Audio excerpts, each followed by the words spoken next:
Your gun, I make my gun turn you to 3 letters. And hey, your soul forever rest in peace. Knowing we better than that. New Berettas and Max. New Vendettas attached. And we can't never get back. Then you can't never relax. You gotta forever be strapped. Pussy. In the valleys of the shadows of death. With a reaper be reeking. Never press to play them clubs on the weekend. Cause that's gonna lead us to only thugging and beefing with some little niggas that's beneath us. Probably ain't even eating. Let's lose. We killed 10 of y'all. We ain't even eating. You niggas jealous of me. Got a call from all my niggas. Said they still bout it. Closest homie turned his back. We gotta kill about it. Even though it hurt my soul, act like I don't care about it. That nigga, fuck this rap shit. Ain't no cap shit. I was rich before this rap shit. Fuck a cap shit. And your nigga say he want action, so he get clapped quick. Fuck around, name that Nina Brad Pickers. He a actress, and I'm a savage. Pussy. They get some game until they holding on in your brains and shit, do you? Yeah. Think it's in game, nothing, do you? Think it's in game. Yeah.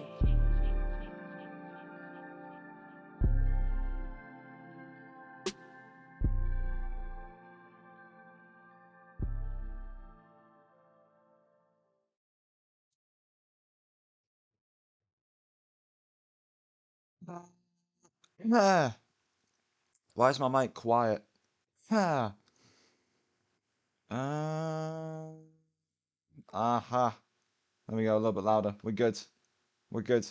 Happening, fellas. I know a lot of people probably won't be here until the UFC, so it's kind of early dwellers, early birds, I suppose. But it is what it is. It was for me, Greco. I liked it. I like it when it. For me, some people like it when it peaks towards the top of green. I like it when I speak, it peaks into yellow, and then too loud is when it peaks into red.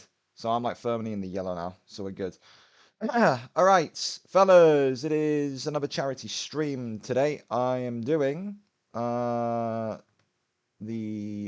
Turkey-Syria earthquake fund. Give me 2 seconds to get some music on as well. What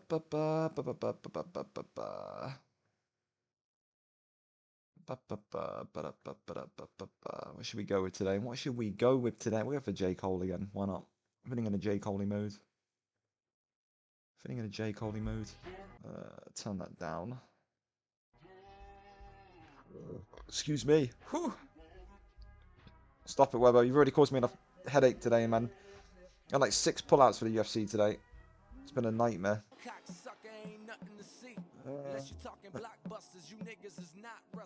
Turn it down a little bit. That works.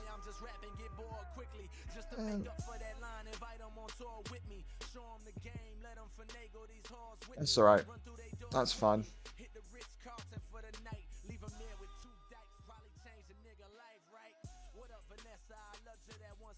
Yeah, that'll do. Right, cool, fellas. Listen, before I kind of flip to the screen and show you what I got planned for today, tell me about the whole thing. Of course, if you watch the news, I know there's some people that don't know how to read books or read text, read anything, read pictures, nothing. They just kind of see pictures and then go by that. There's been a whole like thing in Turkey and Syria, like with earthquakes and whatnot. I'm sure, like from the FIFA side, I think everyone's heard about Christian Atsu. Christian Atsu was in it. Christian Atsu died because like the apartment that he was staying in was like impacted by the earthquakes. So it's all of that kind of stuff, man. The stuff over there is really, really bad. And I'm working with CARE. As you know, I've done so many different charity streams with CARE over the last like year. Great for humanitarian aid.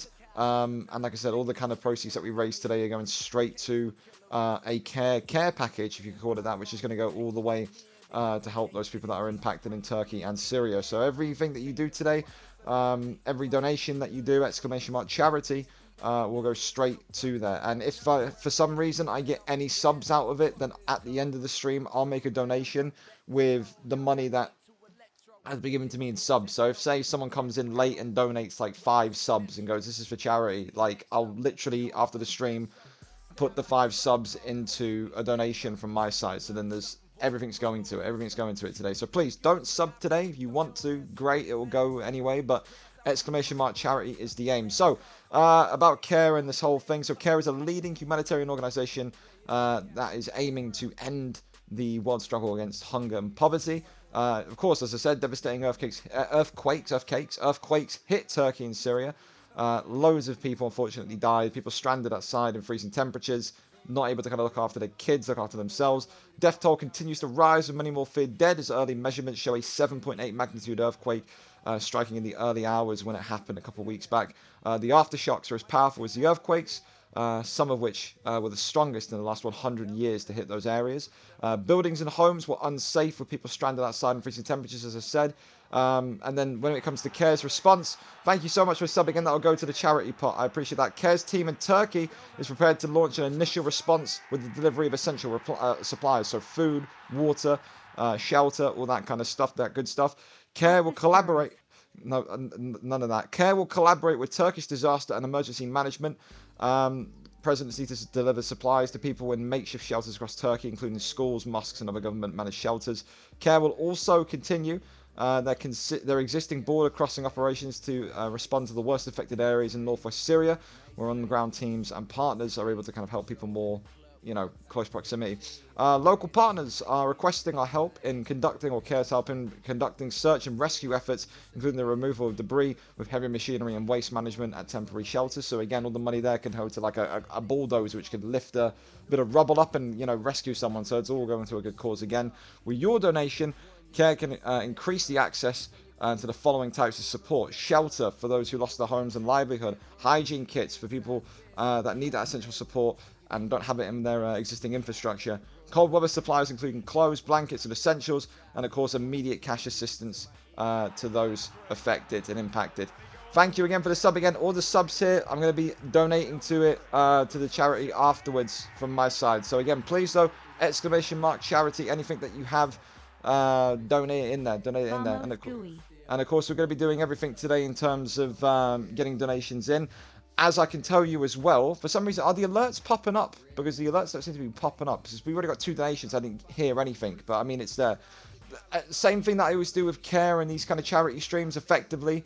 At the end of the UFC stream, basically, every donation you do is a ticket. The ticket, effectively, gets you, treat the ticket like a raffle ticket. You put a donation in, even if it's at the lowest amount you put a donation in, and then you're entered into the kind of raffle at the end of the night. So I know what the prize is. The prize is, of course, something worth £100 or more. I'm not going to kind of delve into it. Can reveal to you for the first time, though, since people always say it's another headset. I've got like 6 of them already. Don't need one. It is not a headset tonight. So make of that what you will, but the prize tonight, not a headset whatsoever. So by all means, donate, support it. Like I said, I'm doing extra giveaways as well. If for some reason we get some sort of crazy level donation, then like you can see over there on the milestone things, if we get to like the crazy numbers, then I'll be doing an Xbox Series S giveaway. I'll be doing a 24-hour stream. If we get to a ludicrous amount, I'm even going to do a midnight cook along, where if I get hungry at 1 o'clock in the morning, you can be the ones that decide what we're eating. There's also takeaway roulette on there. If we reach that, I'll give someone in the chat my address. I trust you all enough anyway. You can order me food with a budget I give you. And then, of course, you've got the usual stuff. Of course, I got the Carolina Reaper peanuts that kind of made me absolutely hate my life, and my toilet hated me afterwards. So, yeah, there's that. We got these peanuts. We got the banana and Sprite challenge. We got the sardine challenge, because I know you disgusting freaks love watching me eat raw fish. Yeah, I got a whole kind of bunch of stuff, man. A whole bunch of stuff. So please donate. All goes to a good cause. And again, for some reason, let me put this like here, right in the middle. Actually, let me. You know what? Well, when someone donates again, I'll kind of put it just above my camera. I think actually, if someone wants to try it, then by all means tell me, and then I'll pop it in. Well, this is the thing, Jack. Like, I trust anyone that normally is in here with my address, because no one in here that is usually in here talking to me, banter aside or not, is going to do anything with my address. And if they did, then yeah. Listen, thank you so far though to the people that have donated. We've got a live dashboard here, so I can see exactly who's kind of donated in. Paul Craig, which I believe is Vape, for 15. Greco's with 10, and of course Matt DJ with 10. 35 down, as the milestones are going to be kind of rumbling and roaring. And oh god, another replacement, eh? Tonight has been a terrible one for UFC pullouts. Like, honest to God, probably like the worst UFC like pullout spree I've ever seen in my life. Like, no word of a joke. Like, I think we're at like 7 or 8 pullouts tonight. So Jesus. I mean, it's a bit easier to kind of pull law balls out because, I mean, who's going to reject the title shot, you know? But, Jesus Christ. It's just, it's not stopping, is it? It's not stopping. So, CHAZ needs a new opponent. It's got to be Super Aaron. I think, is Super Aaron fighting tonight or no? He ain't going to reject a title shot, is he? Yeah, I know.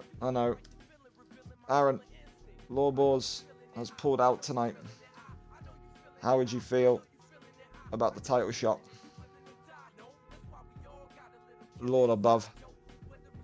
Nah, Jake, you're all good, man. You're all good. Thank you, though. So Jake was actually one of the people that first ever taught me how to do charity streams back when my mother had a stroke in 2018. So I got a lot of time, a lot of love for Jake. Yeah, so that one was a really special one for me, obviously, as you can imagine. But yeah, Jake, hope you're good. So I hope Stad Renee goes well, but I'm all good this time, and yeah. My UFC doesn't work. I'm speaking. Don't believe me. So it's until it's fixed. I can't fight. Or feel free to leave. Feel free to leave the cord until then, man. It shouldn't take you until the day before the deadline to tell me this. And plus, I can't lie, it's a bit boring having to chase you every week to get you to reply to people. So I can't make you fight. But if you're not really that into it, best to just quit. It's true. I don't know why I went sideways, but we move. And you actually got like a Finnish jersey. That's incredible. Wow, that is incredible. So the nightmare on Elm Street in terms of I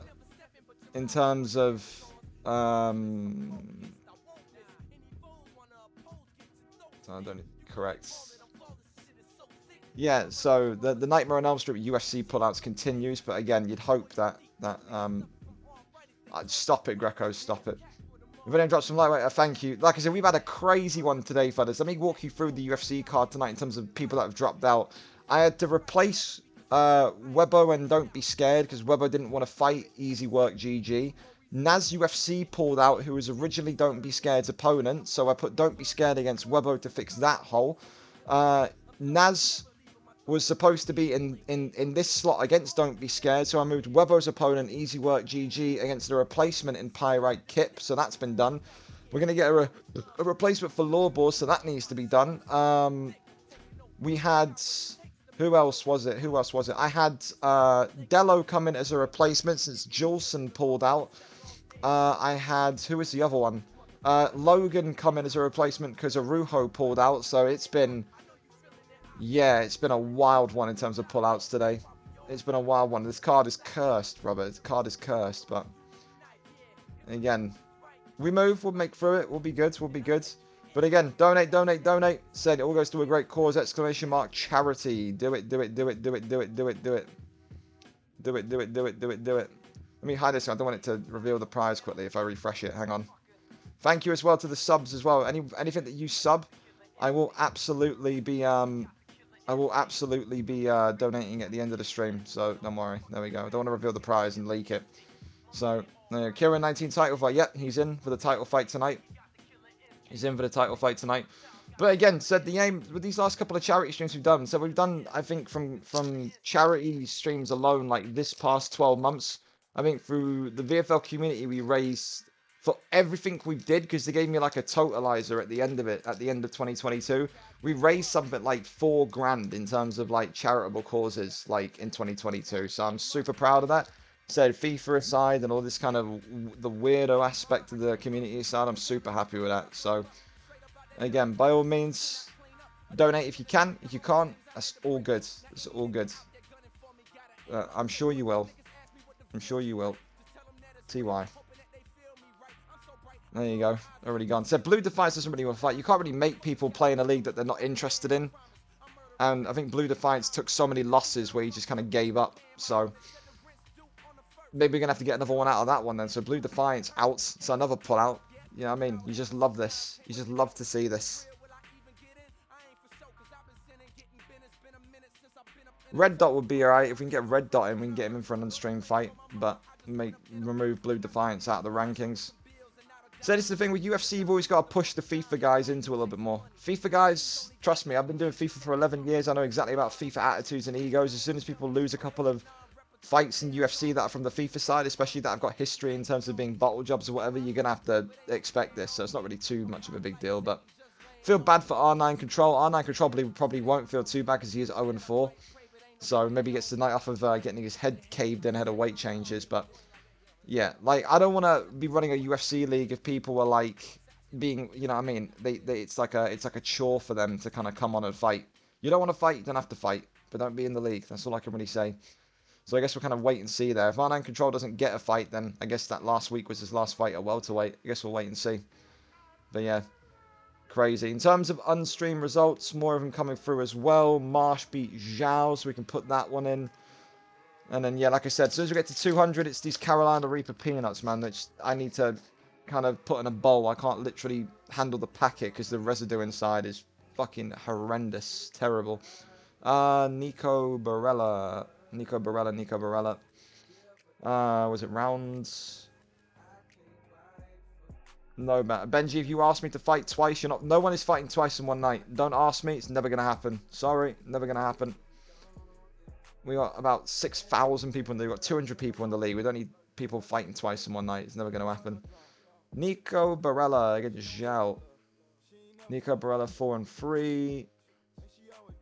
Update that because it's an unstreamed fight. Oh, Jesus. Unstreamed fight and boom. Nico Barella 4-3. Zhao goes to 3-6. Oh, Christ. Oh, there we go. 3-5 losing streak now for Zhao. It's fine. Nico 4-3, Zhao 3-6. Cool. So delete that. That's done. Nico. There's Marsh. Okay, delete that. And then Dakin defeated Revelo in round 2. So a good debut for Dakin. Dakin's opening UFC fights. Gets the fattest of W's, mates. Dakin in. Dakin and Revelo. Rev. So that's 0-5 for Rev. And then just kind of copy this. 43. Dakin, 1-0. Keep him as a boxer. That's fine. Boom. Boom, we'll fix the rankings later on, that's fine. Revelo is now 5-9. Dakin is 1-0. Thank you again, please. Do not feel the need to sub !charity. Anything you sub, I will donate from my own pocket at the end of the stream. So, yes. !charity, please, though, friends. There we go. So that's another one done. That's Dakin done. Delete. Yeah, Dakin and Revelo, that's done. Of course, deadline for these unstreamed fights is tomorrow night as well, so we're getting for a couple today. A lot of people leave it till the last minute, though. That's always going to happen at this point. That's done, and Dakin. There we go. Delete. Beautiful. That's done. Morgan. I mean,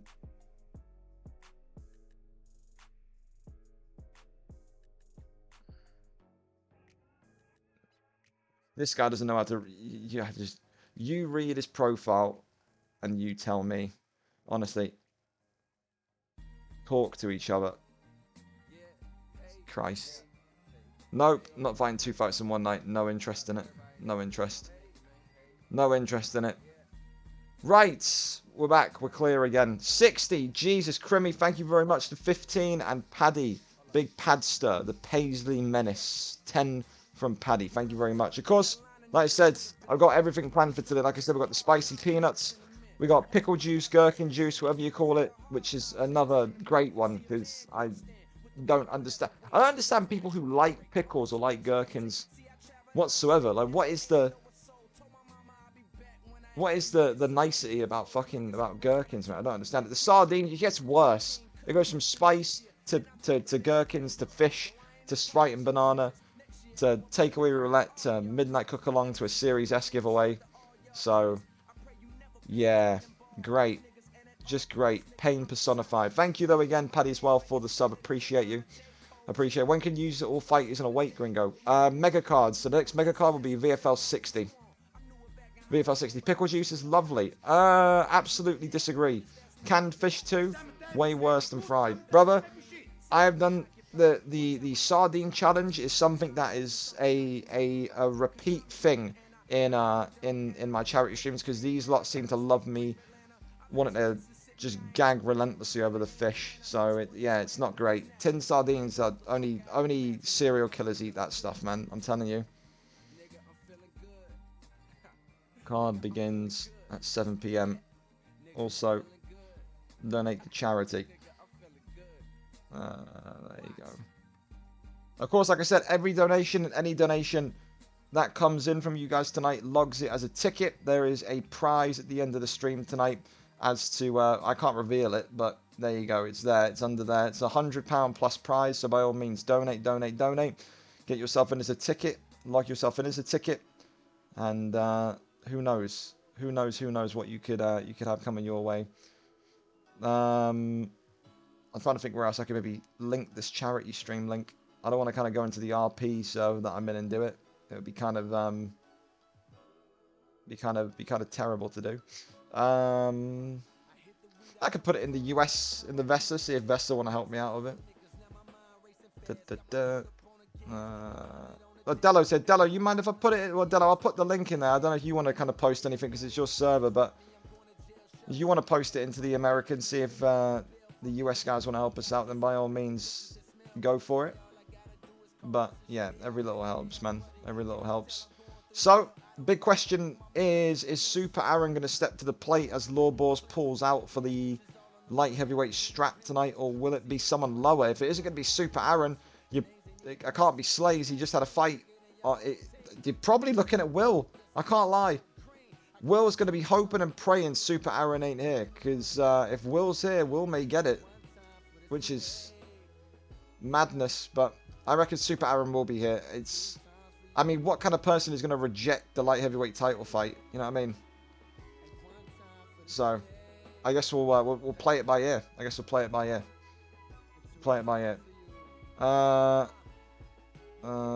Well, you got to keep trying. The deadline's tomorrow. No need telling me now. You have to keep spamming him. Like I said, people that don't complete the unstreamed fights when they have 5 days to do them, I'm going to remove them from the league. So Branny's either going to get it done, or he's going to be removed from the Discord. Telling you now, Branny, you don't get that fight done. When you ask me to come back into the UFC league, I will just punt you from the big server. So, you're up. He's telling me that you're airing him since Monday. I love it. Cool. You're in. Super Aaron is there. Super Aaron steps up to the occasion. Super Aaron, 3-fight win streak against CHAZ. They ever fought before? Marksman, Trixie, Doilies, DS10, De La Felder, Lucky, Zaktaj, Witten. Nah. Cool. There you go. CHAZ and Super Aaron in. As the merry-go-round of replacements continues to go on, eh? Incredible. Wow, Jesus Christ. Lloyd Braun, you got massive man balls, man. Jesus Christ, $100. For some reason, the sound alert isn't working, so I can't really kind of see when donations are coming in or not, but Jesus, Lloyd, that's massive. Holy shit. We're already close to the Carolina Reaper peanuts, man, so get it going. Lloyd, you have a heart of gold, sir. You really do. That is massive from you. That's ginormous. I guess I'll just move this back here and just hope it kind of goes central. I don't know. That's crazy, though. Lloyd, cheers to you, Lloyd. Wow, that's massively generous. Holy hell, man. Like I said, I think the thing with it is with these kind of charity things, I think even though it doesn't happen in where we live in the UK, the US, Scotland, Ireland, whatever, I think you're kind of like sensitive to the situation. Like I had my stepbrother was in the he moved to, I again don't really ever talk to the guy, but like I remember hearing about the tsunamis in Thailand in 2004, and I've told this to George before because George, who fights in the UFC league, his wife is Thai, and my brother was in Thailand when the 2004 Thailand tsunamis came in. So like I remember like all of this kind of like stuff and like these kind of weird feelings being in like a completely different country and like feeling like okay, my family could be impacted. And then you think when you think about Turkey, I know a lot of Turkish people from VFL. You think UL Oli and the Turkish national team that kind of play in the World Cups. Really nice dude. You think of Ertak. Ertak's probably got family more than likely over there. So you just kind of relate to it. You resonate to it a little bit. So you know, it's one of those. It's one of those. So again, every little helps. Every dollar, pound, whatever helps. So donate, donate, donate. Exclamation mark charity. Do it, do it, do it. Lloyd, again, thank you so much. So generous, man. So generous. How do you apply when someone in your division drops out? I just contact you. It's me. It's down to me. It's the matchmaking. Gabby, you gotta go into the Discord, ask for UFC tags, and then from there, easy. Nah, Lloyd, you're too kind, man. You're too kind. Too kind. That's madness from you. Be around here tonight after the UFC card. I'm sure Vape will remember to let you know. Vape as well. Thank you for the gifted to Lloyd as well. I'm sure Vape will kind of remind you when the UFC card's done, Lloyd, because then that's when the kind of giveaway for the prize is going to be. So yeah, come through. You're going to give me a round for me to finish my opponent. And what time do you think you're doing the stream until? Is it just until after the UFC? I think if I'm a modest guy, I think I want to at least hit 500. So I'll probably say that at the bare minimum, if it's not going like great in terms of money, I mean every little helps, but it's not going so great, I'll stay live until I hit 500. And that would just be like my cut-off. Like even if it takes me till 7 a.m. tomorrow to get to 500, I'll stay here and I'll stay on and hope. But realistically, if we break 500 and all's going well, then hopefully until like maybe 12, 1, 2 o'clock-ish. So wait and see. If anyone wants to come on commentary tonight as well, like I need like people that I know, people that that I can trust on commentary, because I may have to eat some peanuts or eat some fish or do a Sprite and banana challenge during the card. So by all means, you'll need to come on and carry me in commentary. So yeah, Lloyd, thank you so much again, man. That's wild. Lobos was my favourite to win. I can come on for the main card. What time will it be? 5 p.m. Eastern. Bappe, 5 p.m. Eastern. 5 p.m. Eastern. I guess I could put in the... I mean, I'm praying that there's no more pullouts because I want to put in the predictor card. So I guess I'll pop this in now. Again, a good card tonight in the UFC. And I've even got the UFC poster Turkish themed. I'll show you that in case you're not UFC fans and you don't really watch our UFC events. We still did a UFC Turkish themed poster for tonight, so I'll show you. Hang on, put this in first. Prediction cards at UFC predictor cards. Guess all the winners and win a prize. There we go. Pin message, boom. There we go. So yeah, some big ones after Lawbor's pulled out. Said Super Aaron's going to take the opportunity every day of the week to fight for a belt. Congratulations to him. Kieran 19, 4-0 against Rekfor. Can he get the job done? Delafelder and Stanex, war of words in the press conference there. Smithy and Rue. Yeah, very, very big. And they're called Millky and CHAZ fighting for the second time. Anyway, the poster. Let me show you this poster, courtesy of Bobbers. Bobbers with this Turkish Syria backdrop. Love it. So, yes, sir. Yes, sir. I'll come on future World Series comps if needed, but I mean, Tugs, you can come on UFC and just kind of waffle and ramble. Anyone is welcome on it. Anyone wants to come on, they can come on. You know what? We'll even sell commentary positions. You donate anything more than $20 to the charity, then you can come on comms tonight completely. There you go. We'll do that. And beyond that, I'll just pick a random lucky one. So, Stanex and Delafelder out like a pair of women all night the other night. Yeah, just building the fight. So, but yeah, massive props to everyone that's donated so far. Like I said, Lloyd with 100 in there, Paddy, Crimmy, Paul Craig, aka Vape, Greco's, Matt DJ, massive respect to you guys. Top tip, top tip. No problem. It's a title fight, so went instantly in terms of a replacement. So you're all good, Laws.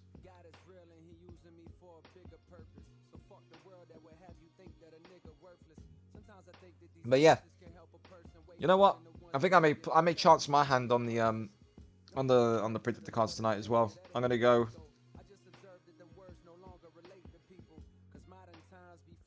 I know what, I'm gonna back CHAZ. I'm gonna back CHAZ. I should really go bottom to top. Mace, Matrix, Tone,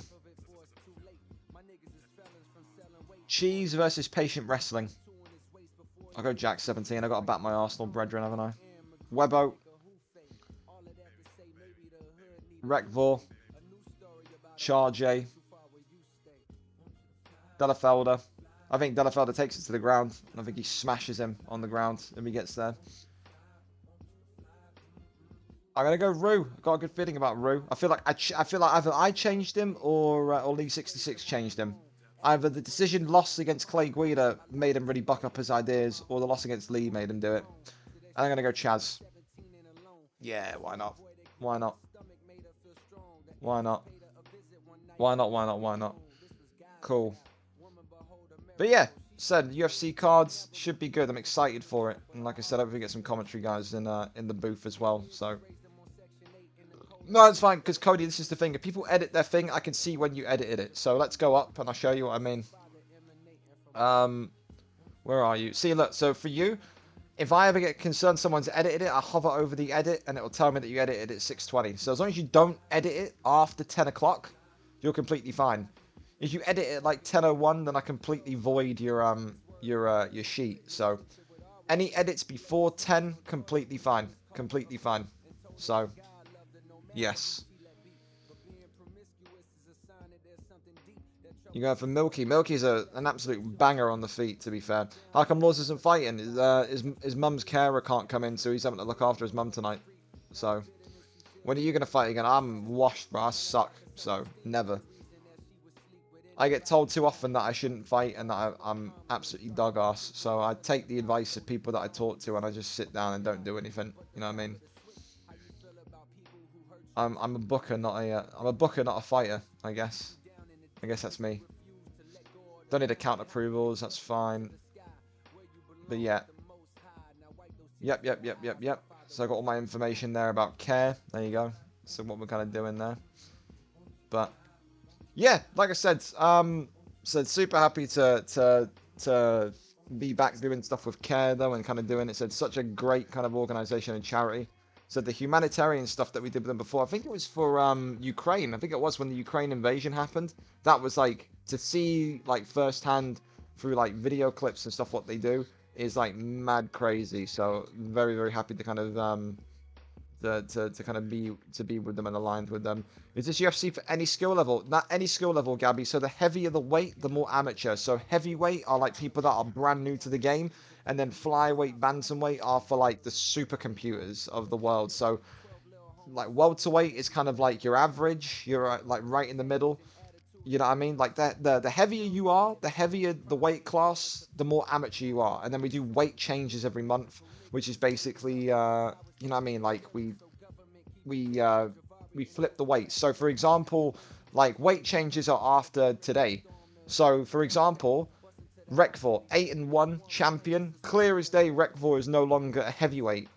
Rekvor's gotten better. Rekvor is above the heavyweight level, so we may well move Rekvor into somewhere like middleweight. So she gets like a promotion in terms of the weights, because realistically fighting with lighter people is like a promotion, because fighting with heavyweights and light heavyweights is really, really bulky and heavy.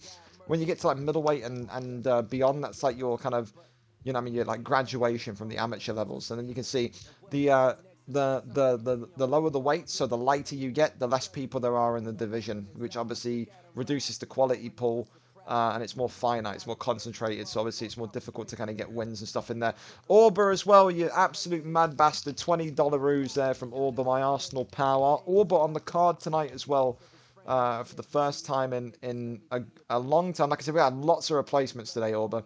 I've had so many pullouts, bro. It's been a stressful afternoon in terms of kind of getting this stream ready and kind of getting the card ready. But Fish 14 against Auber tonight at 8:10. So former welterweight champion of the world involved there. $20 away. Who's going to donate the 20? We'll get the Carolina Reaper spicy peanuts done. 20.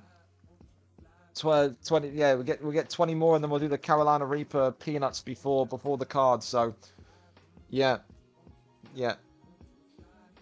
Do it and just exactly. Do it and just enjoy it. Some people go in with the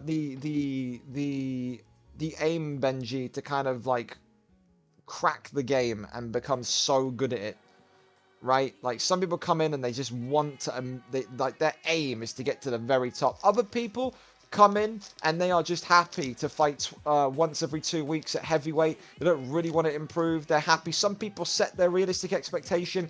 Like, look at Lucky. Lucky, for example, very, very modest. Lucky says he thinks he'll never be able to fight above middleweight. His goal is to get to middleweight and just stay there and kind of be consistent there. Other people, look at like Mark Dev, came in. Look at Mark Dev, look at Rio.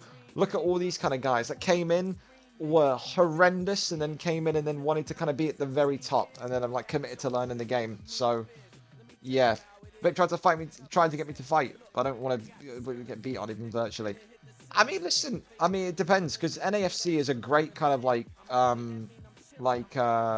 testing ground because a lot of the UK guys are in NAFC as well. But I mean, Lloyd, I think if you even picked up the pad and you know how to throw a 1-2, you could get wins in this division, man. And it's all about taking it at your own pace, you know. Because there's ESFL, which is like the ESFL is like the Champions League of like of UFC leagues, and then you got Prime Time. Prime Time, I don't think it's an insult to call Prime Time the number 2. Prime Time is like the Europa League, and then the way that people view us is we're like the Europa Conference League. I think it's pretty safe to say now that in the UFC community, I think we're viewed as like the number 3, which we'll take because we've only been here for a year. So you know, I can't really get too annoyed by that one. But yeah, like NAFC is great. Vape kind of came up with it after seeing how well like the VFL did with it and took it to PCN, and now he's got his own thing. So yeah, we really kind of made the UFC community kind of grow a little bit. It's great. And so it's a great way to kind of detach yourself from FIFA. It is. Tonight is make or break for me in lightweight. True, very true. Joe, I know, yeah, Lloyd absolutely went fucking nuts, bro. Went nuts. Again, ! Charity fellas, get involved. Turkey and Syria Earthquake Fund. Massively important, and the more money we raise, the more likelihood you're going to see me wanting to absolutely die on stream. So the spicy peanut challenge, Carolina Reaper peanuts, you're not even supposed to handle these with your hand because they're that spicy. So they got an aroma to them. I had these before. I had them on my last charity stream. They were horrendous. And then it only gets worse from there. Like I said, I don't understand what kind of normal person eats pickles, gherkins, whatever. To me, they taste disgusting. The sardine challenge, again, only serial killers eat this stuff, I'm convinced. Sprite and banana challenge, I've done once before. Didn't go great, but I feel like since I'm older, I know how to handle it a little bit more. If we get to 1,000 some way, you can order me food. It can be 20 quid's worth of napkins and barbecue sauce. I'll do my best to do whatever I can with it. 1,500, a midnight cook-along. Could be 2 in the morning, 3 in the morning. Who cares? We'll cook. And then if we get to 2,000, Saudi Prince comes through and puts 2,000 in, then yeah, I'll give away an Xbox Series S and I'll turn it into a 24-hour stream. So, yes. Thanks, Webbo. Even on a charity stream, Webbo still bullies me, man. Sprite and banana challenge, you gotta eat like 2 or 3 bananas and then drink like a liter of Sprite, Rio. And the whole thing is, can you survive the sensation to vomit? That's the Sprite and banana challenge. Give me a round and way to win against my opponent. Who are you fighting against again, Benji? You are fighting against Haz. Haz is difficult. Haz said he might be fighting on 4G tonight because he's got internet issues. So I think you need to just kind of be wary and finish the fight as soon as you can. Because if the internet's bad, then you're going to be riding through a storm. I'll tell you that for a fact. CHAZ is very dangerous on the feet, though. On the feet, very, very dangerous. Has bucks the head off of people. So I think your best option is going to be probably to take it to the ground and test yourself there. But if you are to win, we'll go round 2. We'll go round 2 via armbar. That's what we'll go with. Come on, fellas. Who's got 20? Who's got $20 on them? Come on. Donate, donate. Then the chili peanuts are on. Come on. Let's go, let's go, let's go. All goes to a good cause. Exclamation about charity. There's Assad. My brown Canadian brother from another mother. And of course, Assad has done the Ballon d'Or signatures. I'll be releasing the VFL Ballon d'Or stuff as soon as the League Un Team of the Season is out. $5.61. Wow, that is the most random number. Why have you done that, man? You know exactly what you're doing with this. You know exactly what you're doing with this, you horrible terrorist, man. Right, we need someone to donate $14.39. Please.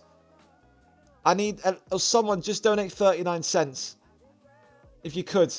Because that's really irritating me now. That's really, you're an asshole for that, man. You know exactly what you're doing with that. That's terrible. That's so terrible. I can't. That's so bad. He's an admin of mine on the FIFA side, so he knows exactly what that annoys me. He knows exactly. Thank you very much, though, Josh, and fuck you very much as well, because that's awful. That's, as my good mate Lord was to say, that is awful patter from you right there. That is. Listen, when we get to around 6:45, I'm going to go into kind of UFC mode, because of course there are people that watch my VODs back purely for like the UFC build-up, so I'll go into kind of like build-up mode. Again, if anyone wants to come on to do comms and is down to sit and chill for the whole night and kind of carry me if it gets to doing the forfeits, then by all means come on. And like I said, come chill for a good few hours. Like I said, we've got fights all the way from 7 p.m. until 11:50 p.m. So it's been a night of pullouts in the UFC card, but we have managed to rebound and bounce back, and yeah, we're looking somehow, some way good, I suppose. But yeah, Gringo, if I pull an armbar in round 2, I'll drop 25. We'll see. We'll see. But thank you. Someone donated. Someone, wait, did it say 186? Wait, it says 180.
There's so much left, man.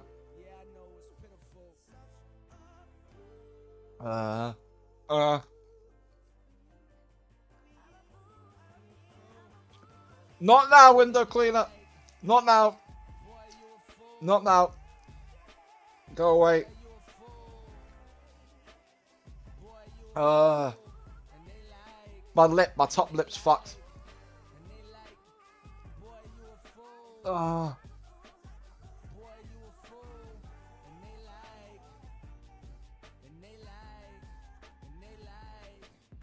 Uh,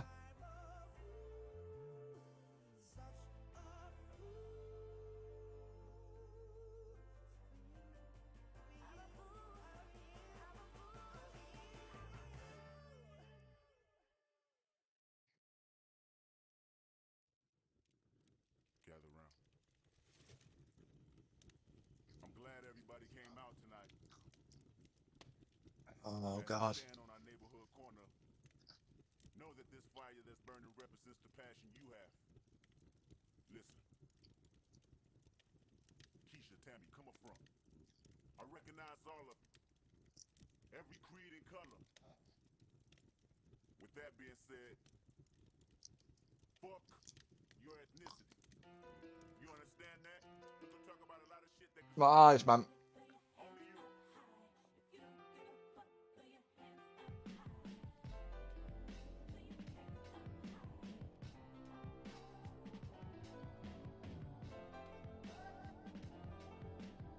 Mother, please, not that. My lip, my top lip, is completely burning. It's on fire.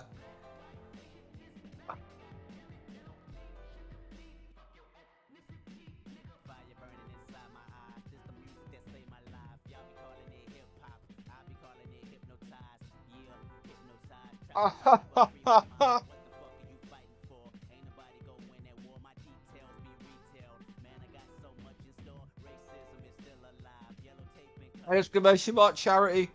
They got the fish coming. Oh.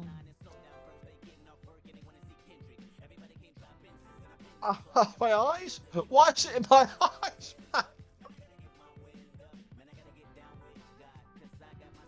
Oh, man up when you donate, Rue. Donate. Exclamation mark charity.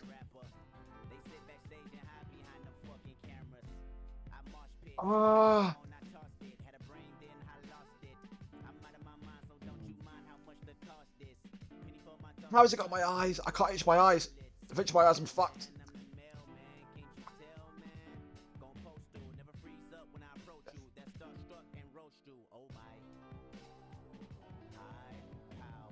Oh my God.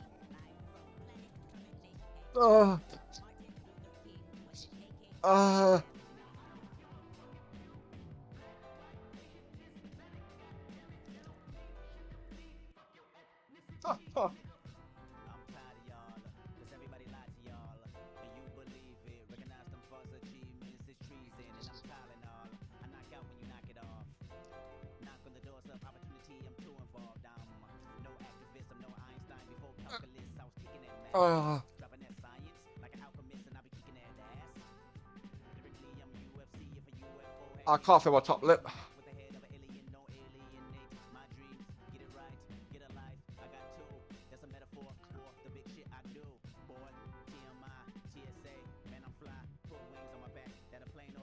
There, look.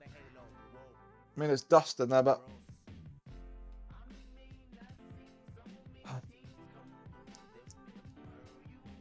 I just got my eyes, man.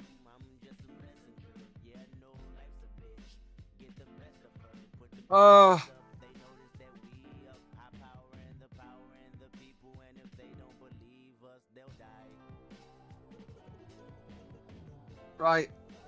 There you go. Terrorists. I'm frozen. Ah!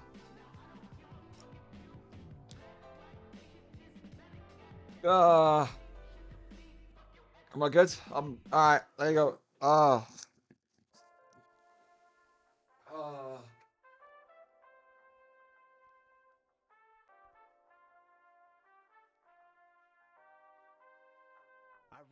record while 30,000 feet in the air.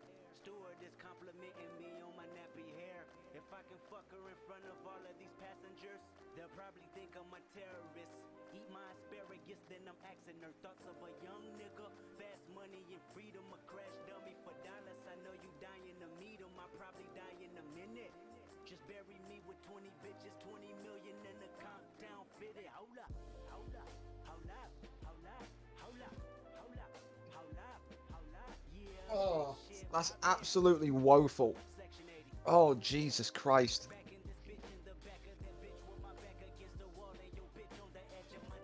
Oh, Jesus Christ. You've got to stop this as well, please, man. Please. Rue, thank you. F you, Driscoll, I will not be stopped. Great.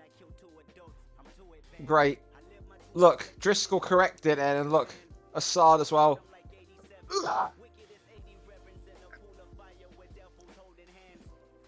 Oh, Jesus Christ.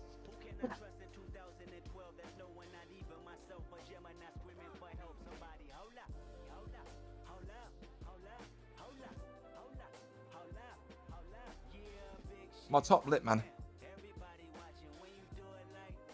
Ugh.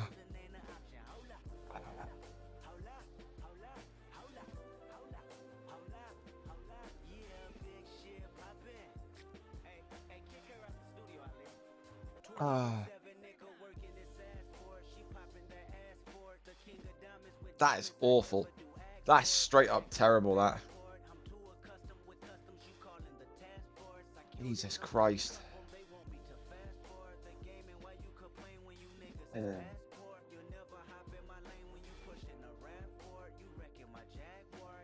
God damn.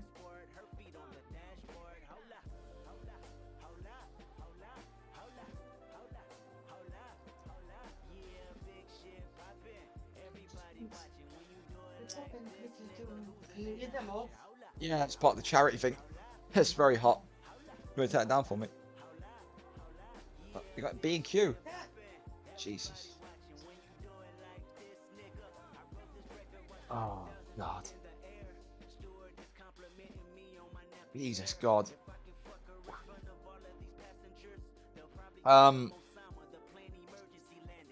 Give me a minute. How many fights? 1, 2, 3, 4, 5, 6, 7, 8, 9, 10, 10.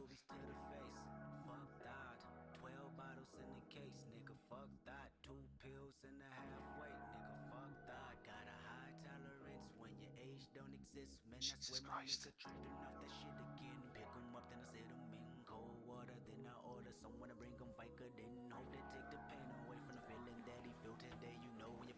Taking a left now. You're a terrorist, man. Great, thanks, Benji.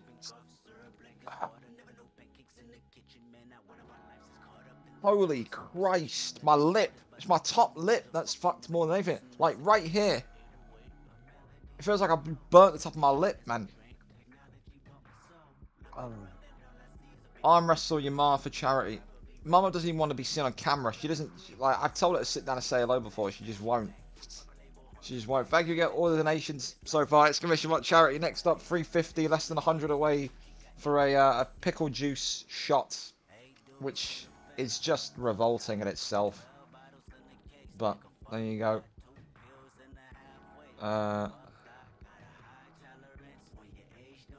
If XPG is retiring because he lost in tough, then he needs to sort that head out of his, I'm afraid.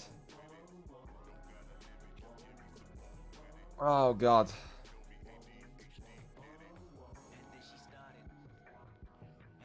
Why? Because pickle. Because the last time I ate a pickle or a gherkin, whatever, was like 8 years ago, man, and it was disgusting. Pickle juice isn't that bad. You lot are degenerates. You lot are like fucking goths or something, man. Get the fuck out of it. You're the same people that say that sardines aren't even that bad. You lot don't deserve it. Oh God. Right, let me Jesus, I'm so out. I'm just my lip, bro. My top lip. is just...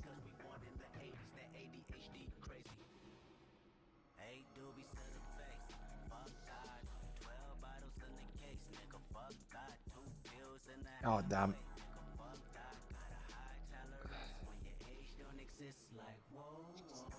I'm still dribbling out my nose, man. Oh.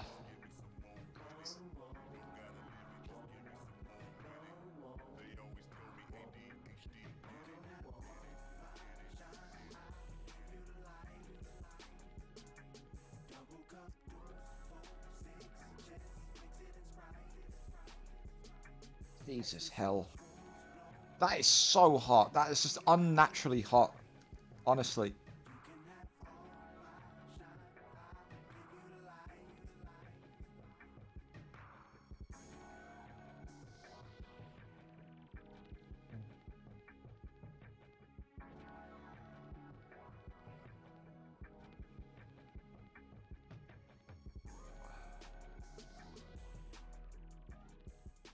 There we go.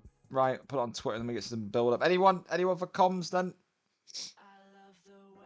Anyone for comms? Jesus God.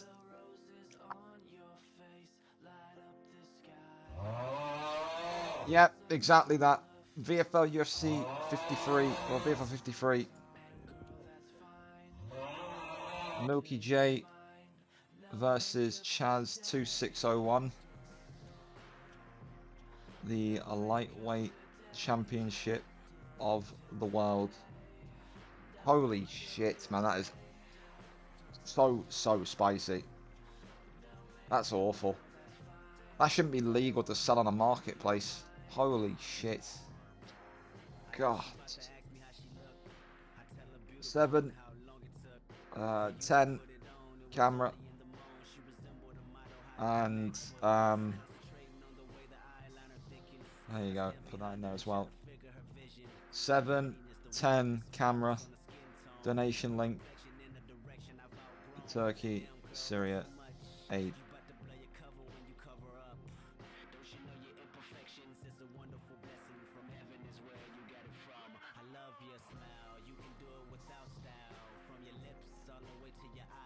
Holy hell.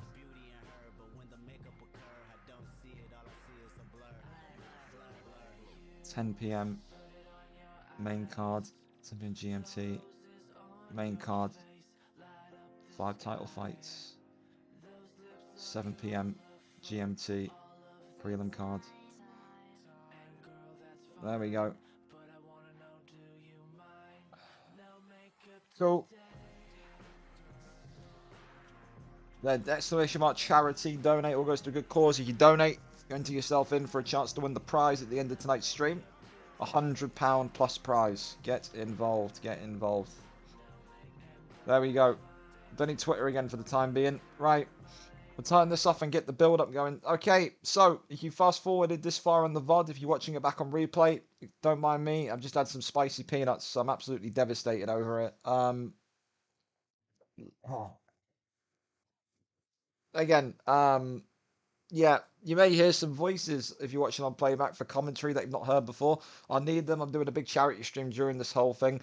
You can still, if you're watching on playback the next day, Friday morning, Thursday night, when you just got home from work, if you go to my Twitch channel, you'll see there's a big orange panel in my stream. Like scroll down, like right now, you'll see there's a big like orange square. You can click it. You can donate. All proceeds go into the Turkey, Syria humanitarian aid cause to kind of get help and support over there for people that are impacted by the earthquakes. It's a great cause, worked with CARE many times.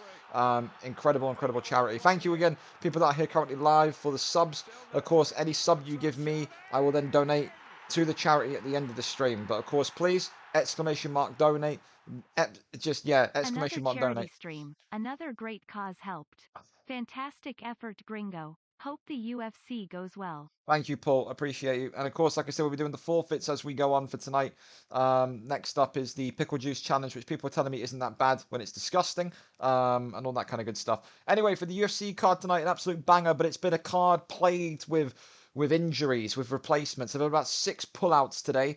It's been an absolute nightmarish one, to tell you the least. Millky J takes on CHAZ2601 in our main event, the rematch. Chaz 10 weeks ago, beating Millky J on decision. He says he is the man that has the answer, the antidote to solve that crisis that Millky J is wreaking over in lightweight. Millky J tonight wants to defend the belt, rectify that score, and then move on to pastures new at featherweight. Incredible boxing. He could be well ready for that move. Smithy ZV taking on Rue looking like a new and improved man. Incredible ground game demonstrated last fight out. The boxing has always been there. Smithy, though, says, listen, every time I fought, people have picked against me. Tonight will be no different. I think it will be an easy fight, and I think I'm going to squash the hype of Rue. You can't improve that much in 3-4 weeks. Tonight I'm going to show him why I'm champion. That's what he said at the press conference yesterday. Delafelder and Stanix, the middleweight division's best wrestler, you could say, best Brazilian Jiu-Jitsu artist against middleweight's best boxer. There were a war of words between the two as they were match made against each other on Saturday evening. Delafelder not impressed by Stanix. Stanix saying he thinks that Delafelder will shoot for the legs like a bitch very early on. Will he? Won't he? I guess we're going to find out and see. CHAZ takes on Super Aaron 1875 after a late pullout from Lawballs. Lawballs not able to compete tonight due to, of course, his mother, as majority of us who are close to him know, is not well. The carer isn't able to come through tonight, so he's got to kind of sit out tonight and look after his mum. Fair dues for that. He's given me a good enough notice, and it's always easy to replace people for a title fight. Super Aaron 1875 on a 3-fight win streak comes up and steps to the plate to step up against the Welshman in CHAZ. Will Super Aaron be able to make this opportunity count tonight for that light heavyweight strap, or will he falter? Rekvor is our final title fight, of course, the first one on the card.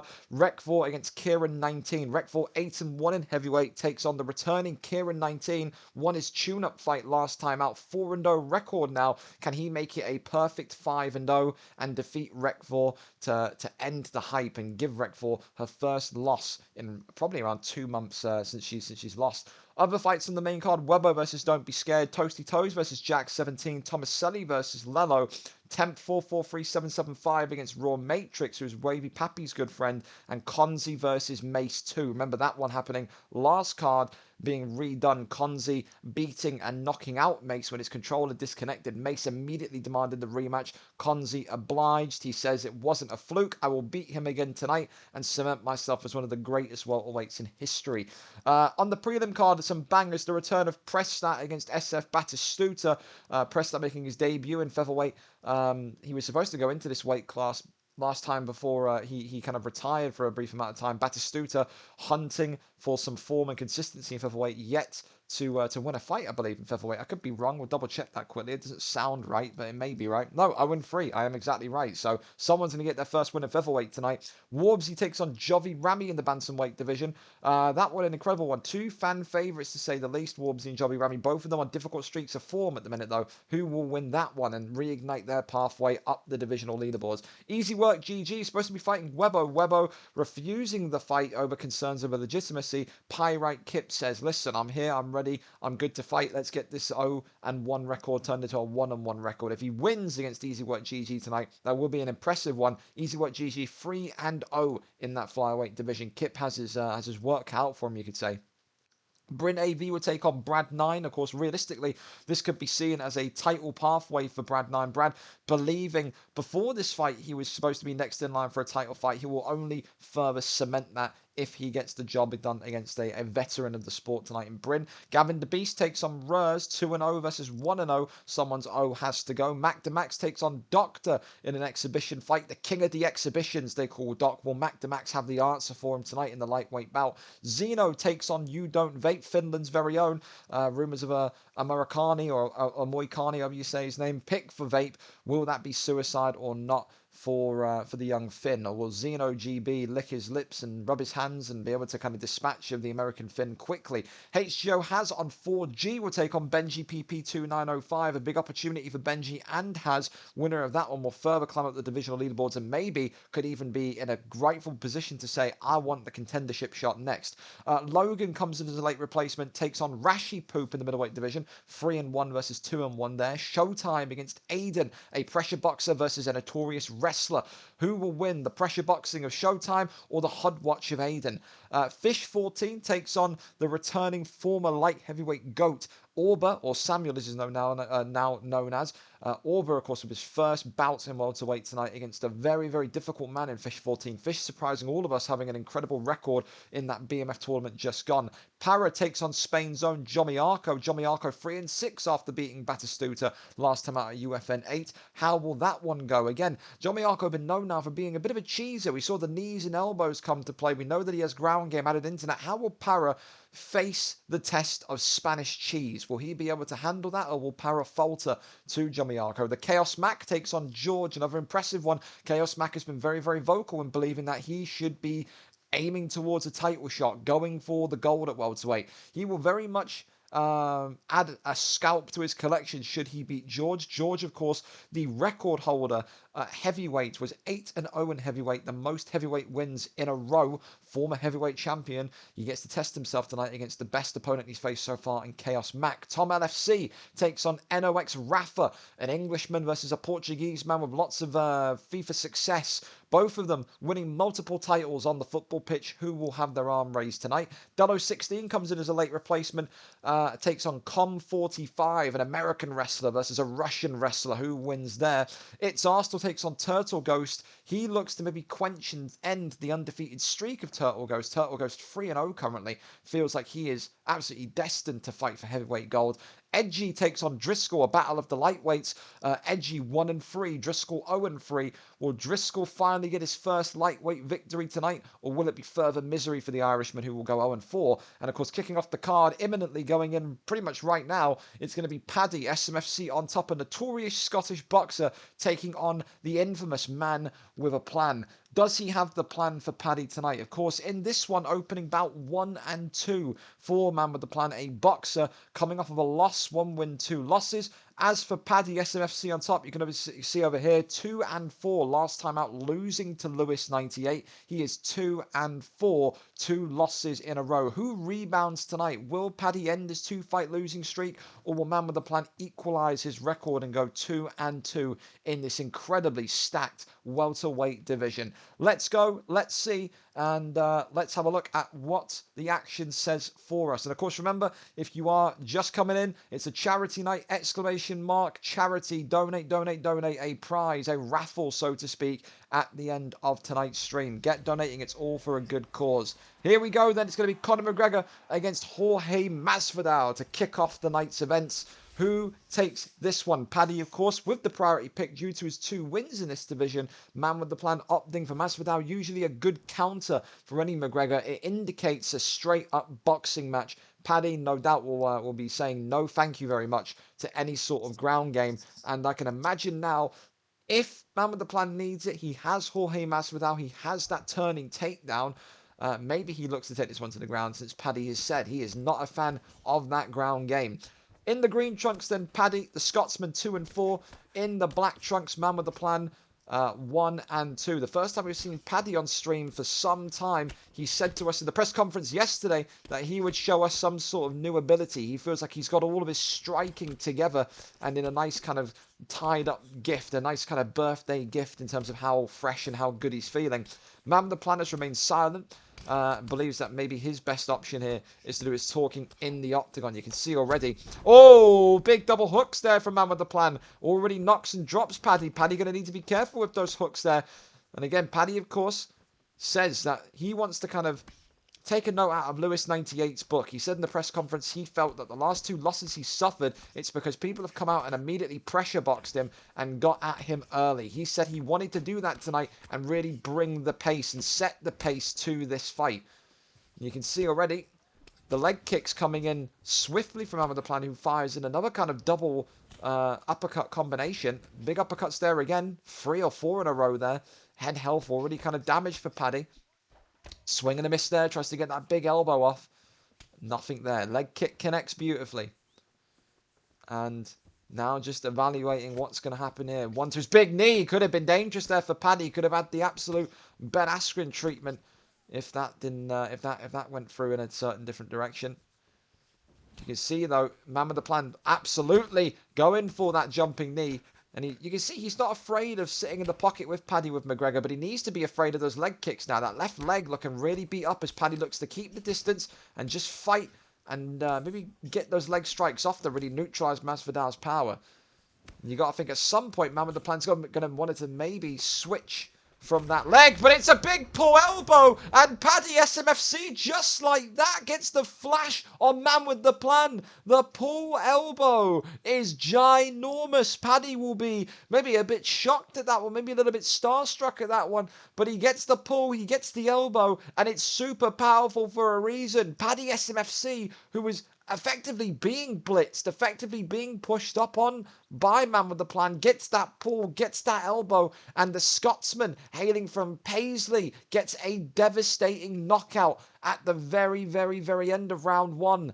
Wow, Man with the Plan is not going to be happy with that one, but like I said, those pull elbows, especially with McGregor, are nasty. A round 1 knockout when things were looking quite bad for Paddy. That rock and drop immediately from Man with the Plan made that one very, very unlikely. But there you have it. The pull elbow is the method of victory. There you have it. That's how it goes. And wow, that's just how it goes. I'm amazed at how Man with the Plan will feel about that one. Okay, that's fine. You're all good. You're all good. You're all good. I will. Give me your username, Robert. APR Odyssey. Nice. There you go. Well, congratulations again to Paddy. I mean, that's a very quick way to start off the card. A big, big, big knockout there. And we've also got another prelim result in. While we kind of wait, because of course people are kind of lobbying up and getting prepared. They didn't expect the fight to be that quick. I just quickly put this fight pass prelim result in. And then we'll go from there. Round 1 victory for Amazon. Amazon tonight not falling asleep as he's on the fight pass prelim card and gets back into winning ways. Again, could have had the title opportunity, Amazon, the other night, or a contendership opportunity the other night, but fell asleep in the lobby. Amazon beating Tech 31 Racing there in round number 1. But an incredible, incredible start to the card. Paddy SMFC getting a big, big, big pull elbow to end that 2-fight losing streak early doors. Congratulations to the Paisley Predator. That's what we'll call him. That's your new nickname, Paddy. Paddy the Paisley Predator. There you go. Makes you sound like a bit of a... Yeah, but yeah. Can't say the word I want to say on the stream because I think it's TOS. Begins with an R, ends with an ist. I think you'll know what I mean. The Paisley Predator. That's you, Paddy. That's you. You need to adopt that and make that your own. 100%. But again, please, exclamation mark charity. I'm going to keep reminding you after every fight, help us raise money for the Turkey and Syria cause. It's a great cause, absolutely. Never in doubt there will be still a KO in my fights. Well, I'm happy for you. Void Flame, maybe quickly approve Void Flame as well, since it's the Morocco guy. Then we'll move on to the next fight. But again, it's going to be nothing but knockouts and violence tonight, my friends, and I'm all here for it after the kind of the craziness of the afternoon of people pulling out left and right. It's yeah, it's been a nuts one, it has, but there you go. We move on then, we'll go to the next one and go to our second fight of the evening. Listen, another big one coming up here. It is Edgy against Driscoll. There's almost a feel from both of these fighters that should they lose tonight, it may spell a demotion into welterweight. Maybe that's what one of them want. Maybe that's what both of them want. Who knows? Edgy, of course, the more experienced of the two. He is 1-3. Driscoll, on the other hand, is 0-3. Edgy known for being a very good pressure boxer. Driscoll, however, 0-2. Excuse me, not 0-3, 0-2. Driscoll, of course, known as a complete opposite, a Brazilian Jiu-Jitsu artist. He is known for taking arms, taking necks. He is going to be the guy that looks to ground Edgy and look to maybe put him in a submission nice and early. No case in point as well, Driscoll currently still joint top of the submission leaderboard. 11 career submission wins. Will he make it 12 tonight? Or Edgy extend the winless streak of Driscoll in this lightweight division? I guess that is what we're here to find out. Will it be Driscoll? Will it be Edgy? We are live and we are ready to go right now. Exclamation mark charity. Get involved. Get involved. Who takes this one? It's going to be Nate Diaz on this side of the cage. And for Driscoll, he's opting for Paddy Pimblett, which again, pretty much the submission pick, you could say. In lightweight, Paddy Pimblett extremely long, extremely lengthy, so can fire off that jab beautifully. For Nate Diaz, again, more of a kind of defensive pick. Very good ground. Oh, those peanuts still, man. Very good ground bottom stats. However, not really a great takedown stop. stat, not really a great kind of offensive wrestling stat. He is more of a defensive wrestler, but he has that lofting jab straight, as you've just seen. Driscoll going for that flying armbar already, looking to take the arm nice and early. Let's go with that one, though, and now gives Nate Diaz an immediate advantage on the top here. Maybe Driscoll was going to try and go for the spectacular. Big deny there from Edgy. And Edgy said, ahead of this fight, he said, I feel like I've maybe dropped the level recently. This competition coming back into the league. Of course, he was in the league back in the summer. He feels like the competition has only grown, has only gotten better. He feels that's maybe lit a spark within him to go all the way and improve himself and give us the best version of Edgy that we've seen so far. Driscoll, of course, often known as not being a great striker on the feet. Limited knockout wins. If you go back and count Driscoll's wins, rarely wins on the feet. More of a groundsman. And no doubt you think if Edgy can get his head movement going here and get that kind of lofting jab straight that Diaz brings, this could be a dangerous, dangerous situation on the feet for Driscoll. But it's a great pick though from Driscoll, from Edgy as well. Edgy opting with Diaz. Diaz has very good, like I said, ground bottom stats. His traits are effectively great for what Driscoll's going to try, which is submissions left and right. He goes for that flying armbar again, locks that one in. And now we're going to see what Edgy has here. Edgy a little bit erratic with his submission defense here, and he's in some serious trouble here. Edgy not looking good on submission defense whatsoever, and Edgy going from left to right. He could be about to be tapped out here. The flying armbar from Driscoll, the first of his kind, and he has been tapped out. The submission defense is absolutely not there. Driscoll secures the first ever flying armbar of the last 53 weeks. That'll be up there, one of his key highlights, the Irishman. The flying armbar, the case and point tonight. And that there is an immediate submission of the night contender. Driscoll is proud of that one, grabs the arm, spins on him like a Beyblade, rolls through and gets that arm extended nice and early. A round one submission there from the groundsman. Not known as a stand-up artist, but he's a very, very slippery man when it comes to the ground.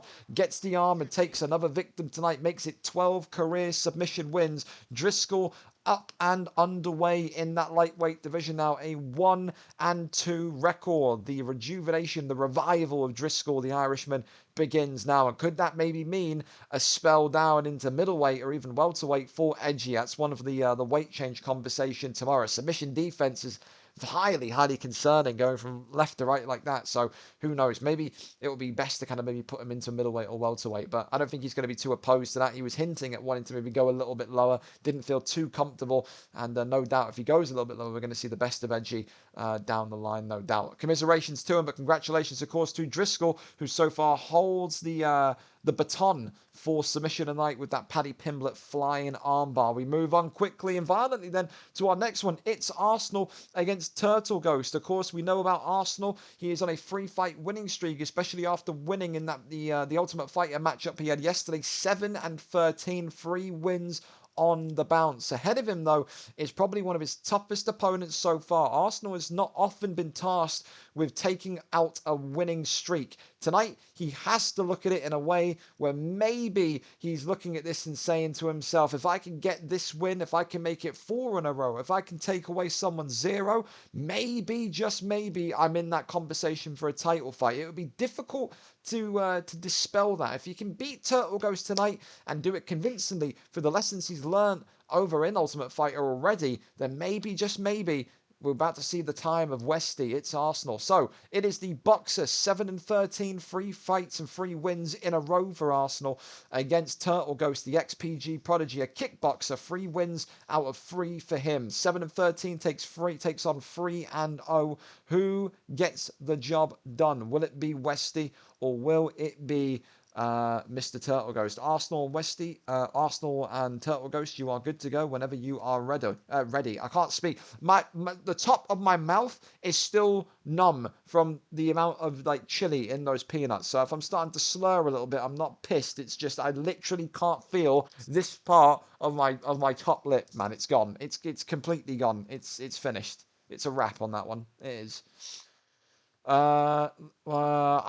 I'm a bit busy at the minute, man, for thinking about tomorrow's schedule for thingy. But yeah, he's our heavyweight cheeser and we love him. Why did you cancel the first armbar? Maybe did it by accident. Maybe he did it by accident, but who knows? Who knows? As we wait for Arsenal and Turtle Ghost to make their arrival to the Octagon, again, to remind you, all donations today going for that Turkey-Syria fund, ! Donates, or not donates, charity. Don't donate, ! Charity. It's in the stream title. Stupid me.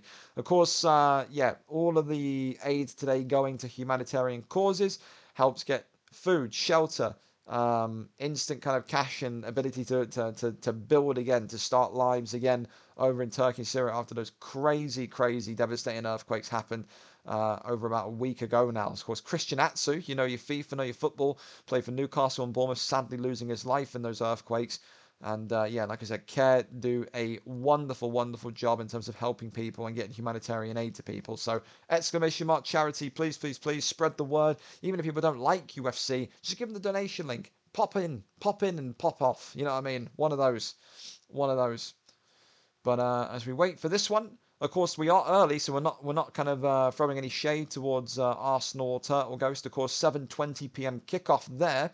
As we wait for this one to kind of produce results. I don't know the stream link for either, so I guess I'll just keep an eye on the chat and wait. But again, a big win there so far for two men, for the Paisley Predator, Paddy SMFC, getting his first kind of indication of signs of life after that big knockout, that pull elbow man with the plan, and then Driscoll with that flying armbar. Magical stuff. It's Arsenal not to Luke out of tough, so he's mad. There you go. And there we go. I think we're good to go. I think this is it. I think this is the one. Yes, it is. It's Arsenal and Turtle Ghost. Here we go then. Turtle Ghost, have a follow. That's for you. Keep that nice and warm. Of course, 4-star fighters are the meta. Gonna go for a... Oh, it's a new created fighter for Westy. He's ditched Peter Griffin. He's ditched the Hawaiian shirt. And he's gone for some sort of demon-looking fella. Interesting. Turtle Ghost opting for Gustafsson. Yes, he does. Will it be Peter? It is. It's going to be the Samurai Demon. So he's ditched the Hawaiian shirt and he's put on a Japanese samurai helmet and said to himself, "This is my time." Here we... What? Wait, what? Is that just his... Okay, all right. It is Peter Griffin. I saw a samurai and I thought, okay, all right, maybe that's just his pre-ring entrance gear. There's Peter Griffin. There's the Hawaiian shirt we all know and love. He's back. Here we go. An immediate immediate death kick. A fake glove touch into a death kick. This is what we know from the Ultimate Fighter. Westy, Arsenal in the Hawaiian shirt, training with Jack17. Jack17 taking all the plaudits for what he's done to It's Arsenal so far. Said that he's turned It's Arsenal into the ultimate cheese machine at heavyweight. So we're going to see tonight what Turtle Ghost can do to maybe withstand that cheese. Of course, we saw the fake glove touch death kick attempt. We've seen the kind of the sharp 6-12 elbow into a spinning elbow. He is all about the elbows and knees nowadays, is It's Arsenal, and it's paying off dividends. Won his Ultimate Fighter fight the other night, yesterday, on a 3-fight winning streak. Could be the longest winning streak in his VFL career tonight, should he win here. 4 fights in a row. What he's been working on with Jack17 and the team over in the Ultimate Fighter will be invaluable. He feels now that he's got a winning style. Turtle Ghost, though, 3-0 kickboxer. He loves this Gustafsson pick. He believes that if he can keep distance and just work the legs, work the body of It's Arsenal, he can withstand those dangerous, sharp attacks. And, of course, big stakes for him, too. Wins tonight, goes to 4-0. 4-0, that's pretty much title opportunity form. It'd be difficult to kind of deny him. Maybe one more big fight potentially to get him to 5-0. But we've seen people go and get championship shots on 3 or 4-0 before, so not really out of the realm of possibility for him. So far, working the double jab and then kind of getting those hooks in. The legs, of course, being worked now. That left leg you can see for Gustafsson on the right of your screen, a little bit dangerously being chopped there. Another little left kick there. Left kick comes in again, works that hook. Gets the knee, gets the big elbow, and there we go. Knees and elbows now coming from Turtle Ghost, now saying, if you want to cheese, let's cheese, and getting those knees and elbows off himself. Maybe conversations and advice from his corner there. Both men working the left leg of one another. Sways out the way, gets the knee into the kidney almost of It's Arsenal. And you can see whose leg is going to crack first, you could maybe ask.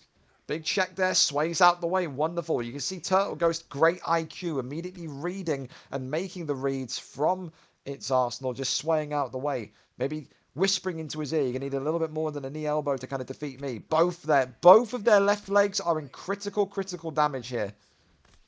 That one being checked though, you can see now, it's Arsenal having his leg kick checked repeatedly. Still, oh, tries to go for that big elbow again. The big knee, swing and a miss there. And still hovering. Goes for that death kick. Connects to the jaw. Works the jab. Goes back for the body kick. The left leg of its Arsenal probably just a little bit in worse shape than Turtle Ghost. Big uppercut there. Nothing to see. Leg kick gets in again. And another one in response. Tries to go for that spin kick. And listen, an intriguing round one. You can see that maybe those knees and elbows and those sharp elbows have irritated, have agitated its Arsenal a little bit. Or sorry, have agitated Turtle Ghost a little bit, because we saw that flurry, didn't we? Saw that flurry in the middle of round one where the knees and elbows are coming out from Gustafsson. Maybe he's getting a little bit heated in there. Thank you as well for the sub, but again, please remember today it's not about me, it's not about subs. Please, !charity. I'm doing a giveaway at the end of the charity stream for one lucky person. Every donation that you give that is $5 or over gets you a ticket. So please, !charity, all goes to a good cause for the Turkey and Syria Humanitarian Care Fund. And like I said, be here for after the UFC card to see who wins that big giveaway. And it said, let's get me drinking some pickle juice and eating some raw fish, because we all know that's what you're here for, you absolute Neanderthals. Big uppercut there, going for the hooks again. 1-2, still big spin elbow again. Maybe going to come in from Westy, but avoids that one now. The leg kick coming in and crashing against Turtle Ghost again. Spin kick to the body. As we're just advancing forward once more. It's Arsenal. Trying to go for that spin kick. Gets that big straight and gets rocked there. Trying to go for too much of a heavy attack here. Head kick drops him. And now you can see Turtle Ghost using all of that IQ. Breaking the block and doing everything that he needs to do well. Spin kick to the body. Sends him backwards. Swing and a miss on the leg kick. He sees that left leg still flashing for Gustafsson. He's going to try to have to capture that. You can see knees, elbows against the cage now from Turtle Ghost. And there's an attempt takedown. Pulls out of that one. Leg kick comes in. Cracks his own leg again. It's Arsenal just seemingly like he's getting a little bit overwhelmed here now. Big elbow coming through. Big knee again. Knee elbow is connected now. And now it's Arsenal on the ropes. The head kick can't be cracked again. He cracks the leg of Gustafsson though. Turtle Ghost in a bit of trouble now. Back and forth in this heavyweight bout between the veteran and the newcomer of the division. Spin kick body. You can see it's Arsenal stamina really reaching the trenches now. You can also, Turtle Ghost in smart fashion, switched leg. He's now leading off of his right leg. That's going to maybe give him some time to kind of make the adjustment and work the knockout. It's Arsenal stamina really in the ground here. Just standing and taking big blows. Tries to swing and a miss on that leg kick. Still nothing. Big spin kick to the body. And another one coming in.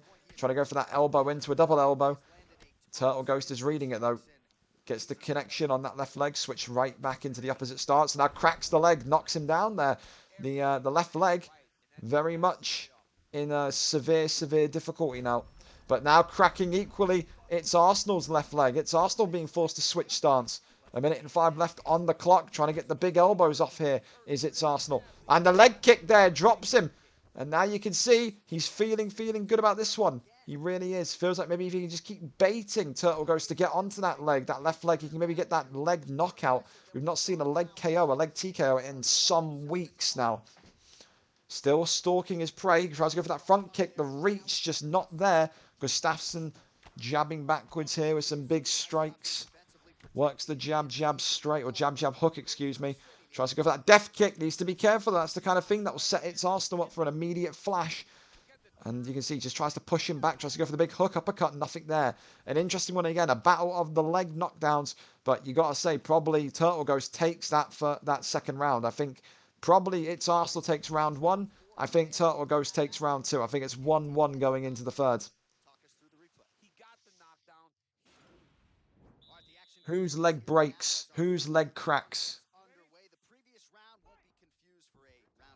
Here we go.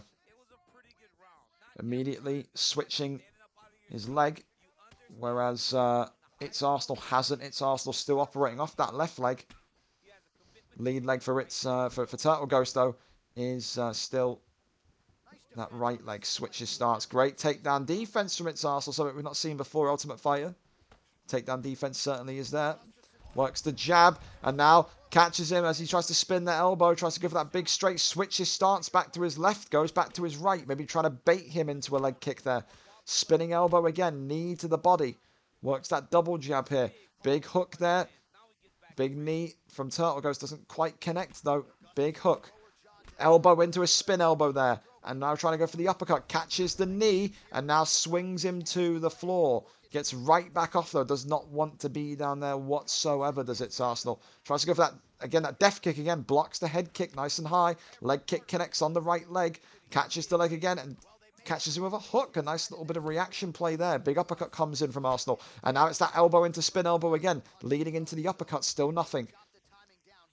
Switches back onto his left side. Left side still in difficult circumstances, and now that's why he didn't want to be on that left leg. And now you can see Turtle Ghost jumping on him, looking to rain down the strikes here and get this one done. He swings and dodges left and right, but not good now for It's Arsenal, who's going to look to take back sitting. Can't put in the rear naked, gets over into backside.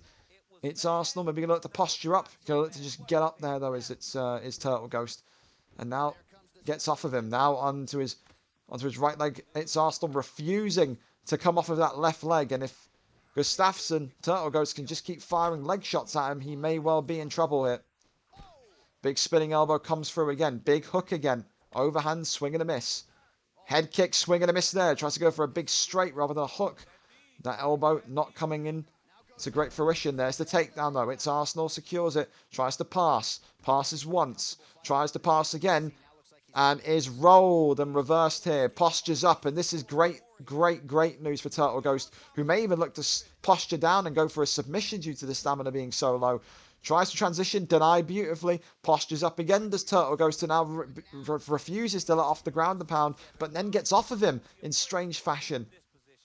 Big elbow. Works the... Oh, the head kick swings in through the block, and It's Arsenal here, knocked and dropped, looks to jump on him. Could this be the moment where It's Arsenal loses his winning streak? Yes, it is. It's 4-0 now for Turtle Ghost. The Gustafsson pick withstands the leg kicks, withstands the elbows, and this is why Turtle Ghost is one of the most exciting young prospects in this heavyweight division. 4-0 and still undefeated. He will be signalling for the belt that his teammate XPG Elite once attempted to win, but fell out at the final hurdle, faltered at the final hurdle. A big victory for Turtle Ghost, who takes it in round number 3. The first time It's Arsenal has now lost in 3 fights. But looks better. Wouldn't be lasting 3 rounds with a guy like that before working with Jack17. So he needs to be very proud of his own developments there. Congratulations again to Turtle Ghost. Commiserations to It's Arsenal. We move on again once more swiftly over to our next one, the featherweight division. It is a American wrestler taking on a Russian wrestler. It is 1-1 Delo 16 coming off of a win, going up against Com45, the 0-1 Russian. Again, both of these men have made a name for themselves in previous divisions, wrestling and grappling and being the best grappler in the division at times. Tonight they square off against each other, one of them looking to go positive, one of them looking to go neutral in their featherweight careers. Who will win it? Will it go to Team America or will it go to Team USSR? Who gets this one done? Will it be Com45 or will it be Mr. Delo? Let's see. I mean, bit busy bets. Don't care. Do not care too much at the minute. There we go. We're here. If the stream loads, there we go. We're good. Top tier. Again, fellas, thank you as well. Donation came in from Blazed and Keza. Blaze and Keza, I love you both infinitely. Keza 10 and Blaze 10. Thank you very much. $276 for charity. Exclamation mark charity, boys. We're on to the pickle juice challenge next. Well, do a shot of gherkin juice, pickle juice. All goes to a great cause for helping with humanitarian aid in Turkey and Syria following those earthquakes. Exclamation mark charity. Donate. And of course, once you donate, you're in for that draw of a prize, the £100 plus prize later on this evening. Here we go, then. Delo in his famous, infamous motorcycle helmet. As you can see, Com45 opting for Dustin Poirier in the black and silver trunks. Thank you very much for the sub. But again, please, I know you're subbing to support, but please, please, please, do exclamation mark charity instead. Exclamation mark charity is way more important than my sub counter tonight. Hola. I appreciate you so much, but make sure you do exclamation mark charity as well. Even if it's $5, donate, donate, donate. It's so, so, so important. We know a lot of Turkish people in VFL. Like I said, when I see these kind of things in Turkey, you think of Uwel Oli of the Turkish national team. You think of Ertak, who is, of course, a well-known Turkish player. You think about what's going on with their families that are still over there. So, yeah. Again, the volume is kind of patchy, so we'll just leave this on mute as we're struggling there as Dello. Of course, Dello, like I said, never really known as a kind of on-the-feet striker, more known as that kind of smothering wrestler. Communist, of course, had some good stand-up moments against LW Walker in the lightweight division, where he eventually lost the belt to LW Walker, but always kind of a bit more of a mixed bag as Com. Com came into the league last year hating wrestling, said that if you wrestled, you're effectively a crotch sniffer, you're a weirdo, you're a nerd. He's now embraced that level of aspect to his games and has become a more well-rounded fighter. Dello is quite the opposite. Dello never really been an effective striker, always been the guy that wants to kind of take you down immediately, get the trip and hold you. He gets the trip now as we go through the Minecrafty circle of pixels and lags as we farm for diamonds and gold ore, and now Dello posturing up here, working the body as we regain clarity on the picture. Goes left and right. There's the big fake from Com, who denies the transition. And now back to the feet goes Communist. No doubt each other here. Two of the one. Well, for Com, probably Dello the best wrestler he's faced. For Com, for Dello equally, Com probably the best wrestler that he's faced. So the Russian here doing well so far. Great head movement. Look at that from the American. Wonderful slick head movement there from Dello 16. Tries to get that big knee off this Com. Now goes to the legs, back to the head. Head kick there is wonderful though from the Dustin Poirier pick. Through the motorcycle helmet. Tries to go for that break block through the head kick. Communist, of course, hunting for his first win in this division still. As we're now going back into the minefield of internet connection.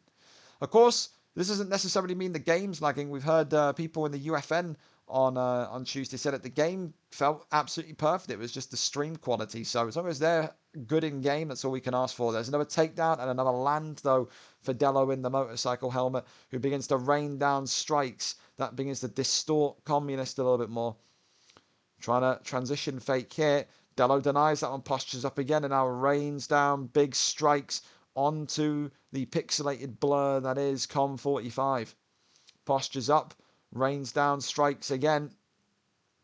Nice, calm, and composed is Dello. Dello, though, so far, probably one round down due to that big stun from Communist and Dustin Poirier. For me, in my opinion, it is Communist 10-9 at the end of round one.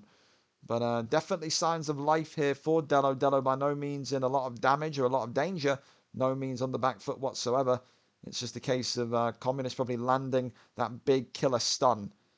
Here we go then. Round number 2. We're off and back underway. The American, probably knowing that he's lost round 1. Now feeling that kind of pressure of Dustin Poirier as his block is completely disintegrated here. And just having to fend off the diamond with some strikes himself. Dello moving gingerly around here. Gets the takedown. Looking to take his back here as Com transitions back into a frontal takedown. And that's merely resulted in a flip for Dello. Dello, though, not able to get the flip off. Communist's takedown defense, top tier as always. Head kick still coming in now. Communist swinging and swerving around. Looks to take the leg. Swings Dello into a defensive counter. And now Dello back against the cage again. Almost being a little bit taken aback by the pressure which Communist is coming towards him with. Communist is going to need to be careful of that. Stamina is going to be a big key issue, especially if he keeps kind of outputting the volume so high going into round number 3. Dello, of course, has a couple of submission wins in his arsenal. Could easily make that one of his own. Maybe Dello giving him the takedown there, probably enjoying that one. And now pulls him down into guard. Now we're going to see what Dello can do from bottom. And there is that big takedown reversal. And that's maybe why I'm saying to you, Dello allowed the takedown there. He's a very crafty so-and-so, is the American. Of course, former champion, as is Communist. Communist, former lightweight champion.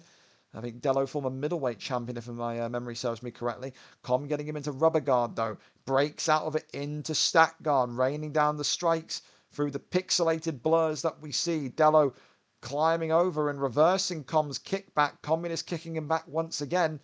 Trying to step over. Com says no. Kicks him right off. Communist's stamina, though, like I said, is very, very, very concerning now with 2 minutes left of round number 2. Have to think that Dello is well aware of that and is going to look to make that one pay a little bit. Said so much output by Communist that it was always expected that his stamina was going to falter. Goes for that body shot there. Communist now taking some big pressure shots from Dello. Dello looking to maybe work the body and just kind of provide himself a platform to maybe kind of jump off of for round number 3 if this one stays as kind of tightly contested and tense as it is. Works the body again. You can see Communist trying to catch him with that uppercut as he's swinging in for the body hook. He just can't telegraph it. That pull elbow there attempt by Communist just a little bit short. Big uppercut again from Dello. Dello now starting to feel more and more confident on the striking. Maybe Communist feeling a little bit pressured because of that stamina issue, takes him down and now has him inside control. Works the body immediately. Brilliant IQ there from Dello, who will be seeing that as, again, another thing to work going into round number 3. A much more stronger round for the American. No stun this time either. You can make the argument that Dello has probably equalised this one and made this one 1-1 going into the third. Looking to take the back here. Can Communist deny it? No, he can't. Looks to get back flat, maybe. Yes, he does. With 1 second left. Doesn't really get too much damage off of him, though. And through the blurry, pixelated vision, we can see the stats here. Dello absolutely taking round number 2. So for me, on my scorecards, I think that stun is going to give Com just the edge in round 1. I think it's 1-1 going into round number 3. How will Communist be able to handle with that stamina management, though? Because that has been chopped and sliced and diced going into round number 3. The motorcycle providing good cushion for the Americans' head. But let's see if it lasts. Round number 3 up and underway. The glove touch is there through the colourful haze that we see. You can see Dello immediately firing body shots once again. Maybe going to go for that jab straight combination to the gut of Communist.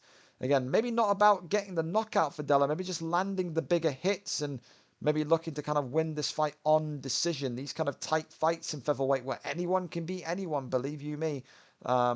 One of those where you kind of sometimes got to just kind of sacrifice the knockout or submission finish and just kind of go for that decision win. Communist knows if he can get a big strike, a big land in round 3, that could give him the big advantage. Kind of go for that pull elbow there as Communist as we, again, fight through the pixelated maze that we see. Dello, though, getting a big counter opportunity there. Working the headshots once again. Now mixing up, throwing leg strikes into the jab straight by Communist. And he's been hooked and down by Dello. The American looking to maybe kind of finish this one here. Doesn't pounce on Communist either. Keeps this one standing. Head kick there, nothing. Jab, leg kick now. Communist has been front kicked. Nearly unconscious there by the American. The American turning it on here with 3 minutes left in round number 3. Goes to the body, goes to the head. Communist now feeling the strikes on that left leg, not telegraphing that left leg kick whatsoever. And now the left leg fractured on Communist. Communist just fighting with such minimal stamina, such minimal gas tank left, trying to swing through. And now dropped and downed again is Com45. Leg kick connects. Goes forward, pushes the pace once more. The American with 2 minutes and 13 left on accelerated clock. This is the big thing as well for Communist. Communist has this kind of this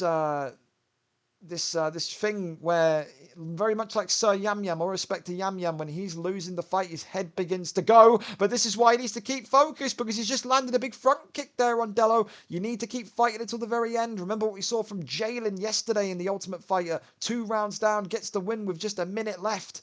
Communist still needs to believe in himself. Oh, big uppercut lands though from Dello. Dello refusing to jump. 1 minute and 15 seconds left. Communist still looking for that money shot. That stamina is just so low. The slip straight.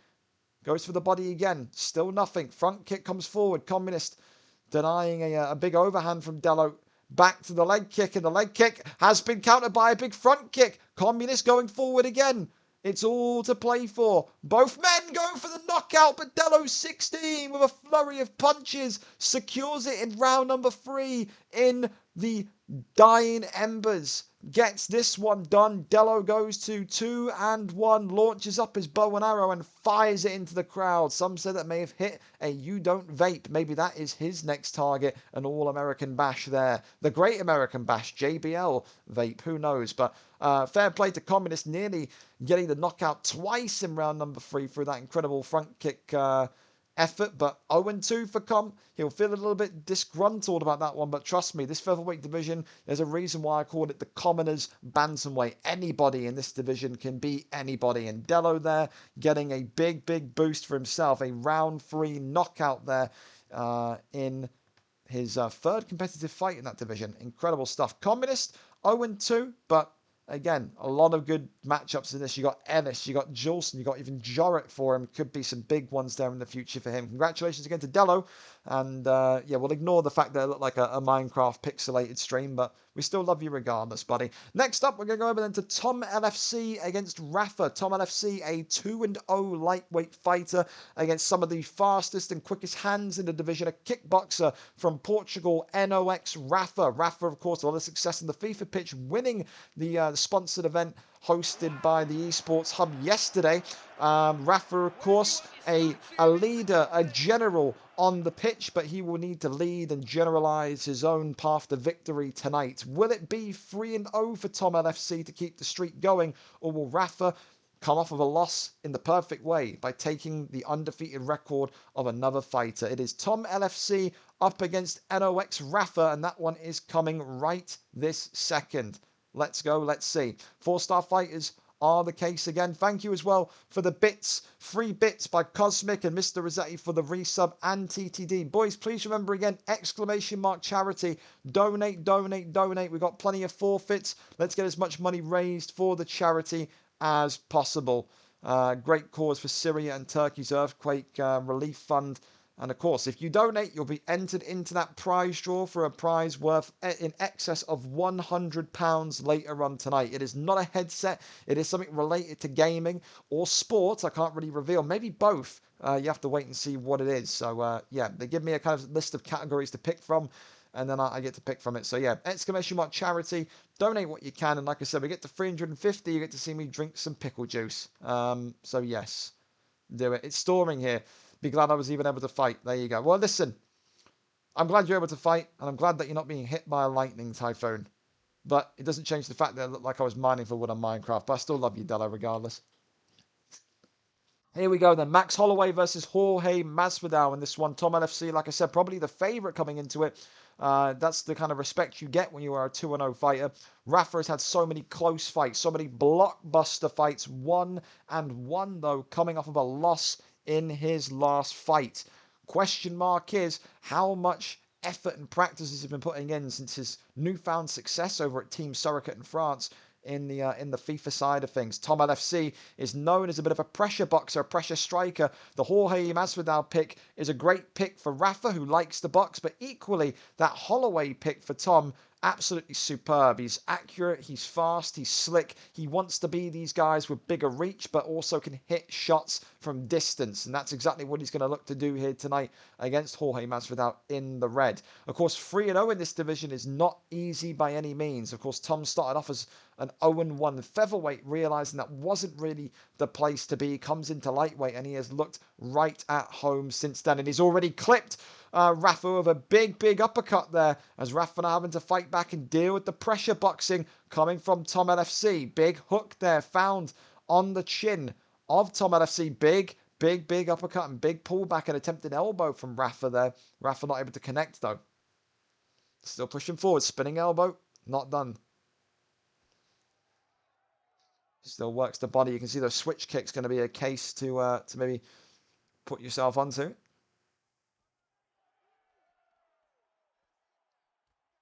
You can see Rafa going for that slip straight and then immediately going for body shots. Oh, big death kick there attempt.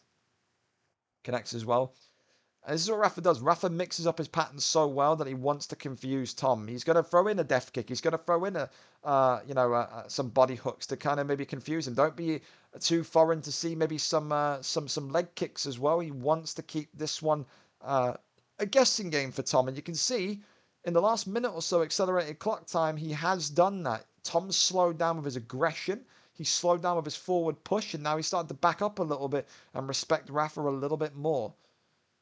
You can see Rafa just measuring up himself, goes for that spin kick to the body there. Wonderful work from the Portuguese. Now just kind of looking to fake left and right here. Goes for big hooks. Now you can see Rafa taking a big straight, though, eating a big straight from Holloway. It's that accuracy that Holloway brings. That switch kick right back to the midsection. Spin kick, switch kick into spin kick. Seems like a new Rafa combination that we're seeing here. But that big lofting straight is going to have to be something that he looks out for. The big elbow connects on Tom. Now Tom looking to go for the big body shots to finish here. Ripping the body to pieces. Here is Tom. The head kick comes in. Rafa's block here absolutely dismantled. Going to have to sway out the way at some point.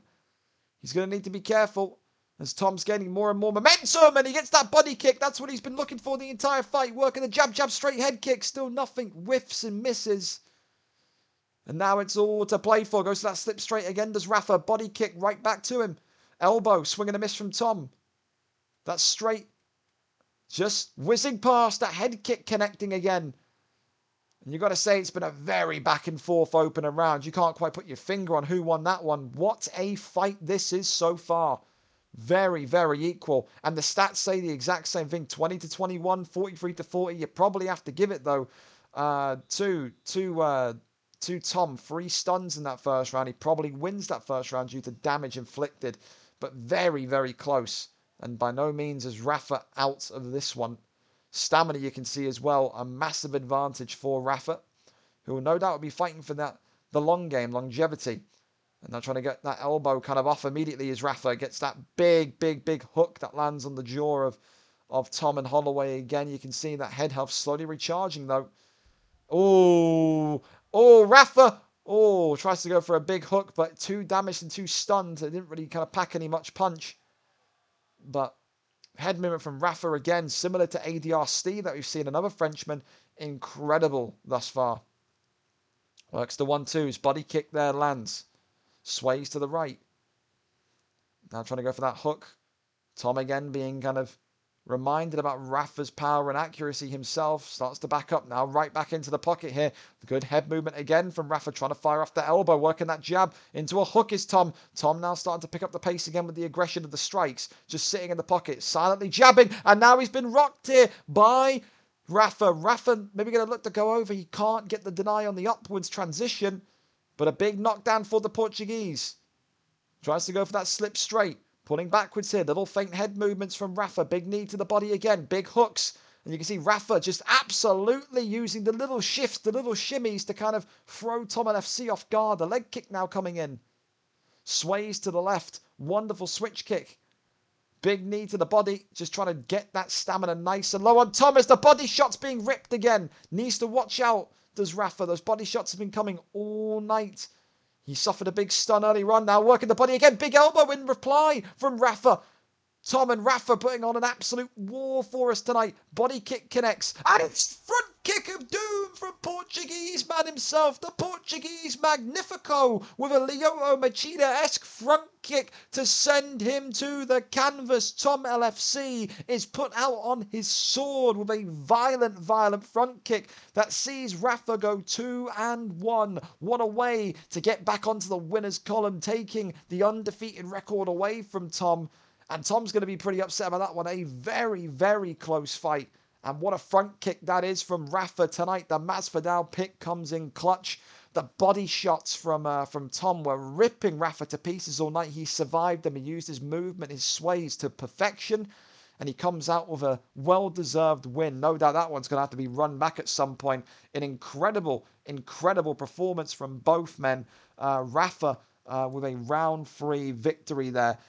So far, probably knockout of the night and probably fight of the night. So we'll keep it as having both, but that will probably change, no doubt about it. But high praise so far in that one between Rafa and Tom. Incredible, incredible fight. Very, very close. Touch and go levels of of impressiveness from there. We'll go over to the next one then. Chaos Mac against George. Chaos Mac, of course, saying that he wants to be the fastest rising champion in this league. Wants to be the next John Jones. He knows that if he wants to do that, he's going to need to absolutely put on a show and destroy the former heavyweight champion George this evening. George, of course, holding the record most heavyweight wins in a row, 8 wins. He, of course, in this welterweight division now is 1-1. He is enjoying life. He won convincingly and he lost in what he will probably say is a convincing manner with that BJ Penn pick. Tonight we'll see if BJ Penn comes back out. It is a kickboxer against a usual wrestler, but we're seeing George evolve into more of a wrestling kickboxer. It is 1-0 for Chaos Mac against the 1-1 of the Englishman George. What way does this one come to pot? And again, the big question to ask yourself is, does George initiate the wrestling early? Does Chaos Mac have the striking to keep this one completely up on the feet and kind of separate from the ground? And again, remember, donate, exclamation mark charity. Come on, fellas. $5 here, $5 there. You'll have me drinking pickle juice and eating sardines in no time. There you go. Tony Ferguson and BJ Penn. He sticks to the BJ Penn pick. Here we go then. The Chaos Mac against George, the former heavyweight champion of the world. BJ Penn here, lining up against Tony Ferguson. The man with no hair, of course, BJ Penn for George. He is 1-1, the former heavyweight champion of the world. The man in the white trunks with hair, Tony El Kukui Ferguson with Chaos Mac. Of course, Tony Ferguson known for his incredible boxing, known for his sharp elbows and leg kicks. In real life, his training consists of kicking the fuck out of steel beams to sharpen up and withstand his knees and elbows. So there you go. For George, of course, with BJ Penn, it's always a bit of a strange one with BJ because he's got such defensive perks on the ground. It's all perks that help you avoid being tapped out. Is that going to be too much of a concern against a man like Chaos Mac, who is known to be a top-tier striker tonight? I guess we're going to have to wait and see. Teep kicks him backwards into the body kick, though. George immediately on the back foot here, but not too nervous. He's often been the man that kind of likes to take the opening round slow and try and read and evaluate his opponent. He's not going to be too concerned unless he gets rocked and stunned. Big uppercut comes in from George as well there. The teep kicks keep on firing backwards from Chaos Mac. And there's that big hook. Goes for that left hand there. Does Chaos Mac. Looks for the takedown. The turning takedown lands. Beautiful work from Chaos Mac. Now going over into sprawl is George. Tries to get into half guard and he gets him there. BJ Penn in his best when he's off of his back. There's the big deny from Chaos Mac. Goes over into top mount. Goes over to the left hand side. Half guard. There's the fake. There's the fake again. And gets him over into full guard again. Tries to transition himself. Does Chaos Mac. Looking to maybe flip. Passes over though. Now looking to maybe flip him again. Nope. Gets him back into full guard. Postures up. Rains down the strikes. Goes back into his shell here. Denied again by Chaos Mac, who postures up. Rains down the body strikes once more.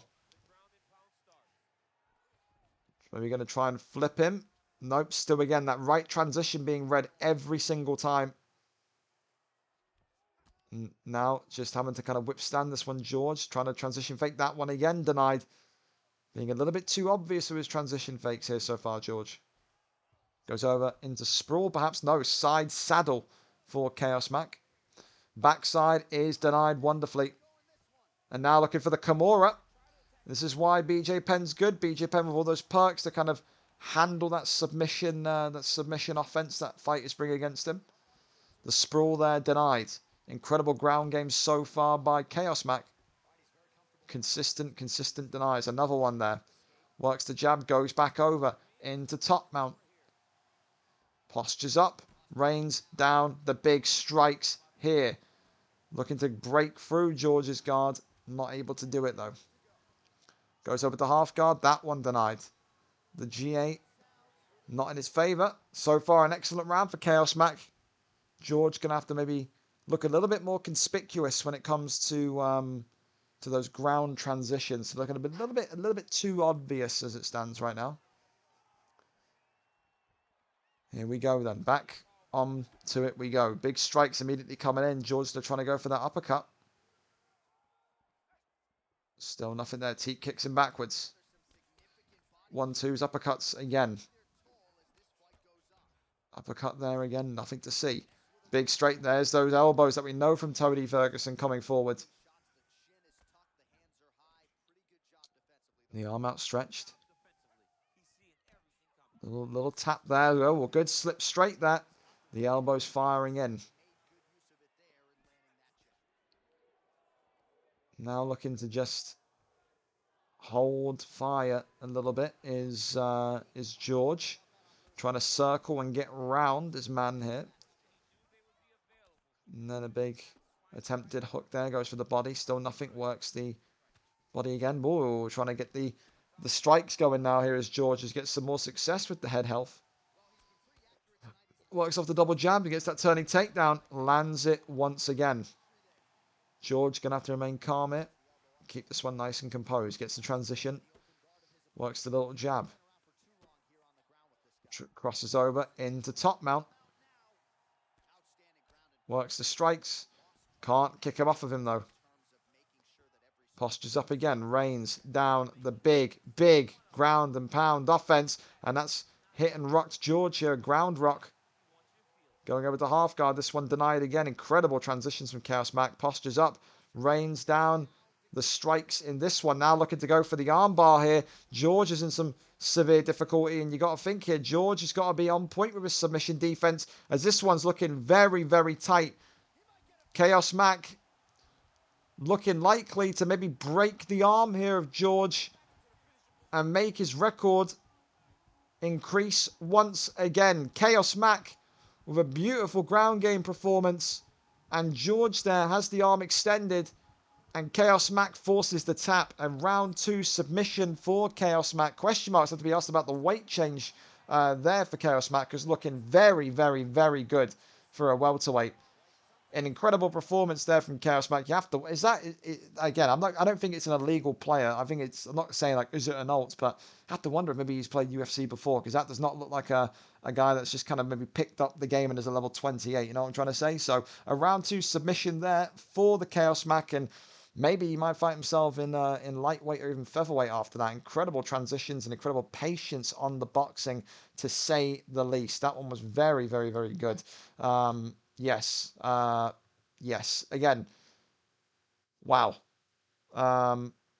Benji. Is the North South? Yes, it is. Rashi, yep. Rafa. There we go. We love that. Jay, don't worry. Jay, I did need you, but I didn't need you. It was a lot of pullouts earlier on, Jay. But, yeah, very impressive. Very, very impressive from Chaos Mac. Said, Discord ain't fresh.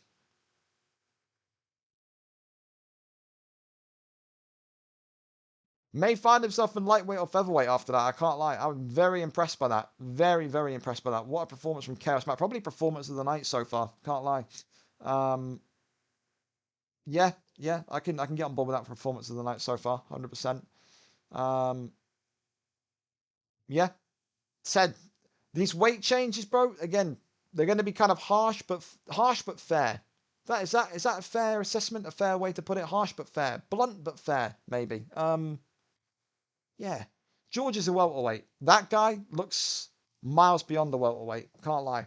We move on then to Para and Jomiarco. Para, of course. Para, 5 and 6 in this featherweight division. A Brazilian Jiu-Jitsu artist coming off of a win. Coming against Jomiarco. Jomiarco recently coming off of a win as well. The same kind of form. 2 wins in his last 5.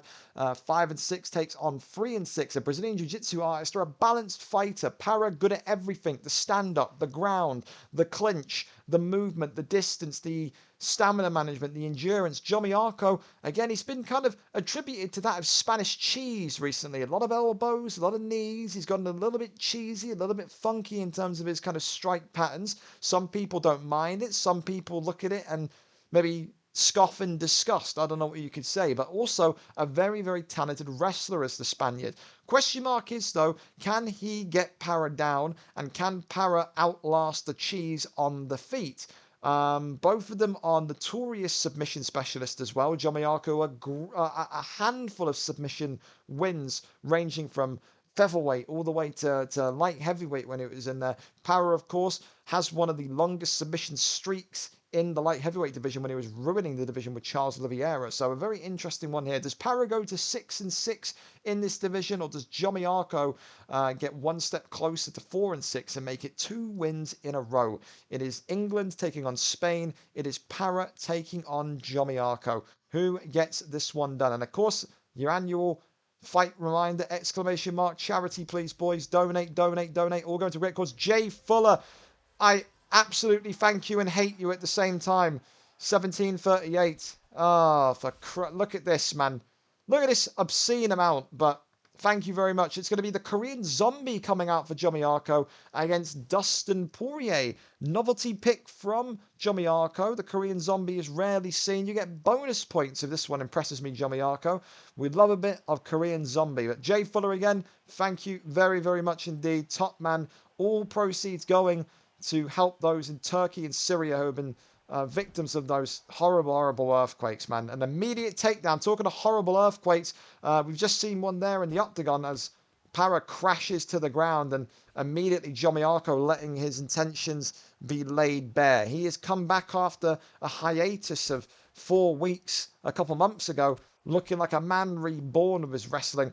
This is a man back in middleweight who didn't even know how to deny a transition with Damian Maia. Now he looks so very well drilled on the floor. It's incredible. Para, though, by no means a slouch. Former lightweight champion.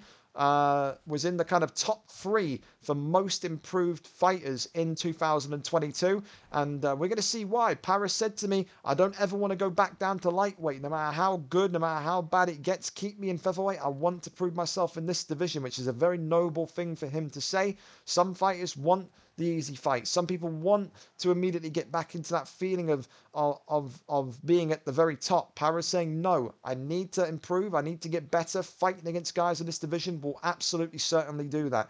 Jomiarco, again, they're being denied, finding out very quickly that Para is not going to be one of those usual suspects that accepts the mauling that he develops and produces. So maybe going to have to outstrike him a little bit here. But when you strike with Dustin Poirier, you're going to have to be very confident in yourself and in your ability. Gets the big hooks there again. Big uppercut followed by that straight and that little jab. Wonderful work. Gets the takedown and, well, I was going to say survives it. It looked like he was going to deny it there, but looking to get the flip there. Jomiarco just a little bit too quick on his transition speed. Raining down a little strike there from the posture up. Trying to cross here. Crossing over to the left, now to the right, and the right again. Climbs over. And now slowly using him like a twister board. Full guard. Great deny. Postures up again, climbs over. Once more. Faking and going over to backside. No, he's not. Goes back over into top mount here. Para going to have to use all of his patience and all of his composure to just kind of outlast this. I think he knows with the Poirier pick he's got Jomiarco's number on the feet. And I think Jomiarco knows that also. You saw Jomiarco immediately when the fight started, shoots for that takedown. He absolutely does not want to be on the canvas standing against Dustin Poirier. He knows his best chance comes from a wrestle fucking, to say the least. Now you can see Para looking to maybe start his transition into maybe being a bit more offensive, and Jomiarco flips and rolls him back into dominant position, goes into top mount, postures up here, begins to rain down strikes on Para once again. Said Jomiarco, you have to say, with how he looks and how he's developed, sure doubt we're going to see the Spaniard claim some gold this year. Looks very, very drilled so far. Respect given by both men. But so far, Para, they're getting a feeling of what the rest of the fight's going to feel like. It's going to be relentless takedowns and relentless ground smothering, to say the very least. Poirier, for Para, probably 1 round down. Jomiarco knows he's probably 1 round up. And there you can see Para getting right to work with those strikes. That big straight comes in. There's the takedown attempt. There's the land. Para still not able to kind of read the takedown and get the deny off. Korean Zombie right back into the offensive. Postures up. Rains down the strikes here. Looking to maybe kick off of him. Fakes once. That one's denied. Crosses over. That one's denied. Big elbows. Now that one denied as well. Jomiarco continuing to impress everyone here with just how well he's looking. That one again denied. Wonderful work. Stops that one. Goes for the... Oh! Oh! The stamina. Could this one be something that Para maybe locks in and secures? Jomiarco needs to be very, very careful here. Para, of course, the notorious submission artist. I think he's going to be okay. The chain's missed. Great reactions there from Jomiarco. If that chain was hit, you'd have severe doubts about Jomiarco's ability to get out of there. Para still raised up focus to try and secure this one. But I think Jomiarco's just about going to be okay here as he's popping out with enough time to spare. There you go. Gets right out of it. Nearly getting the tap though, Para. If Para hit that chain, that could have been all she wrote. Goes over to half guard. Working the body. Jomiarco looking to make Para pay here. Tries to go for the transition. Gets the posture up and it works. Goes right back down. Goes to rubber guard. That one denied again. The reactions from Jomiarco and Para are just top tier. Top tier. Now trying to get up and gets right back to the canvas. Beautiful work. Beautiful work. Big uppercut lands there. Oh, pull that. Uppercuts again, absolutely clipping him on the jaw. Para working the combinations beautifully. Big knee into an elbow. Big knee again and another knee. 1-2s again. Goes for the takedown and Para this time denies that one. Beautiful takedown defense. Now you can see Jomiarco just working the strikes beautifully. Big knee to the body. Gets the hook off. Tries to go for that pull back elbow almost. Head movement is beautiful. But this is now Para absolutely stalking the Spaniard. Works the body straight back to the head. Great aggression from Para at the end of round 2 here. Getting some big points on the board, no doubt about it. There's the takedown. There's the land though. Para though getting right back to his feet using that cage get up. Difficult one to deny for any man, no matter how fast you are. And the head kick there comes clattering through from Jomiarco. Big overhand. Survived though. There's a bow of respect almost. And he clips him again. Para being stunned backwards. And that's a big end to the round for Jomiarco. The Spaniard looking in fine form. Respect paid again from both men. Para though knows he's probably got to go for broke here. Jomiarco just looking so good compared to those days when we saw him in middleweight and light heavyweight. He has gone away for 4 weeks, trained with Batman in the mountains, and has come back looking like a student of Khabib Nurmagomedov. Absolutely. Top work. And there's that flip there from Para. Gets him down. No doubt probably Jomiarco probably allows that one to happen. He wants to be down here. Para there denying beautifully from top position. Gets the elbows firing off. And denies that one. Now going for the arm bar. This is an interesting one. Para looking to take the arm here of Jomiarco. And the stamina again is quite concerning for Jomi. This would be absolutely massive from Para. A comeback victory for the ages for the Englishman. Submission defense, though, is looking good for Jomiarco. So good. It's going to be closer than the last one, though. I'll tell you that for a fact. Jomiarco needs to keep his head. Just seems like he's panicking a little bit. He's going to get out of it, though, I feel. Para closing in on it. But as we said, closer than before. But just gets out of it in time. So close again. 2 close shaves for Jomiarco from Mr. Para himself. And Para going to be getting to be feeling a little bit frustrated here. Feels like maybe those could have been the moments. 2 times, 2 near cases of being caught for Jomi. Right back to the feet again. Pushes off of him. Submission defense, though, looking good both times. Big uppercut there. Shoots for the legs again and denied again from Para. Pushes backwards. Oh, what a knockdown. Quick, lightning fast from Jomi, who now goes back over into half guard. Tries to cross over into top mount. Para denies him. Full guard. Goes into rubber guard. This is good from Para. Is he going to try and maybe flip him, get him into top mount here? No, breaks right out of the rubber guard immediately. Big elbows from bottom. Postures up. Raining down the strikes once again. This just goes to show you this featherweight division, boys. It is disgusting. 3-6 Jomiarco, putting on what could only be described as one of the performances of his lifetime against the former lightweight champion of the world. And this is what I mean when I say anyone can beat anyone. The record is subjective. You could be 0-4 and you could beat someone that's 5-0 in this division. It really is that tight with how... I'm so proud of myself. Ego boost for me. This featherweight division is absolutely ridiculous now because of the kind of weight changes that we did here. It looks crazy. So many good fighters, so many specialists in their respective fields. And now you can see Parra absolutely going for broke here with 37 seconds left. He doesn't want this one to go to decision. There's the takedown from Jomiarco. That one's stuffed again. Gets the body shot there. Big uppercut from Parra. Parra going for broke, leaving it all in the octagon here. Jomiarco would just probably be saying to himself, let me walk away and get my decision victory. Parra, though, letting off the shots. And this one goes to decision. Jomiarco getting a big overhand for his troubles at the end, but you have to think Jomiarco has probably secured that one. And again, shout out to Jomiarco. The improvement that this young man has made in a matter of 2 months is absolutely ridiculous. He was tired. He was upset with constantly being beaten up in middleweight. He was almost disrespected, in his words, when he got put to lightweight. He disappeared after his light heavyweight title loss.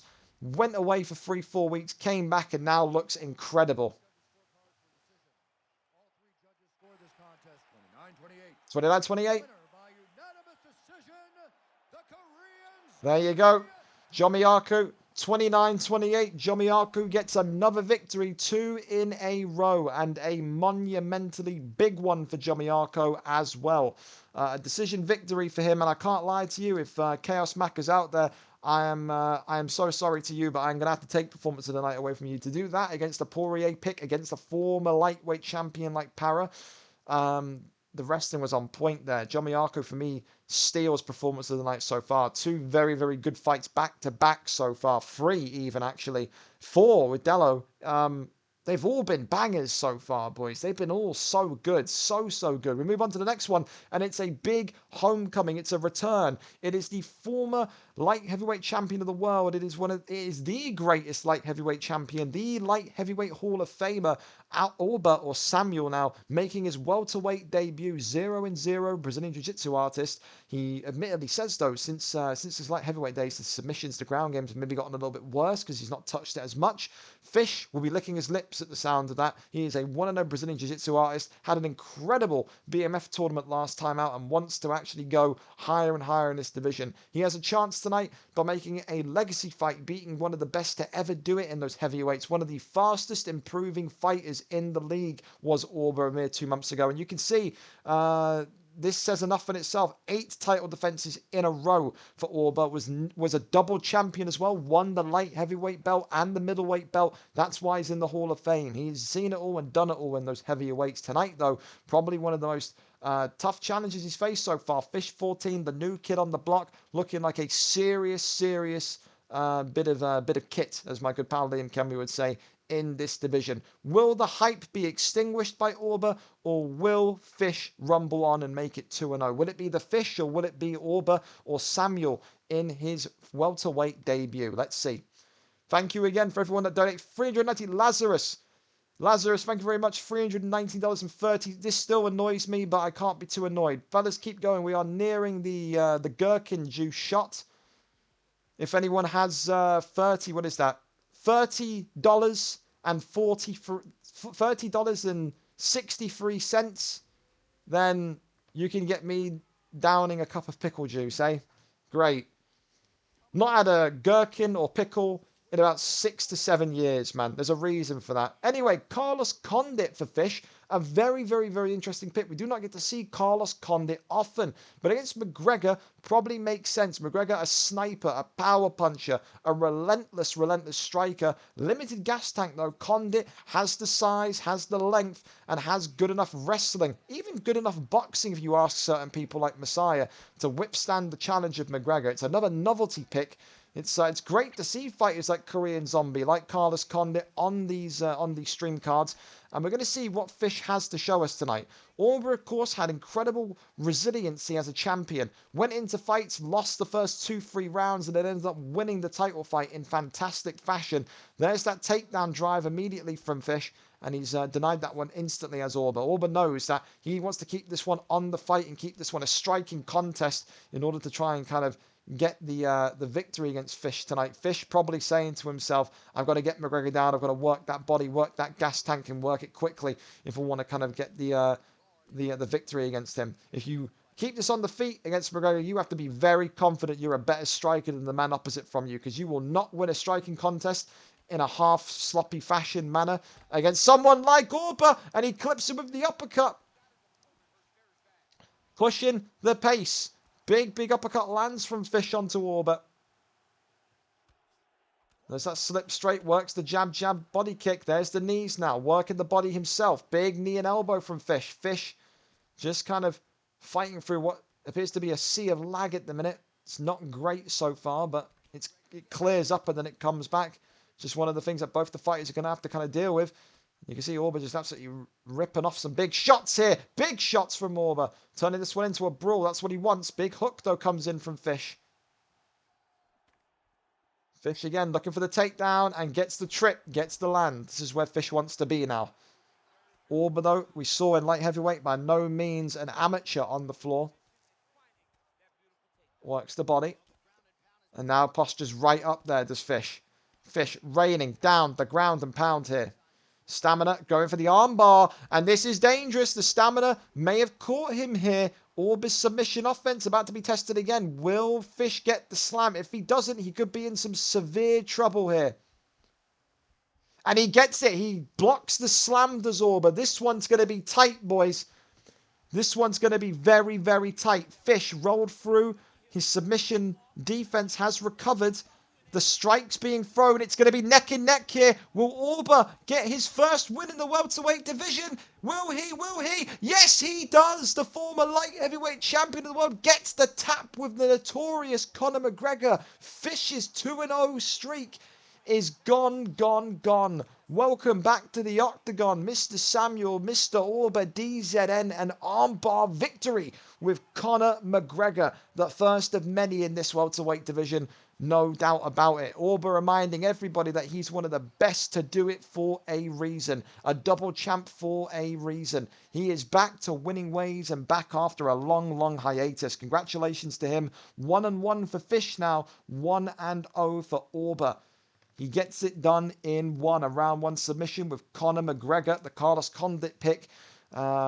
Maybe not the one, but also missing the slam was a devastating fact there for him. Fish, commiserations, you will be back. We know this, but what a way to come back there for Orba. Congratulations to him. Top man. Excellent performance. And yeah, just goes to show you why greatness never fully evaporates. He's said one of the best to do it in light heavyweight for a reason, and he's in that Hall of Fame for that exact reason. Let's go over to Showtime, because this actually probably benefits Showtime. Showtime, if you're here, hello. Yeah, because I know you got your kid to go pick up from school probably at like 4 p.m. our time. So we're actually 5 minutes early for your show. So this is great. Showtime, of course, the notorious pressure boxer against Aiden, a notorious HUD-watching wrestler, a dominant wrestler in that regard. Showtime is on a 3-fight winning streak. If you take out that 420 championship opportunity, he's 3 fights, 3 wins in a row in this lightweight division. Wants to make it 4 fights, 4 wins in the lightweight division tonight. That kind of form is the form of potential contendership opportunity. However, aside from him, is Aiden. Aiden, of course, not been in the greatest run of form. 2 fights, 2 wins, followed by another 2 fights, 2 losses. So a 50-50 fighter since he's come into the lightweight division, but an incredible wrestler. And if Showtime gets taken down, if Showtime gets pinned to the floor and gets held in top mount, it could be over relatively fast. Showtime needs to keep this fight on the feet. Aiden needs to get this fight to the floor. Will it be the pressure boxing on the feet that wins it, or will it be that control, that Habib-esque wrestling from Aiden that wins it and gets him his first win to end that horrible losing streak? Showtime.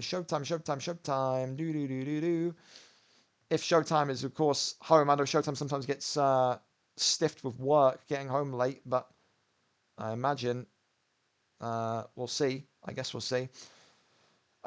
Yes, it was to be a backup title shot. No, listen, relax, Chaos, relax, calm, calm, calm. How do I watch the stream back? It'll be in the VODs. It'll be in the VODs. Come on, comments. George, you are more than welcome. Get on here.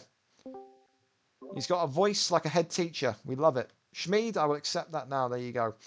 Let's wait and see if Showtime is here, of course. And then we'll go from there. Hello there, pal. Good friend. You there? Trying to get this mic fixed. Ba ba ba ba. Is Showtime? I mean, buddies, you're from Showtime's chat. You reckon Showtime is still stuck at work? You reckon? What do you think? If he's not here, he's. I've not released the door yet, Assad. I'm waiting for League and Team of the Season to be out. Because if Showtime's still at work, that's fine. Because I know sometimes he gets delayed coming home. I'm not going to be a dick about it. He said he can't control that. We can go to the next fight if so. Can you hear me? I can hear you. Hello. Oh, You that's got- good. That's good. Sounds like you're in like a bathroom though. I can be, but I'm not. Oh, that's great. You enjoy the chili peanuts or not? I did. I did actually. I wouldn't mind seeing it again. Well, you hopefully never again, ever. Obviously, you don't like charity then. Well, great. That's kind of unfair, but you get to see me down some pickle in $30 time. Someone $30, reach in your pockets. The pickle juice will come out. It absolutely will. As we wait to see if Showtime is here or still stuck at work, we'll kind of wait for comms on that. Of course, we're not gonna hold it against Showtime if he is. We'll kind of get that one ready to go when he's back. I assume as well. Excited for a Showtime. bit of Showtime. Showtime as well. You like? You ever want to check out Showtime streams? He collects UFC cards like this. Look at these, man. Incredible. Get me involved immediately.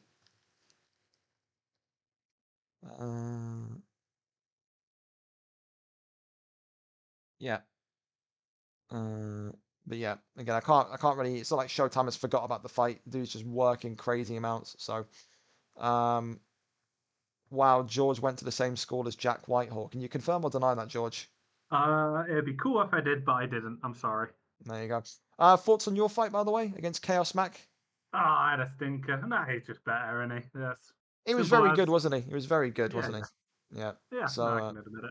yeah, decent cards so far, though. I guess while we wait for that, I guess what we'll do just to avoid any delays, because we know, like I said, Showtime will be with us as soon as he can be. There's no issue there. We'll go on to our next one. We're going to go over to Logan against Rashi Poop. Let's go to that one. Aiden, if you're out there listening in the void of the audience, of course, I'll keep you posted when Showtime's here. But again, it's not my fault. It's not his fault. Sometimes his boss is effectively a dick and makes him kind of like do extra before they end their shift. So he is usually live. Assault Buddies is in his stream chat all the time. They can all verify that he's usually here. So again, we'll all be good. We'll all be good. Yeah, we'll kind of wait and see then. Right, we'll go over then to our next one, which is going to be Logan against Rashi Poop. So Logan versus Rashi Poop. You're up. Link, please. So, break down into this one, Logan and Rashi Poop. Logan, of course, is 3-1, coming off of a loss in his last fight. Previously was 3 fights, 3 wins.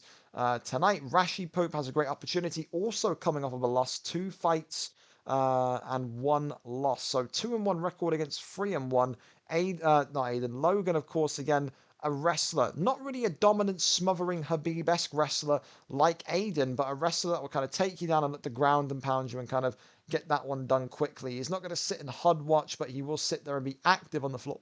He's more, again, when I'm burping and stuff and hiccuping, you got to give me a minute because the peanuts are, yeah, like, yeah. Where was I?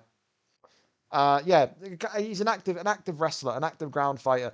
For Rashi Poop, also a sort of a wrestler, sort of a striker. I think Rashi Poop is one of those that prefers to keep the fight standing, but if it goes to the ground, Rashi Poop can handle himself and kind of keep that fight competitive. So it'll be interesting. One of them's going to go 2 losses in a row. One of them's going to bounce back after a big loss in the last time out. What way does this one go? Does it go to Rashi Poop or does it go to Logan? Logan, of course, commiserations, or thank you, should I say, to him, coming in late after Arujo backing out of this one due to his family surprising him with a birthday meal. So Oh, that's yeah, nice. yeah, I wish I had family like that. I wish Yeah, same. my family just kind of like shook my hand and was like, yeah, happy birthday, fuck it Uh, off. it's more than what mine do. Yeah, well, there you go. Well, this isn't a depressing stream; it's a charity stream, right? Are you Moving on. donated, George? I'm poor at the moment, but I That's can all do. right. That's fine. Hey, listen, only if you can afford it. It's not no force. There we go. Big Rasher. There we go. We got the stream. I'll link this one to you as well, George, so you can get this up. There we go. Big Yeah, I'll find it. Rasher. No, there it is. I got it for you. There you go. So Hero. Rashi Poop and Logan to head in and get this one up and underway. Again, remember, exclamation mark, charity. Donate, donate, donate. Great, great cause for the people over in Syria and Turkey with all the earthquake stuff that's happened the last few weeks. So, yeah, yeah. Assad, they are. They're so. You're not supposed to unpack them without gloves on. That's how spicy those peanuts are, man. They're not good. They're very, very bad. Very bad. I figured out why my nose was so bad because I blew my nose and then I could see the powder in the nose. Obviously, it was coming from my throat upwards. Great. Thank you, Charlie, for your prime. Thank you, thank you, thank you. Again, Charlie, you know me. I obviously ask, don't sub today. I appreciate the subs. The subs will be there tomorrow. Man. If you want to do anything for me, donate to the charity. It is such a great cause. Like I said, I picked it, handpicked it. I wanted to do it. Like I said, guys, so many great people from Turkey that we have in the league, like Ertak, like UL Ollie. So you can only think what they're kind of going through. Their grandparents still over in Turkey and stuff. Like, yeah, you know, it's the whole thing is just crazy, crazy nuts. So, but anyway, on a more positive note, who's gonna get their fucking chin smashed in here, George? Well, it's middleweight, isn't it? Oh, Yeah, Kevin Holland for Rashi Poop, the 2-1 fighter. I do like Logan, who's usually a wrestler, picks Jared Cannonier. So that is an interesting one, isn't it? A bit of an interesting one that he's opted for a straight up boxer with no ground game for Cannonier. So I do like Holland as well, though. Ooh. Holland, a lot of length, a lot of Slender Man vibes, doesn't he? Here we go then. Rashi Poop in the blue, the 2-1 fighter. Logan in the black, the 3-1 fighter. Both men last time out taking losses. They want to rebound with a big win this evening. And you can see already Rashi Poop just taking a lot of shots there, almost just kind of maybe baiting him into throwing strikes. And Logan's not going to say no to that, just completely says thank you very much and throws back with a big couple of strikes. Now you can see Logan, when you're Cannonier and you have so much power as Cannonier, he's going to want to stay really close contact with Rashi Poop here and just really fight inside the pocket. That's what you want to do when you're Cannonier in the black. You kind of want to sit there and just bop from close range. Kevin Holland, of course, so much length. You can fire leg kicks. You can really take away Cannonier's main cannon. Of course, everyone knows if you work the leg and you damage the lead leg, then they lose power in that stance. So if he kills that left leg of Cannonier, then the power of Cannonier begins to evaporate and go as well. So maybe that's a kind of a way that Rashi needs to go. Rashi, they're taking some big shots though, as they're now starting to establish their own game plans. So you can see Logan just trying to block up and get the counter strikes. And you can see the left leg of Rashi really starting to take some impact and wear and tear also. There's the takedown from Cannonier. That's a sentence you don't hear often. A takedown by Jared Cannonier. And now Logan going to work here in side control. Goes over into sprawl. Gets the get up. No, he does not. Rashi Poop is denied there with Holland. I mean, with Kevin Holland, though, George, as well, he's good with the... he's got good submission stats as well. Can easily catch Cannonier. If he catches Cannonier in like an armbar or something, it's very, very damaging for Logan here. So maybe wants to maybe get this one back to the floor, flip him and try and catch him with an armbar or something. We've seen it happen once before. McGregor getting the armbar tonight. Who knows? Maybe another one can come through. Yeah, surprised by the McGregor armbar. Yeah, I think we all were. But said Orba... He's the GOAT for a reason. What a boy. Works the body there. Swings there with the big body hook. Now another takedown for Cannonier and secures it. Rashi Poop here looking to go for the Kimura. That one denied though. Going to have to be a little bit more conspicuous, isn't he? Postures up. No, it's he's talking to him as well. Going over. Into the right, goes over into full guard.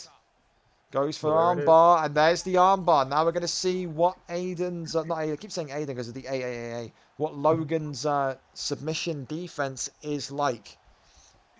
And Rashipip going to have to try and secure and get the slam. Doesn't get the slam. Yeah. The slam bops him down. But as well, even that though, that takes away some... It takes a bit of stamina, yeah. That takes away some momentum. You think he was really pummeling his face in and getting the ground and pound kind of effectively. So stops him in that regard. And interested now to see what the game plan from Rashipoop is going to be. Rashipoop, I feel, George, he's got to work the legs and just take away all the Cannonier's power. A lot of leg damage this first round. Yeah, and that's been onto the Holland pick. So let's see if Logan can carry on. Logan, you can see immediately tapping the leg back, immediately going back to that left leg. Oh, big hook. And now head movement from Rashipoop there comes in, followed in by a kick to the left leg again. Spin kicks him backwards. Oh yeah, he throws like an absolute unit, doesn't he? Big overhand there coming in. How many Knockout of the Night awards have we seen Jared Cannonier picks receive? He's one of the most favourable boxers to take in middleweight, but Kevin Holland, probably the most picked 4-star middleweight, as he's bopped again, and now ripping shots here, or attempting to, is Logan. Logan off the double jab, the hook there, the block absolutely battered. This is the time where Logan needs to completely go in there, all guns blazing. And now, pushing forward, big uppercut, back to the body.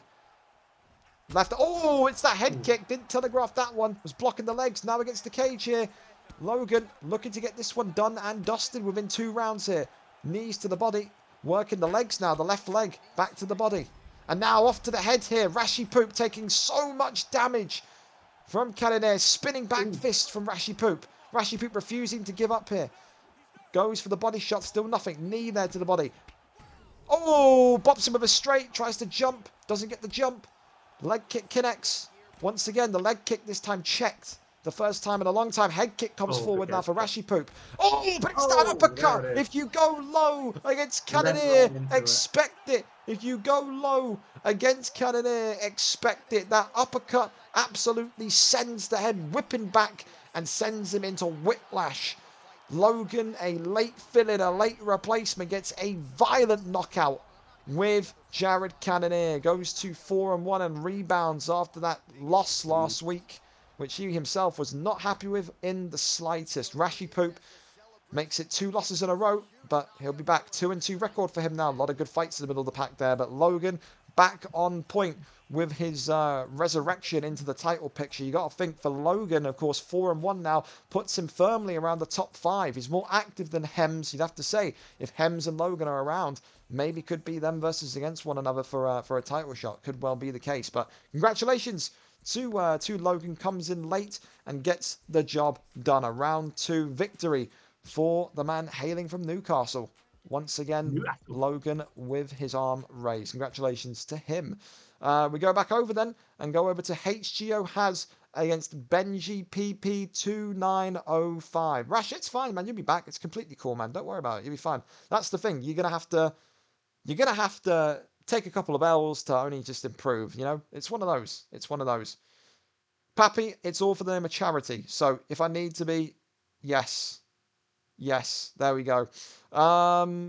Right. Any idea how long I have to wait? I'm pretty certain that Showtime picks up his kids and is at home usually by 4, so I don't think any later than 9. What I imagine's happened is that he's been told he's got to work a little bit later, so he's going to go from work straight to pick up his kid and then be back. So don't worry. I think we'll set off a time limit of realistically around 9:30. If he's not back by 9:30, then we'll call it. But you'll be fine. Don't worry. You'll be fine, Aiden. You'll be fine. So it's either you fight or you just have a week off. So it's one of the others. We move over then to HGO Has against Benji PP 2905. Has, of course, 4-3 in welterweight. 3 wins in his last 5. As for Benji, 3 wins in a row. The calls for a title shot from this young man continue to get louder and louder. Will it be 4 in a row tonight? He would be beating a man inside the top 10 and would effectively take his spot. Benji, of course, known as a kickboxer. HGO Has also known as a boxer, but can be known as a kickboxer. The majority of his knockouts has come from his hands, which are packed full of concrete. Who gets this one? Stream link for you, George, is in the stream chat of the Yeah, I've Discord. got it So already. excellent. Here we go. And then Has, of course, opting for his usual suspect in Conor McGregor. He loves that McGregor pick. He's had a knockout of the night, I think a performance of the night. Forgive me if I'm wrong. He's had a couple of accolades, bonus accolades with that McGregor pick. Benji PP responding with the El Kukui Tony Ferguson pick. So similar kind of story again as what we said with previous McGregors. If this fight stays on the feet, you got to think HGO has, with all the experience he has, probably gets this one done relatively nice and fast. For Tony Ferguson, again, a lot of great spin kicks, spin elbows, can execute the cheese pretty beautifully. But again, we'll have that advantage on the ground as well. And there's that immediate takedown attempt. And you can see Benji PP already denied there by Has. Has saying to him, don't you worry, this isn't going to be going to the floor tonight. Benji PP, if he wants to compete for the belt, he's going to have to go through challenges and tests like this.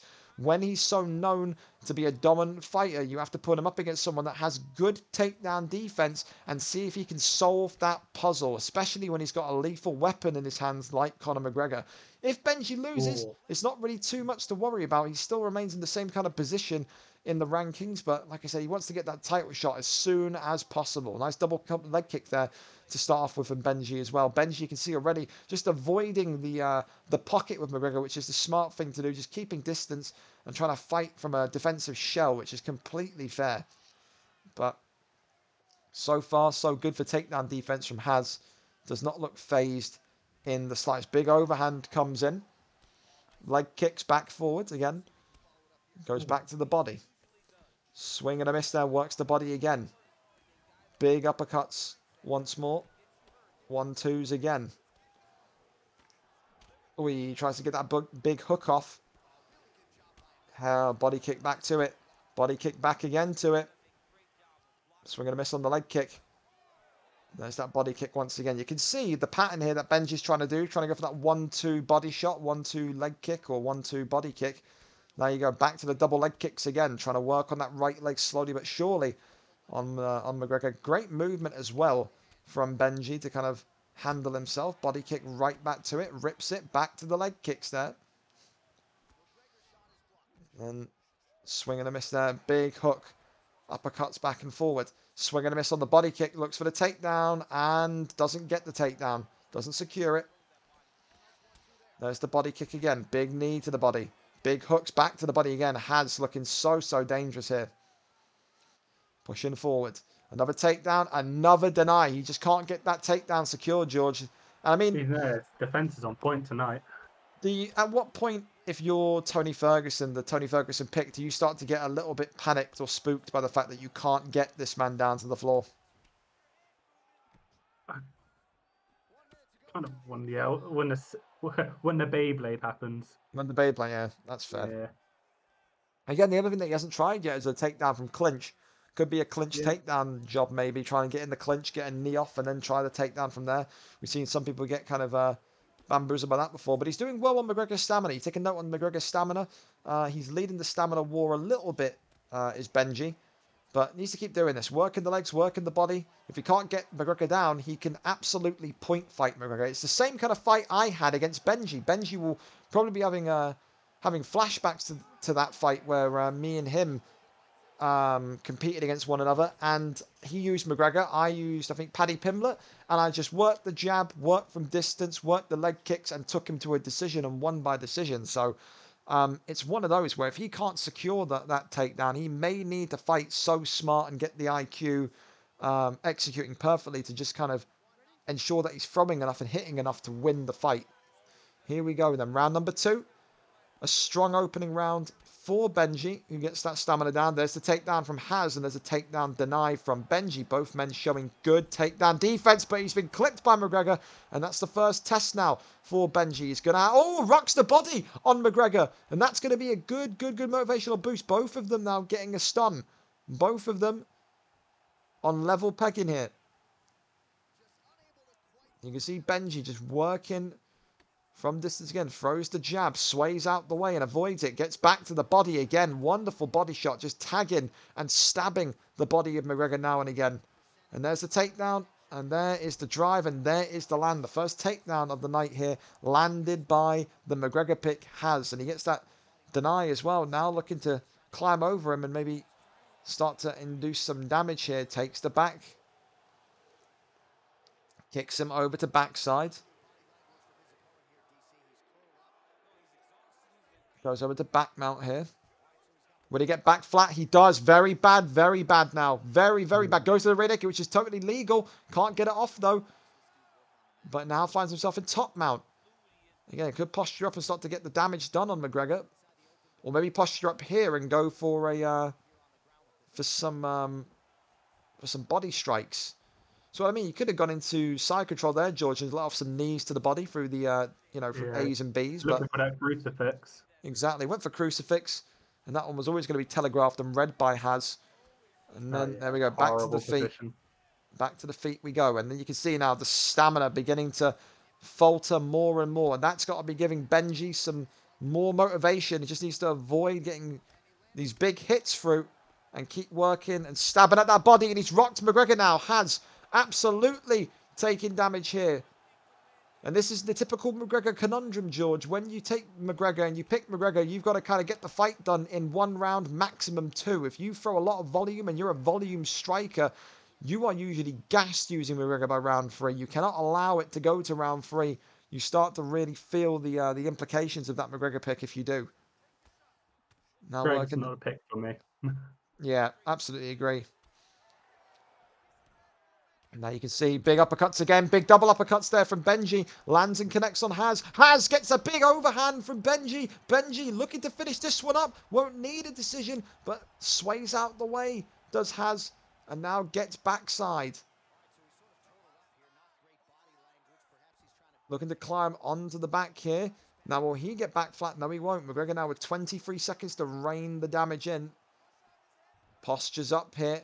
Rains down some strikes here and a shift of the body position, and only gets 1 off there and denies that one. But round 2, clear as day, isn't it, George? That is a Tony Ferguson round. 1-1 probably, isn't it?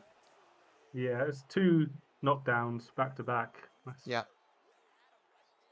You can maybe argue 2 rounds to 0. Identical significant strikes, but more total strikes. Probably 2 rounds to 0. It depends how these judges are feeling, really, in it, with the first round. In my opinion, it's 2-0, but it could well be 1-1. It could. Here we go then. Last round of the night between these two. A lot of fights tonight go in the 3 rounds. Means that we've done a good job matchmaking. Equal matches for a lot of these guys tonight. Tough fights for everyone. Big body kick comes in for CHAZ. Just looking to chase down Ferguson. Benji knows that he can take his time here. Back to work in the body. Just needs to make sure he doesn't get a little bit sloppy and too complacent. McGregor can put you out with 1 uppercut, 1 hook. It is devastating. There you go now. Oh, CHAZ though, talking of hooks, has been hit by a big one. CHAZ slipping and ducking and diving out the way here. But he's been bopped again off the... Oh, no return fire. No return fire. He was too downed in terms of stamina. Head kick comes up and is stopped again. And Benji PP now is absolutely feeling home and dry as he continues to just work the jab against McGregor. Works the body kick again. Zipping and draining the stamina. Will be 4 wins in a row for the Ferguson pick. And he is looking like he's in some of the best form of his career. Oh, shakes in his face as well. The cocky swagger from Benji PP. CHAZ absolutely fighting on fumes here. He's going to need an absolute wonder knockout, isn't he, George? Yeah, and he's something special. He is. Big Has needs to be a bit careful when going for the body. 1 uppercut, really hit him. Yeah, honestly, I think that's what he's trying to telegraph and trying to find here. Mm. Said, if I'm Benji, I'm not throwing a single uppercut for the rest of the fight. Like, you've probably won this round because of the stuns. Don't even need to throw an uppercut. Swaying and moving. Benji just ducking and looking. This is his best Mayweather impression here. Just swaying to the side and looking like he's absolutely in Wonderland here. Takes him down. Now jumps onto Benji. Gets right back off of him, though. Knows he can't do too much, and he just stands and looks at him. Benji's happy. He says, come on, I've won the fight. I know I've won the fight. I don't need to get up. Hands behind the back here from CHAZ, almost taunting him and calling him a chicken. Benji won't be dragged into that, though. Swing and a miss again. Oh, and it's an overhand from Tony Ferguson that gets it done in round number 3. Benji PP makes it 4 fights, excuse me, in a row with wins in the win column. This man's form screams title contendership, and that is what he will be demanding next. Wonderful game plan. Didn't let the lack of takedown success in round 1 scare him. Stuck to the game plan, took the fight to distance, and just worked and stabbed at McGregor's body, which a beautiful, beautiful game plan that I executed against him also worked for me. So a tremendous performance for Benji, and Benji gets it done with a stunning and sickening overhand in round number 3. Yeah, a great fight. And said it's good because we got to see what Benji's like when the game plan doesn't work. The game plan was obviously takedown immediately. We saw that. That's why he immediately went for the takedown right off the rip. Didn't really let that scare him or confuse him, and just adapted and kind of shifted his methods of fighting immediately straight off the rip. So there you go. Congratulations again, and GG's there. Title fight or top contender. That's what Benji's demanding. There you go. There you go. All right, listen, fellas, we go on to our next one. It's going to be Xeno GB against Vape. Of course, Xeno GB, a 2-1 featherweight boxer coming off of a loss for Vape. Of course, he is a 1-1 featherweight wrestler. Both of these men coming off losses. One of them tonight will regain their form in this division. Xeno has some slick and quick hands. This is a guy that you do not want to stand in the pocket with and exchange with. If you do, you are in some certain trouble. For Vape, if he can get you down, if he can control you on the floor, as you know, George, he is a very slippery customer to deal with when it comes. Oh god, oily. Yeah, slippery, oily, scummy almost. Just a real douchebag, isn't he? Just like a leaking bin bag of shit. That's what Vape's like. You're in for something special here. I hope you're ready. Okay, well there you go. It's going to be the 2-1 Xeno against the 1-1 You Don't Vape, coming out from Finland, and they'll be representing Finland tonight. There it is, the Finland flag, and it's the Finland national anthem. Incredible. We'll keep the anthem going up until fight time. I'm hyped. God. Gringo ready for my thing. Out to get it up. Oh, I'm cringing. Oh, George, hold me. I'm cringing. You said he'd do this as well. Oh God, I'm cringing. Oh, what? I'd rather take the peanuts. Give me the spicy peanuts again, man. Give me the spicy peanuts again. All right, get him out of them. Oh, Jesus Christ. Here we go then. Oh my God, he loves it. He's so happy with himself. Look at him. He's so happy with himself. Americani for Vape, the man from Finland himself, in the blue against Xeno's Conor McGregor. Here we go. Vape, the first ever Americani pick in the league, I'm pretty certain. Vape in the blue, Xeno in the green. And of course, like I said, Xeno on the feet is a absolute machine, a weapon of mass destruction, George. Oh, and look at them move, though. Look at them go already. Look at them move already. There's the takedown. There's the land. Beautiful work. Go for the immediate arm triangle. This could be This could be over already, George. Look at the stamina. He lets it go, though. Does not a lot of confidence there. Works the small little jabs here. Onto the floor. Vape is a patient ground striker, George. I mean, you spar with Vape. What can you tell us about Vape? What's he like? Slippery, scumbag, asshole, you name it. Well, I mean, for a fight style, though, does he look to ground and pound you, submission? What is he going to be looking for here? His stand-up's gotten a hell of a lot better. He likes the old submissions, but don't we all? Yeah, he's got reverse there. Now we're going to see what Xeno has for us on the ground. Postures up and immediately climbs over him, going over into side control here. And now goes over into full guard. Vape complaining about the emergence of Marshall Mathers in his ears. That's not Finnish folk music. That's Eminem. And now do they do yodeling in Finland? I think they do. I think that's Sweden, isn't it? Yodeling. I don't know. We'll leave that to the chat to tell us. There you go. Big jabs and hooks there. Big, big, big slips there from Vape. Just the head movement's beautiful. And the turning takedown lands and connects again. Zeno, of course, has been saying for many, many weeks now. He says, I am a higher level fighter. I need to be on the stream cards. He gets his opportunity again tonight. 2-1 for a reason. Wants to go 3-1 and climb up the divisional leaderboards to get himself close to a title fight. No doubt if he gets it done with Americani tonight, it could be one of the big shocks of the evening. Again, performance of the night. No doubt we'll wait for him if he can especially knock out Conor McGregor, surely. But so the Finland flag draped over young Vape as he believes that maybe Americani is the new meta. You can see it's just having to... Oh dear God. There we go. The lag clears. It's all right. Choppy waters, isn't it? Choppy waters. We all know about that. As a man from Slovakia, we've all rode through an ocean of waves before, but it's absolutely fine. Vape channeling is in a Finland and getting finished ping. There you go.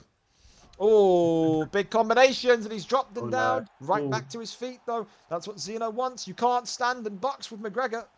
He's going to have to be a little bit more slick here, because this could be the kind of thing that gives Zeno momentum. He's refusing to go for a takedown here, George. Surely he's got to shoot, George. I don't know what he's doing. He's looking absolutely like a punching bag here, like that scene out of Rocky, where Rocky and Sylvester Stallone's just beating up that cow and the butcher. That's what he's looking like here.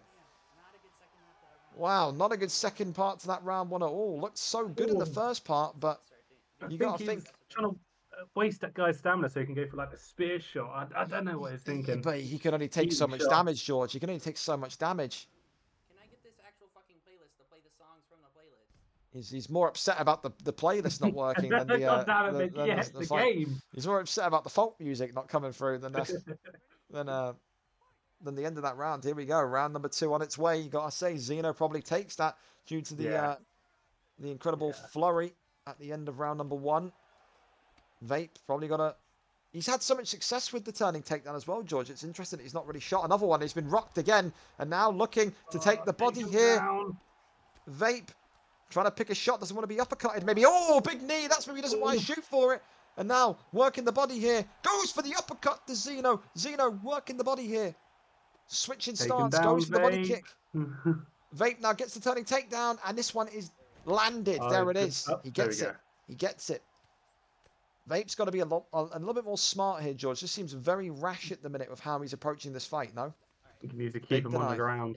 And there is the pre-deny and rolls him through. Could he maybe get a bottom side Kimura from here? He didn't have one. And now you can see Zeno transitioning once again, going over to the left-hand side. Of course, Zeno, one of the most notorious strikers in this division. And Vape realizing that, and he felt that tonight.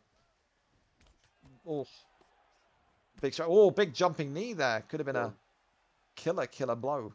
Well, I sparred with Vape the other day. He was using this guy. I can't say his name. Americani.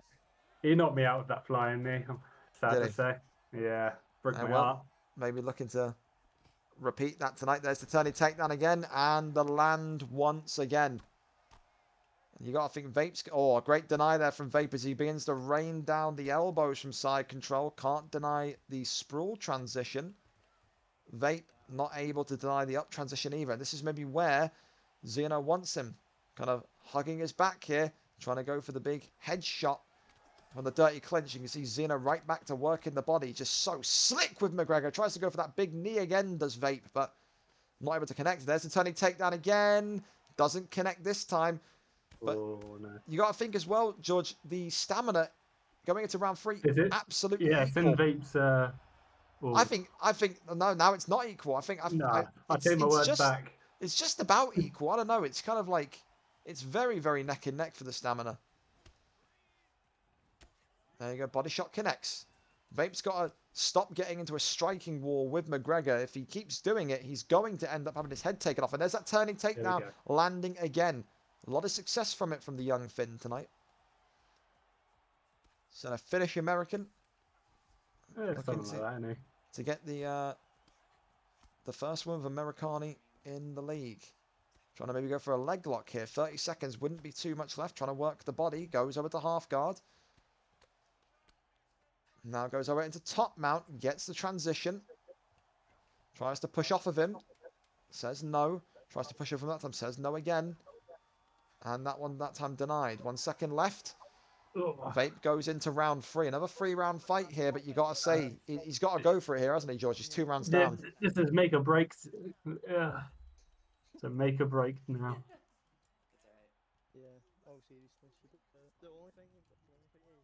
He's got Bass Inferno in his corner there, telling him what he could be doing better and what he could go for. So that big knee right in the neck there was the one that stunned him and knocked him in that round. Rattled his brain a bit. Mm-hmm.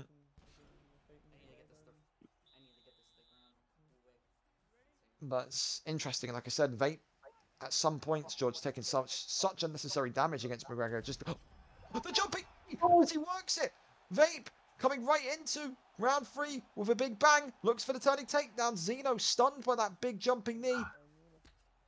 Works the body here. Zeno calm as a cucumber. Cool as a cucumber.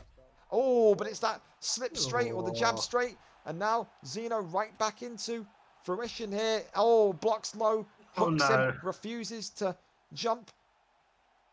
Oh, my goodness me. Vape hanging on in there with the Americani. Shoots for the takedown. Lands the takedown. Beautiful work again.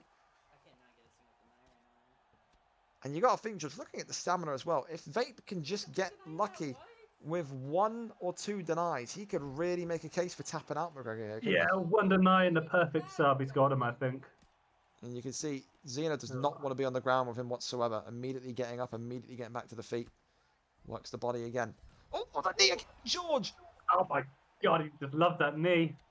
Works the body. Vape keeping distance here. Head kicks there, not coming through. Oh, it's that big slip. Oh! No. Oh! But it's that McGregor hook. And it's round 3 that Zeno collects the W in. I mean, fly the flag high, Vape. Fly the flag high. It's one of those, George, isn't it? You got to think, is that Zeno being too good, or is that maybe just Vape being a little bit too clumsy to stand at the end of round 1? He stood and banged with McGregor for an unnecessary amount of time. That you think if he maybe avoided that, he may have had a great opportunity for the tap in round 3. No. If he played a bit more sensible in round 1, I think he would have had a bigger stamina advantage and everything. But yeah, I totally. But again, he did very well with Americani. He did better than what I expected. And Zeno, of course, his fast hands on the feet. Wow, I mean, there's a reason why he's one of the most dangerous men. Water, he was. A dangerous man in the on the stand up. Absolutely no doubt about it. So what a performance by Zeno, and what a performance by Vape. It's a very ballsy pick as Americani, considering how fucking terrible he is. So yeah. I have no idea yet, Harry, my friend. Red dot, yes here. Go in against who? Because this other guy, Paul, actually doesn't have UFC anymore. So it's R9 Control. R9 Control, unstreamed. TY. Let me link this guy up. Bum, bum, bum. There you go. R9 Control and Red Dot can at least get a fight against each other, since Blue Defiance kind of said, yeah, nah, mate, I'm all right. So that's fine. I'll put that in there. Cool. Spanish guy. Who are we playing against tomorrow? Read the squad submission thread. The fixtures are there. There you go. All right. Well, again, as we wait for kind of news on Showtime, we kind of said we're going to give Showtime a bit of leeway until like around about 9:30, because we know that his boss kind of makes him kind of stay on shift. If not, then Aiden will just not get a fight this week, and we'll move that one onwards. But can't really blame Showtime. I know Showtime well enough, and know Showtime's kind of work schedule well enough to know that he just gets kind of sprung surprises on. He'll be apologetic, but again, we give him time. Plus, he's got to pick his kid up from school at 9 o'clock our time, so he'll probably come right back in after that and then kind of fight Aiden. We will go over then to our next one. Mac DeMax against Doctor Who. Mac DeMax, of course, is a 10-6 career record fighter. Doctor Who, the wizard, the king of exhibitions, you could call him, 6-3. Does not operate or perform in the bantamweight flyweight division. He says he hates those weight classes. He only wants to fight in exhibition fights and does not want to be on the pound for pound or the official ranking system of the league. Tonight, Mac DeMax is the newest challenger that steps up and says, I can beat this man in an exhibition fight. It is a lightweight contest. We've seen Doc in light heavyweights, in middleweights, even in heavyweights. Tonight, it is a lightweight bout against Mac DeMax to decide who is truly the king of the lightweight division, or not the lightweight division, but the exhibition division, I guess you could call it. There you go. There you go. Incredible. You did well, Vape. You did well, but Xeno was just too tough for you on the feet. Link for this one, George, in the stream channel. Already got it. Already on that, man. Awesome. We're good. All right. Here we go again, then. Here we go. Pettis And it's against going to Paddy be Anthony P. Pettis against Paddy Pimblett. There you go. Cool. Anthony Pettis and Paddy Pimblett, both lightning fast, both use their reach in an incredible way. More slick of the two in terms of the feel of fighters, though, George. Probably got to say Anthony Showtime Pettis. Definitely. But when you look at Paddy Pimblett and you look at the kind of jiu-jitsu background, grappling background he has, and you take into account that Doc is a big submission specialist, this is probably the perfect pick for I don't Doc. know much about Doc, really. That's the first time I've seen him. Super clinical, a beautiful groundsman, very good wrestler, and is the type of wrestler that will kind of wait and be patient and look to tap you out. He only is interested in submissions. I like him already. There you go. Mac, though, of course, former featherweight champion. He's on the Mount Rushmore of featherweight goats, effectively. Him, Jack Oakley, Toasty Toes, three of the best featherweight champions in the history of the league's 53-week existence. He's very much up there. So a good test for him as well, and in an exhibition, not anything that really counts towards the divisional rankings, to see how he works and how he matches up against that of Doc. Of course, it's a shame we'll never see Doc in the bantamweight flyweight division, but he just openly says, I will not fight in those divisions. So there you have it. An exhibition artist is what he is and what he is happy with being. Each to their own. Exactly. Trying to fake the arm triangle there. Works the body again. There we go. That one denied. Works the body once again. Goes over into side saddle. Tries to carve the face here. It's now just raining down the strikes once again. This is what I mean. Doc, very patient, George. Just happy to sit here and just graze the elbow across the face and realistically kind of be the man to cause issues on the ground for people. We know from Bass Inferno, our good friend Bass Inferno, a victim of Doc's ground game, an exhibition ground game, said that it was relentless pressure from Doc. There's something that he just wasn't used to and just didn't like. No one liked when you go against Doctor and you come out the other end against Doctor. No one ever likes the experience. No one does. As you can see, Mac here just getting little strikes off once again.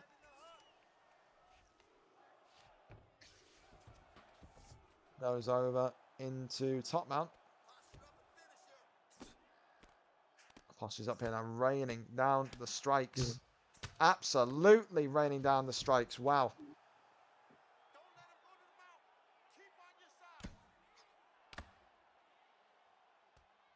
And for Mac, you got to think he's got to get out of this very quickly. If he doesn't get out of this very quickly, he could be having his block broken very fast before the end of round 2, and he could be in some severe trouble.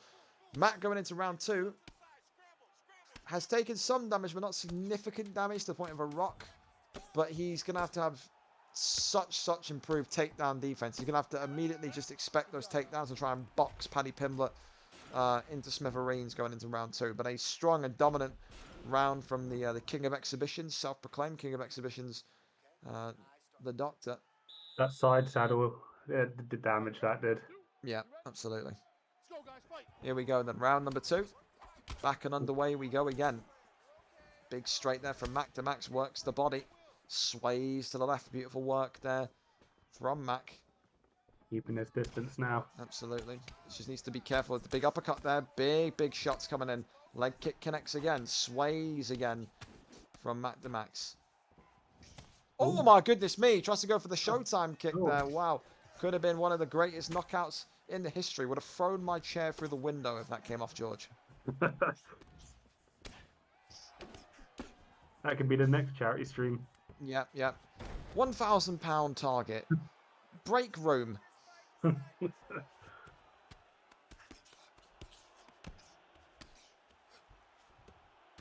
Continues to now just carry on where he left off from round number 1. Just slowly just poking and dissecting the body.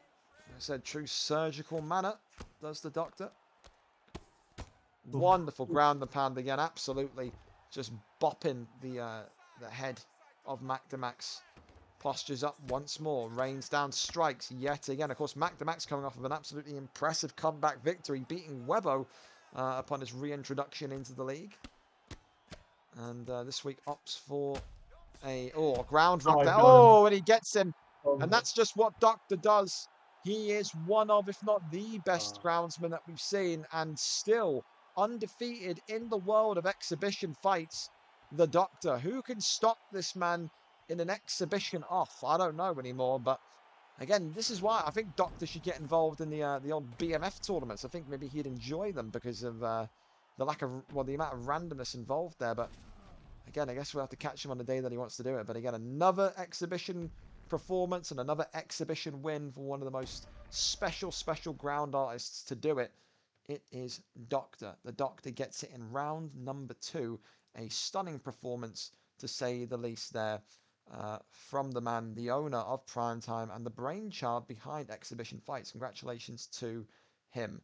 There we go. Cool. We move on then to our next one, and it's going to be... Oh, and as well, thank you very much, Wilkie. Just I'll help. Wilkie, you are too good. Wilkie, Belcatraz, thank you very much to you guys. We are now 43... Sorry, I can't count. I can't do math. 63 cents away from doing the pickle juice shot. Again, anyone doesn't know what we're doing here today, the whole stream is a charity stream. We're doing a big giveaway at the end tonight. If regardless if we hit the $2,000 target, there is a mini giveaway of a prize of upwards of £100 in value. But all the proceeds today going to CARE, a humanitarian charity or charitable organisation, whatever one you want to go with, that effectively provides aid to people in Turkey and Syria who have been impacted by those earthquakes over there. So every dollar helps, every pound helps, every penny helps.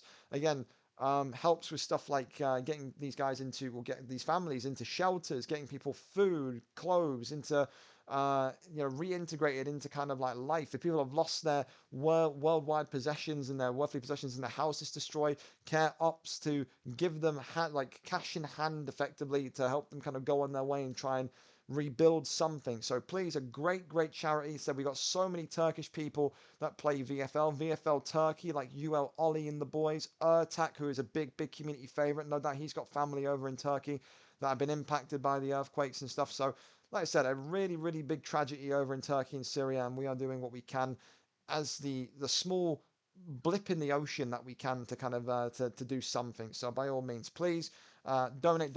Wilkie with another 5 as well. Enjoy the pickle juice. Thank you very much, Wilkie. Absolutely, we'll get that kind of going for you as soon as we oh right, Lalo, I'm sick of him bullying heavyweights. That's harsh. Mac is a featherweight, man. Relax. But Wilkie will get that pickle juice coming for you right as we go into this one. Next one up though, it's going to be Gavin the Beast and Rurs. Gavin the Beast, of course, is a 2-0 middleweight. Rurs is a 1-0 middleweight.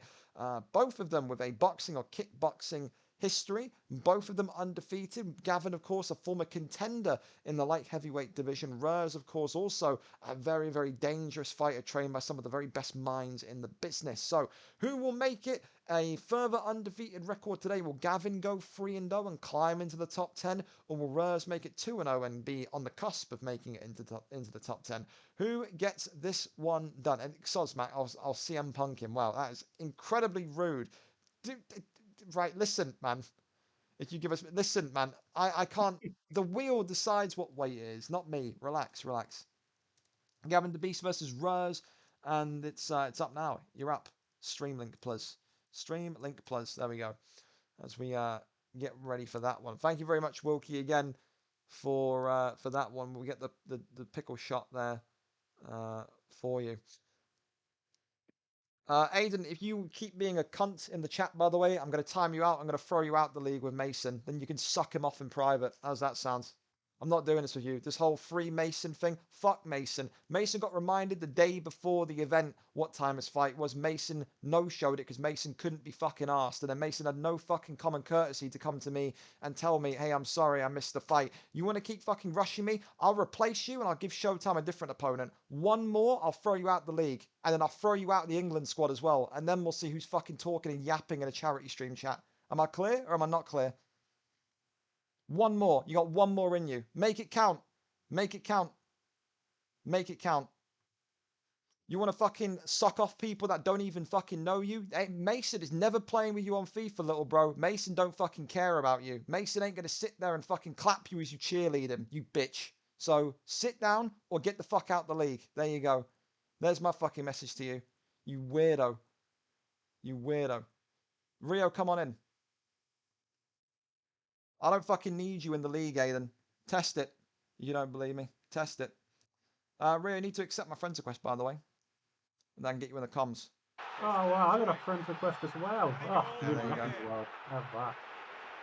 Still Nazari. Looks for Shavi. I'm just saying, like, Shermat, like take you, for example, Shermat. When you missed the fight, you were pissed off at me, but then you came to me about an hour later and you said, listen, my fault. I fucked up. I didn't show up to the fight. Don't be a fucking weirdo who gets told the day before you have a fight. You go, yeah, okay. You don't show. You say nothing to me, no apology. And then you get your fucking weirdo friends to come into my fucking charity stream and say, free Aiden or free Dixon or whatever. I'm not dealing with that shit.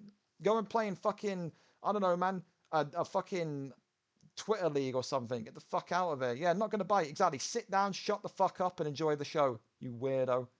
Suck your mother. Vape, you can come on as well.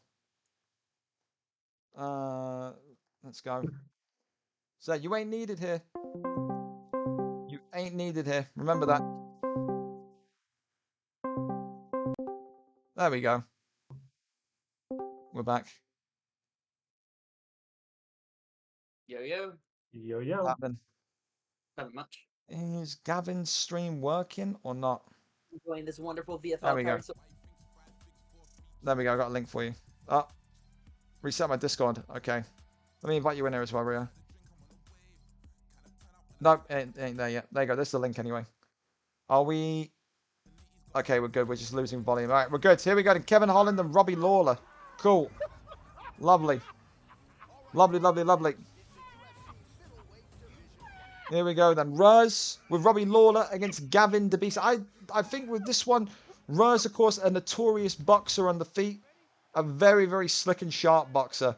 One of these guys that you think if he kind of goes in close range and he starts to get the damage off quickly on Gavin, he could be in trouble. But this is the thing. With Robbie Lawler, as you guys will know, as Vape will know, and as George will probably know as well, Robbie Lawler very limited in his ground game. Not able to survive takedowns, not able to survive with the ground and pound situation should it come and arise. So, big question mark is, can Gavin kind of operate the ground and navigate the ground to a degree that causes Ruz trouble? Because if you stand up with Robbie Lawler, it's a very difficult night. He's almost like the Wish McGregor. So, one of those, I suppose. Big hook coming in immediately from Ruz.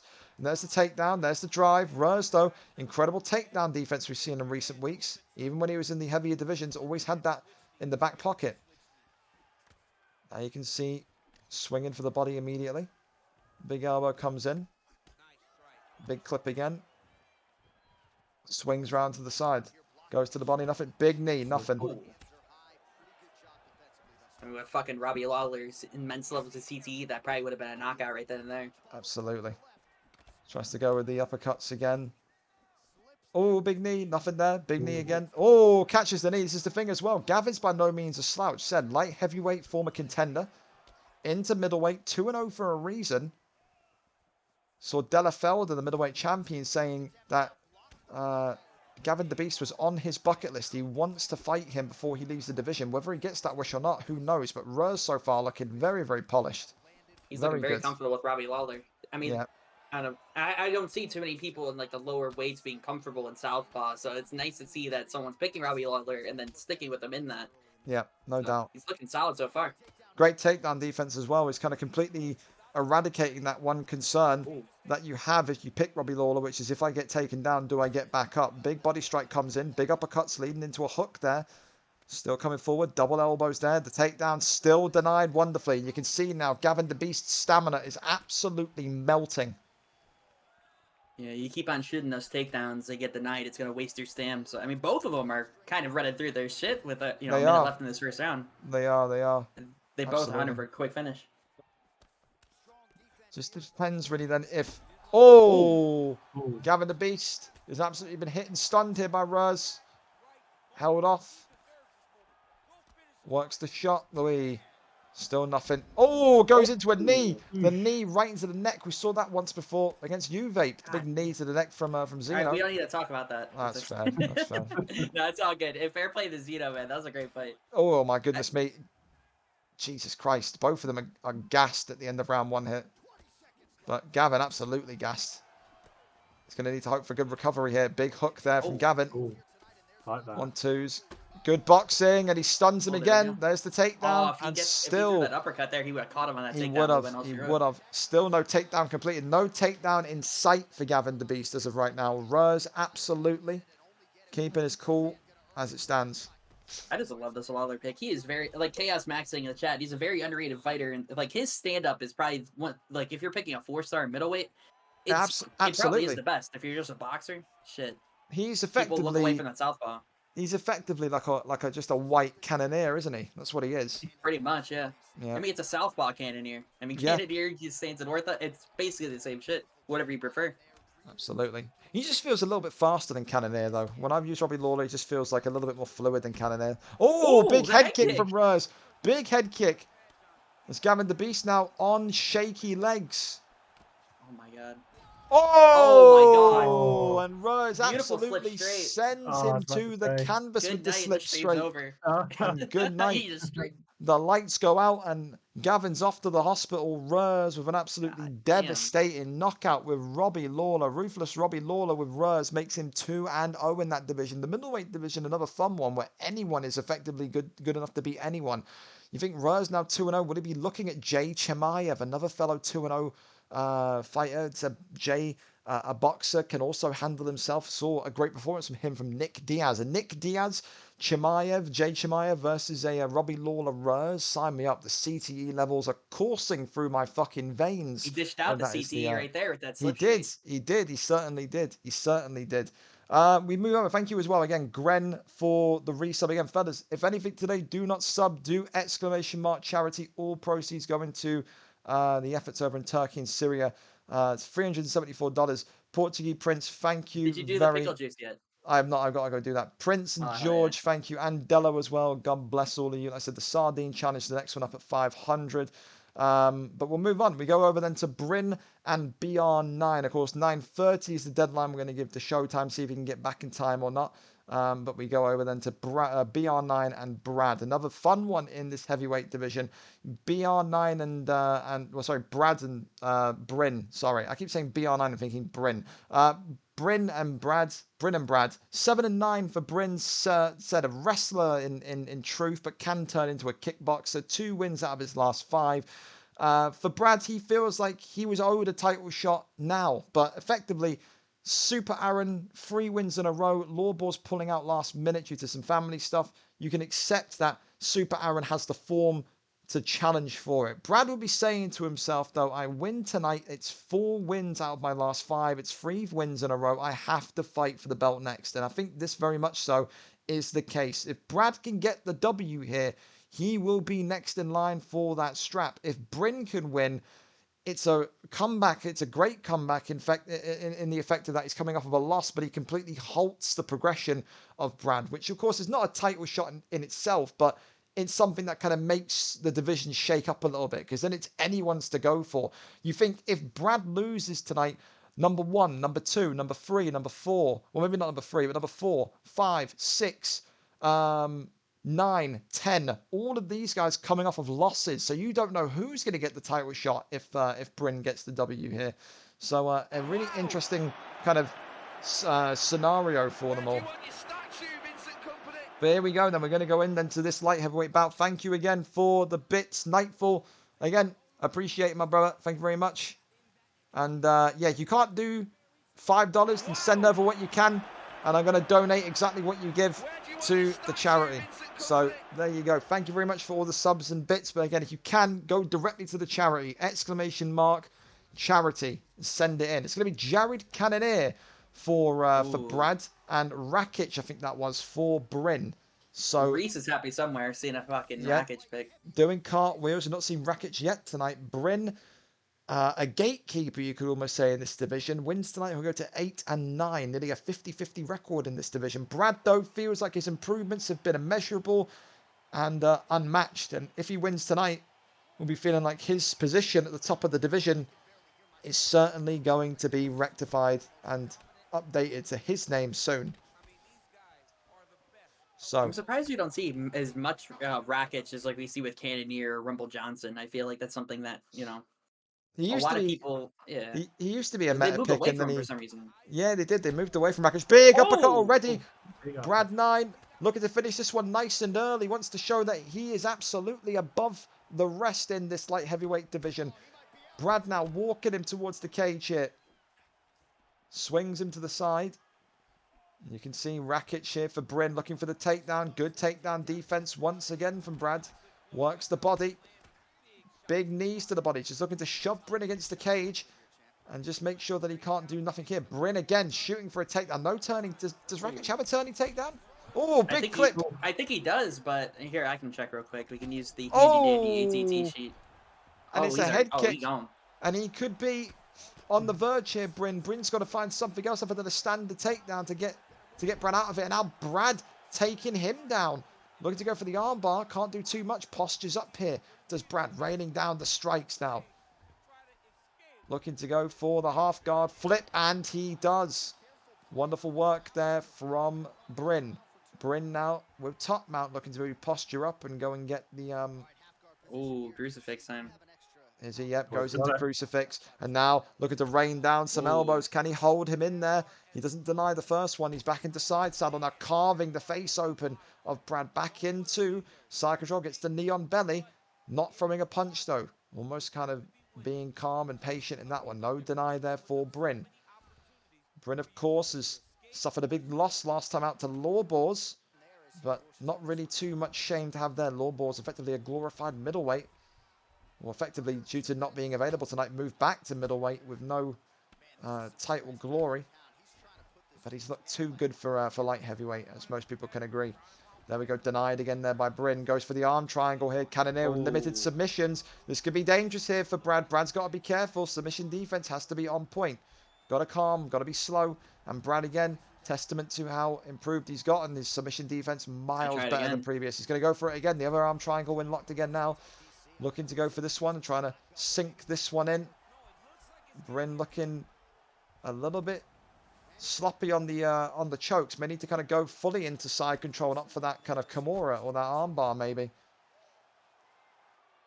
Bryn here being calm. 38 seconds left, looking to just rain down the strikes again and ground and pound. And he's rocked Brad here. And now Brad flipped through. 25 seconds left for him to work. It does get denied. And he gets denied. Wonderful work from Bryn. Bryn finally waking up. He's rubbed his hands together. His hands are now warm. And he continues to rain down strikes with 8 seconds left. Doesn't throw a punch in that exchange though.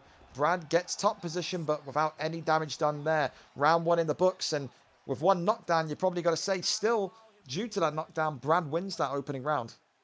Yeah, I think that's fair with that knockdown. Even though the rest of the round went like completely different. We know the judges score in this game. Knockdown. Yeah, absolutely. And while we do have time, you asked about the turning takedowns. Rakic does have slow single and double leg turns. There you go. So Bryn's got to add a turn to that takedown, maybe confuse Brad a little bit. Brad, though, said, going to see what his mentals are like now. Of course, having a very, very bad end to round 1. Great takedown defense again from Brad. Having a very, very lackluster end to round 1. But listen, he's going to be confident to kind of keep this one going. But this is the thing. How quickly can Bryn activate and get back into a dominant position where he's smothering Brad? Can't go for that rear naked. I think he was looking for that armbar, wasn't he? Goes into top mount instead. The armbar is definitely going to be from here. Would he immediately go for it? No submission transition here. Goes over into side control. Maybe going to look for that Kimura. Going into Crucifix again. Gets Crucifix. Now going to rain down the elbows. No, he won't. Back into side saddle. Carving across the face again. Ooh, Brad taking big shots. Oh, that one's denied, though. But gets out of it still. Goes for Neon Belly. Very strange he keeps going for Neon Belly here, isn't it? We don't really see that often. Raining down strikes here. Boom. But... Ooh, fakes a Crucifix. Nothing. Okay. Yeah. Fakes, wow, yeah. Maybe that was intentional, maybe it wasn't. Crucifix faked and goes back into it, but still can't get the deny inside of Crucifix. Now slicing the face open again, still nothing. Goes over into top mount. At some point, he's probably going to want to wait for Brad's stamina to go and then just put that armbar in. It will be in that top position. Big, big stun again. Can't get the deny there on Brad, though. Goes back over into arm triangle. He fakes. Goes into top mount. No, he doesn't. Goes to half guard. Goes back into top mount now. Finds it. Goes over to the right. He's surely got to land one of these denies at some point. Yeah. Oh, there it is. Maybe There it is. Watch, who knows? There he is. There it is. There's the armbar. That's exactly what he was looking for. That's exactly what he ordered. Now we're going to see what his sub offense is like. And it's looking like Brad's going to be absolutely fine here. He even gives up on it. You got to get him a little bit further down for that armbar, because that armbar isn't really the best for anyone unless you're using someone with good armbars.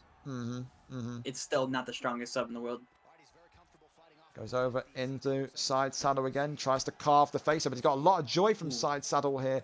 Has Bryn. Needs to watch his own stamina though. But again, doesn't really need to worry about Jared Cannonier having too many. Maybe the armbar from here. Maybe a bottom armbar could be coming here. Will Brad deny it? No, that's not even attempted by Bryn. That would have been the perfect opportunity. He might get it if he comes back down. Maybe. Yeah, gets right back up. Brad there with good IQ. Happy to kind of avoid that situation there. Works the body. Big uppercut again. Still 1-2's coming forward. Big swing and a miss there, though. Uppercut into a straight. Rocking the body again. Still nothing. A brilliant round for Bryn, though, wouldn't you say? It's definitely 1-1 in our books. Yeah, he's definitely turned that around. 1-1.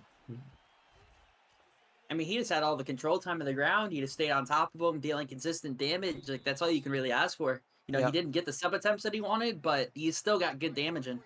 100%. Just got to hope that Bryn knows he has to avoid getting hit. If Bryn takes a big strike and gets stunned, it could be a Brad decision. Brad knows he's got to probably pick his moments here and just get that big strike off that Cannonier can... Oh!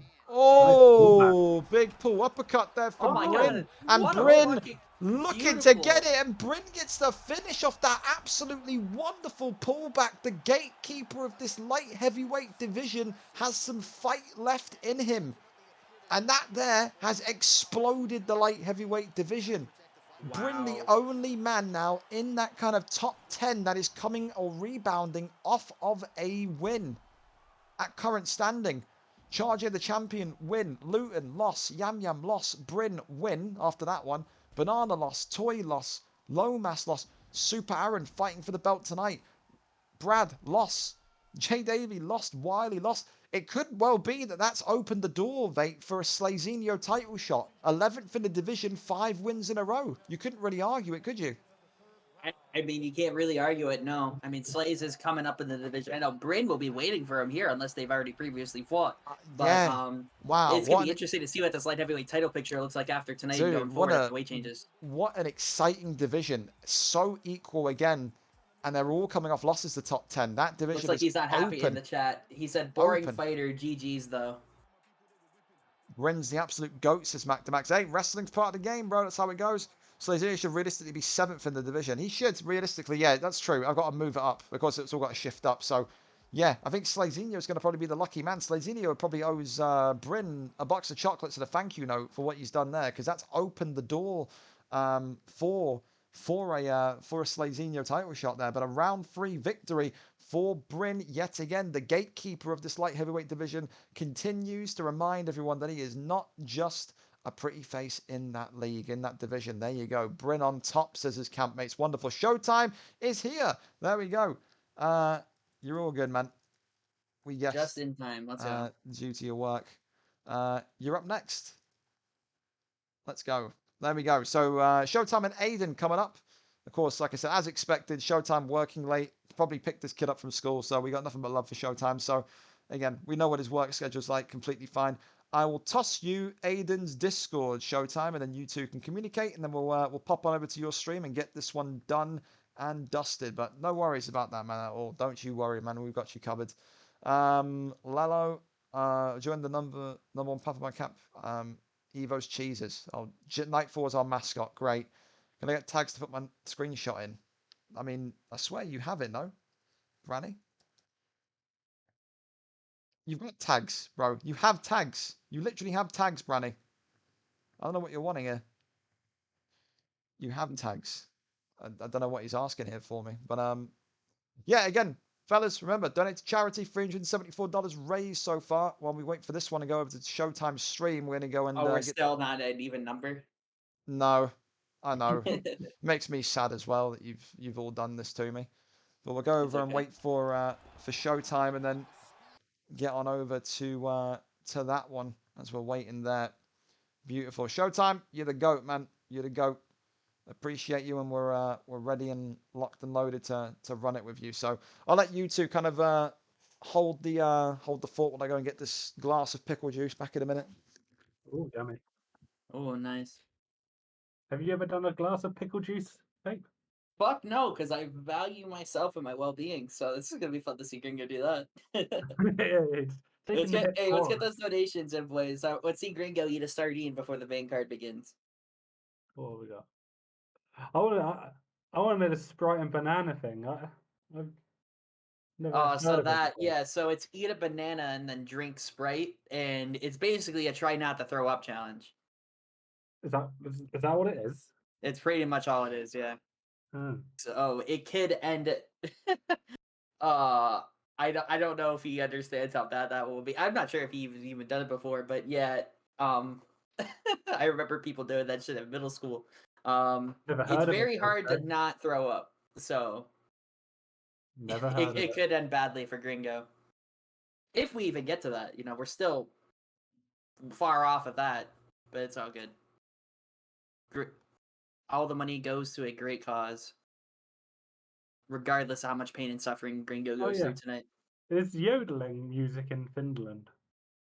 Yodeling? Didn't know we're fucking German, mate. Is that German? I ain't got a clue. It's all good.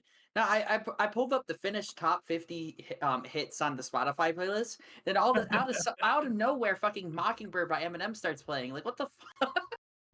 Like, yeah, man. Very Finnish song is Eminem Mockingbird. That was great. Oh, his Showtime. How do people say this shit isn't going to be banned? This looks absolutely disgusting.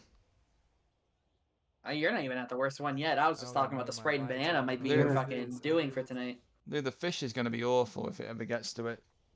But there you go. People want to see it. Could be a lot worse. Showtime's live. Yes, sir. That's more than a shot. That's more than enough, wouldn't you say? You're not gonna drink the whole jar.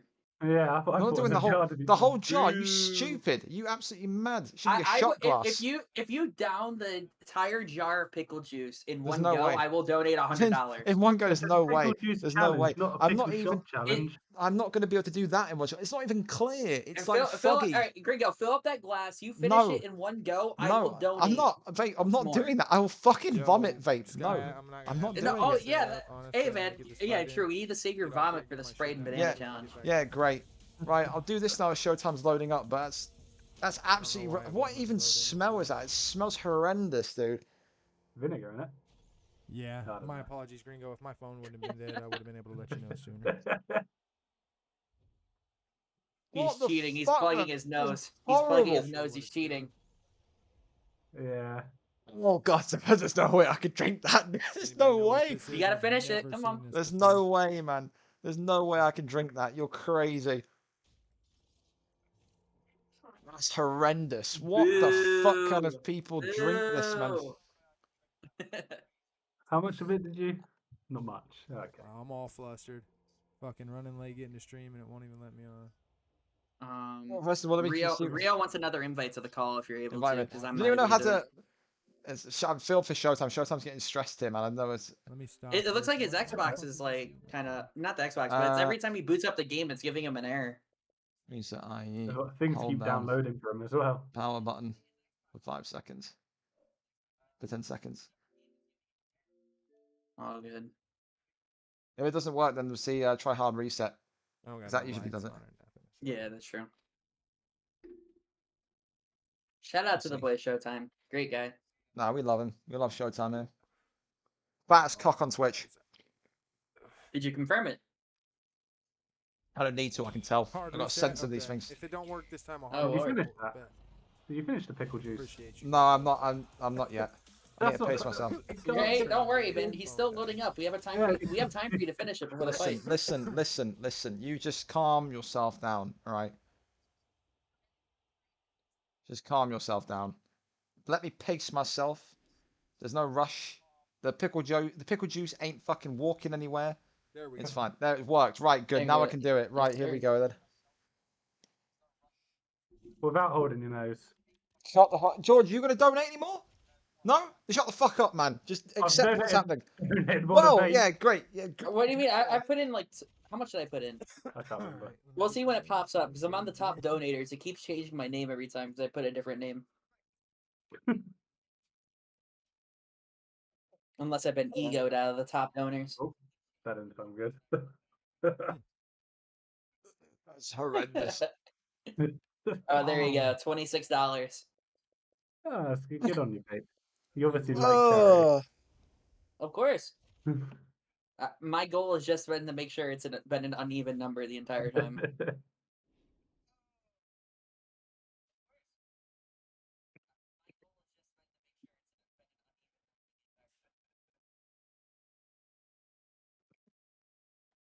This is rather embarrassing. Well done, Gringo. Well done. It's not done. Oh, Oh, that's that sounds nice and girthy. No, Nightfall. I've been donating uneven amounts. It rounds it up on the stream, but I've been making sure it's not going to fucking rounding the dollar up the whole way. There's seeds in this, man. What is this seed? What is this seedy shit, dude? What is this? Oh Obviously, my god. pickle seeds. Aiden, you want to try to send me an invite? Same gamer to air. I'll type it to you. How much is left? I've never had these issues. Oh, he's going That's in. a weird thing. You can finish it.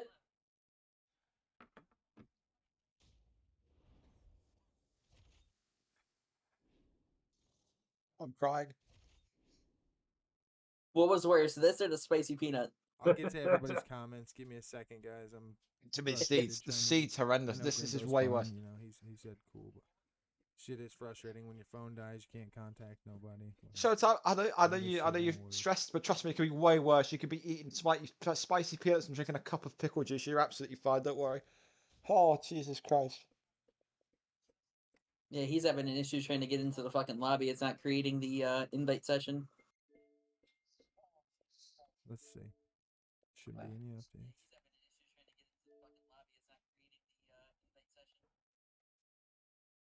So try and reset usually works.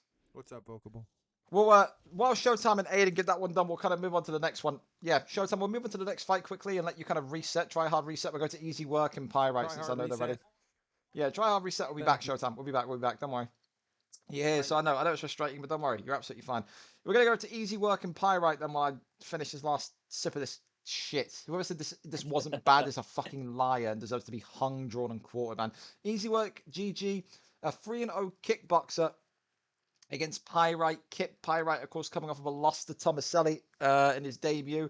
Wants to make that one right. He goes up against Easy Work GG, who is a monster. He has got 2 Performance of the Night awards in his 3 fights that he's had. So a man that oh god, the aftertaste. A man that really packs a punch.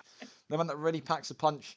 And can put you out and around. We'll go over to easy work and Pyrite now, and hopefully come back to Showtime when they're all good.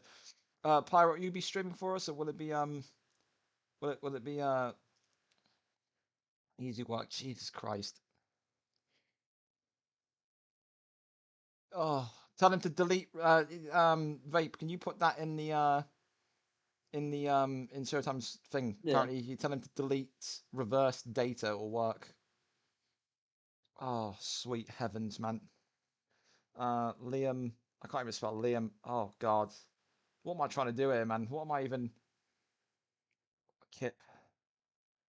Pyrites. V. Easy work. You're up. Oh, sweet heavens, man. This is not... It's, you know what's worse about this? It's not the... It's the taste, the thickness of it, but also the seeds in it. It's the seeds that are terrible. That's... I can't lie, that's on par with how bad the fish usually is. Like, categorically. Who did the forfeits for you? Did you do them, or did you get someone to do them for you?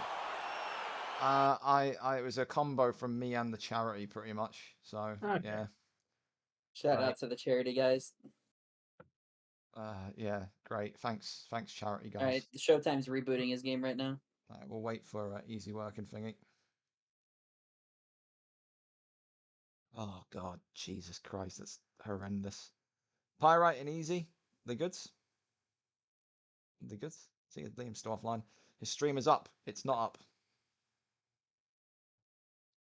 It's down. You block me and unblock me, then send again. I know that'll work. Just look, Rio. You're not get. Oh, my friends list has got 1,000. That's why, Rio. Hang on. That makes sense. Wow. No, you didn't have the ego on like that, dude. Yeah. Remove you. Only got room for 1,000 friends. There you go. Remove you. Oh, Jesus Christ. There you go, Rio. That should work. I don't know where Pyrite's gone. Showtime hasn't there we fought go. yet. There we go. Pyrite. There you go. We're right there. We're now here. Pyrite and Thingy. The stream is here for you both. Here we go. Yeah. Into this one. Thank you. Okay, there we go. Now we can invite Rio in. Great. There you go. All right, here we go then. So, Pyrite looking to make right the wrongs of yesterday and right the wrongs of the UFN effectively and get his opening win in this league. Of course, easy work, GG, a man that Webbo did not want to fight over concerns that it's an alt. We will need to look into that, of course, take alt accusations very seriously. Easy work here today up against Pyrite. Pyrite says that he believes he is better than what he showcased the other day. Of course, it's a flyweight, bantamweight fight, so 5 stars are allowed. It's going to be Demetrius Johnson, though, for easy work. A fan favourite now, realistically, in flyweight. We've seen Demetrius Johnson the last couple of times. Brandon Moreno for Kip, of course. Rio, any thoughts on the matchups here?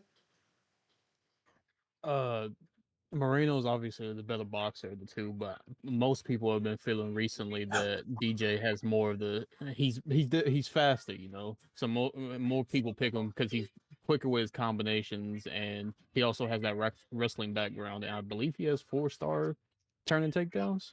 So he's very easy to get people on the ground with. I don't think Easy will take it to the floor though. From what I've seen, he's just not no boxer. Oh God, it's so fucking terrible. Pickle juice is not that bad, man. Shut your fucking mouth, you goth. It's horrendous. It's so bad. Wow. It's so bad. It's so. This is worse than the fish. This is worse than the fish. You want to know something? Since this fight's not in, I can say this. In America, if you have a cramp in the middle of a game, we drink pickle juice to get rid of the cramp. Nah, that's why you lot shoot up. Oh, I can't even say that on the stream. You know what? You want to finish that sentence, sir? Gringo, finish that sentence. We're jumping to the sardine challenge right now. Let me take the fight.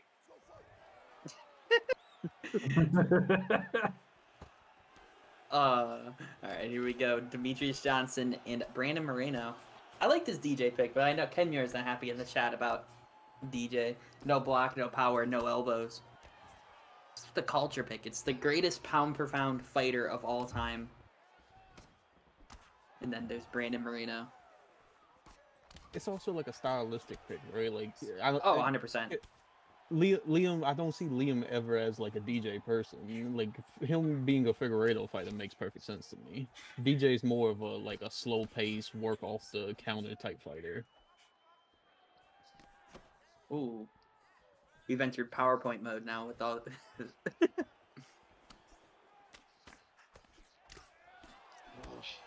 Jesus, never again. Oh my God, that's horrendous. Are you alive? I don't ever want to. There's a reason why I don't eat pickles or go near that shit. That is horrendous. That is awful. I'm literally crying. That's how difficult that was to get through. That was horrible, man. Oh my God. thank you though for that, you degenerates. Oh my god. Anytime, man. Anytime. Don't worry. Your suffering is all for a good cause. Can't wait to do the fish. Right. Okay. Easy work, GG. As they've said with Demetrius Johnson, super fast, super slick.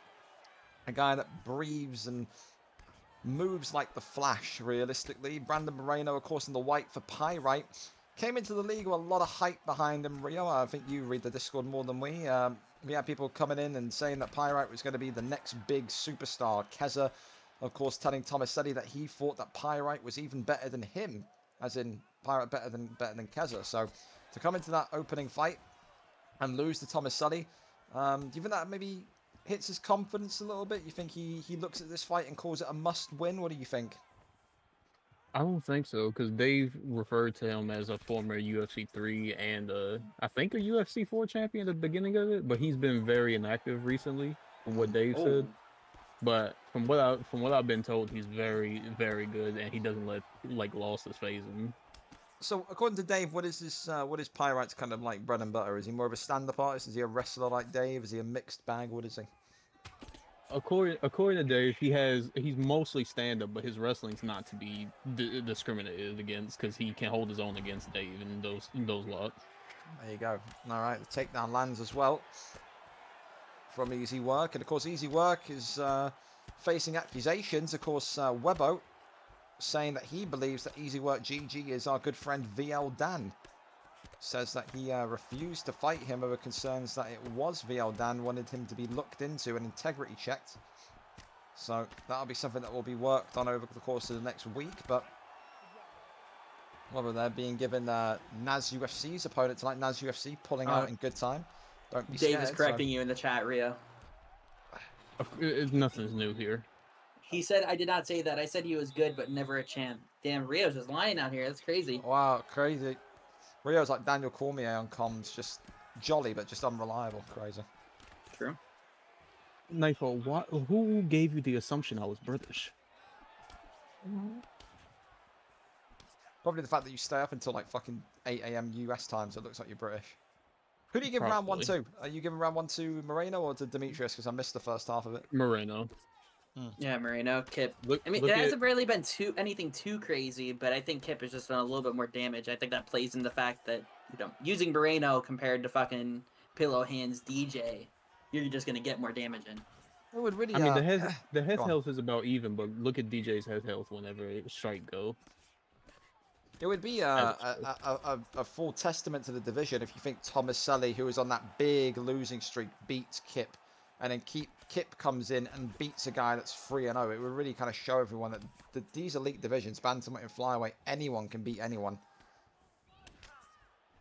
I mean, that's kind of how you want it, though, at least with the 100%. division system, how it is here in VFL. You want to, at least with the matchmaking as well, you don't want it to be like a one-sided murder in the matches. It might happen, but typically, 8-9 times out of 10, it's going to be a very even bout. 100%. You see, for Easy Work, he's just refusing to give up and just comes in again, swinging on Brandon Moreno. Of course, we all know from previous weeks watching people with DJ picks, they absolutely operate off of speed and they operate off of those kind of those long chain combinations that Demetrius Johnson can get going and get kind of working. So there we go. The takedown attempted and the takedown lands there. Beautiful work. Now little taps here to the side of the head. Goes over into side control.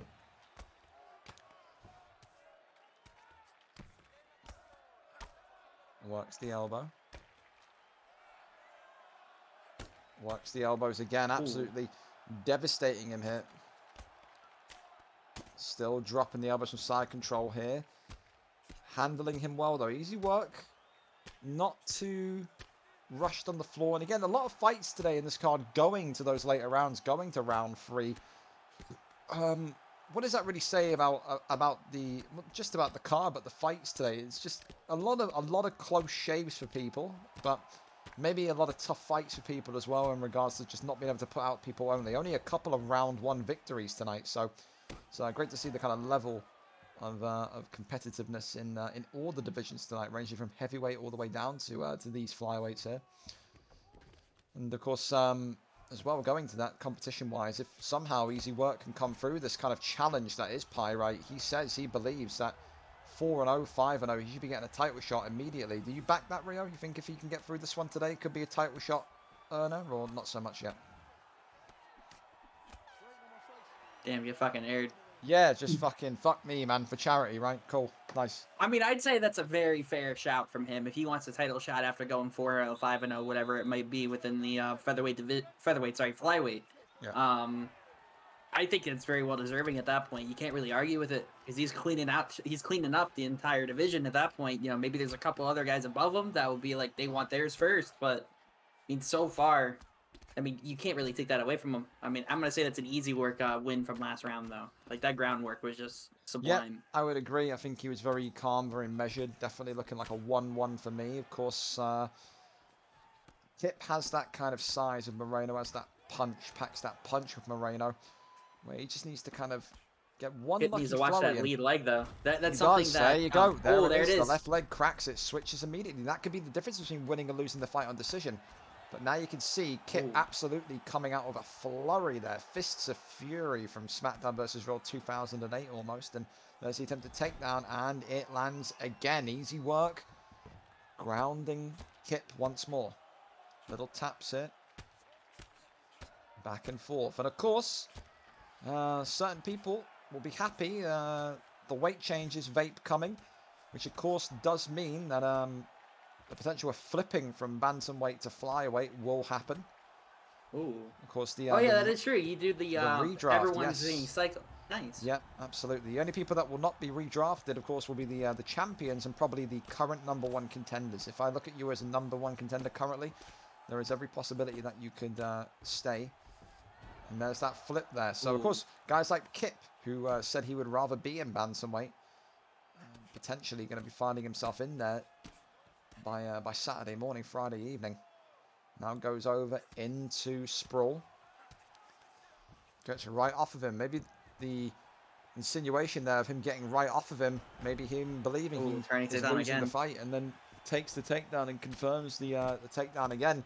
Easy Work here, just looking for the first time in all the fights we've seen him, just looking happy enough to kind of respect his opponent's skills enough to basically take this one all the way to a decision. Because this is what, I mean, this kind of performance from Easy Work and Demetrius Johnson in this third round just sinks in the feeling that he's confident he's won this fight, doesn't it? He doesn't feel like there's any need to get up and strike. He feels very happy with that. He's won here, doesn't he? I can agree with that. I mean, this is kind of what you want to do, though. If you feel like you're in the lead, you're going to try and take it easy and go back to the ground. He's going to try and get that sprawl transition. He will. But you don't want to go up on the feet and risk getting knocked out. But, of course, like right there, he immediately got put on his back, and he went into sprawl to at least limit that. But he does need to be careful. With anything can happen, as we've seen tonight. Yeah. You can see there, wonderful combination work again. Just avoiding the strikes, kind of backing out away, and then looking to kind of re-enter. But Easy Work there with another takedown and another That's probably going to be it. This man Liam has takedown defense of Darren Till. Holy. There you go. Not great viewing in Rio's eyes. Rio, if you got to predict the winner, you're going 29-28 DJ. What are you saying? Yeah, 2-1 DJ, rounds 2 and 3. Okay, 2 and 3. Rio, Vape, you feeling the same? I feel about the same way, but I also could see how DJ could get a first round win on that. He does get the win. 29-28. Two judges giving him 30-27. Two judges giving him 30-27. 2 and 3, and the first judge giving him 29-28. The striking judge gave him the first round. It is 2 losses in a row now for Pyrite. I said a very fierce competitor accepted the bout on short notice, but another win, another big win for Easy Work GG, who makes it 4-0 now against flyweight competitions. Could well be that he is next on the list for a potential title shot. We'll cross back over now to Showtime and Aiden. Hopefully their stuff is all handled and good now. Said, thank you very much for Aiden for being patient somewhat, and Showtime, of course, no need to feel panicked. 3-2 for Showtime.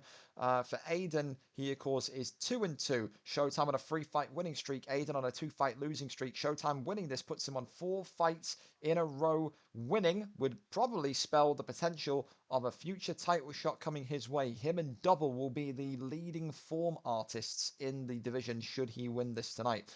Of course, 4-star fighters are the cap. Aiden, like we said, a notorious pressure wrestler against Showtime, who is a notorious pressure boxer. It is the pressure boxing and the stand-up of Showtime against that control, the ability to manipulate the body on the floor. If this goes into ground game and this goes into a top mount fight and Showtime finds himself stuck in top mount, he is more than likely going to be in some severe trouble. He's going to need to use all those 20,000 fights, all that IQ gathered to come out of it the other side.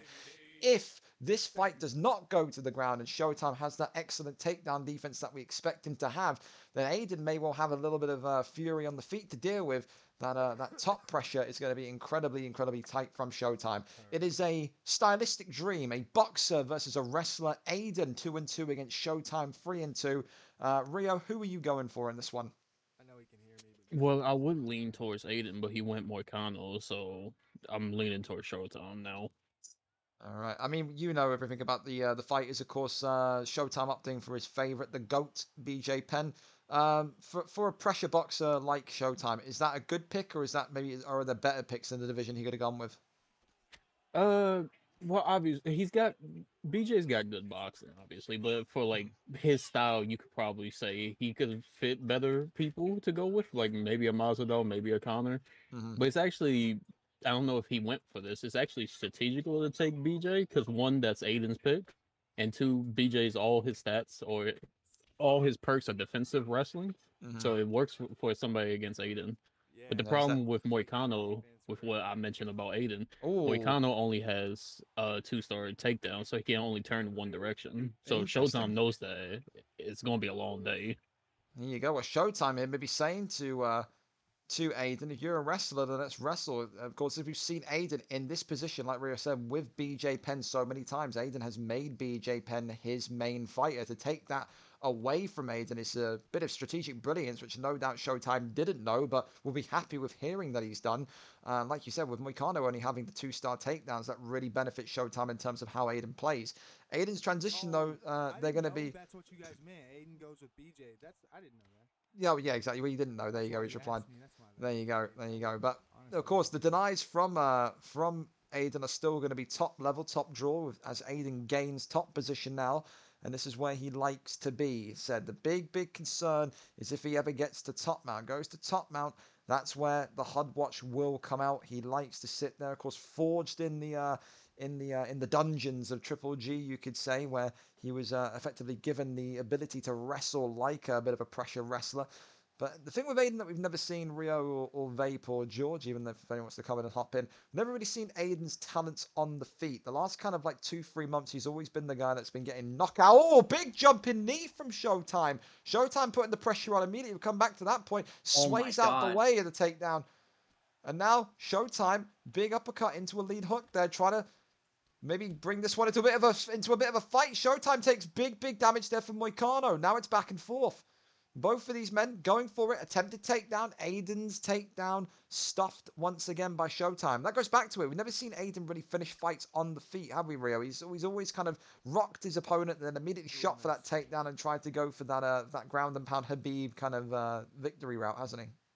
Yeah, Aiden's stand-up is more or less like the cheesy counter attacking style. He loves his pull elbows. He loves his knees. We all know that. But his normal like go-to is like getting a pull elbow rock and then immediately shooting a takedown. He's enjoying the slip straights here as well tonight, isn't he? He's loving those so far. Works the body against Showtime. Works the jab straight there.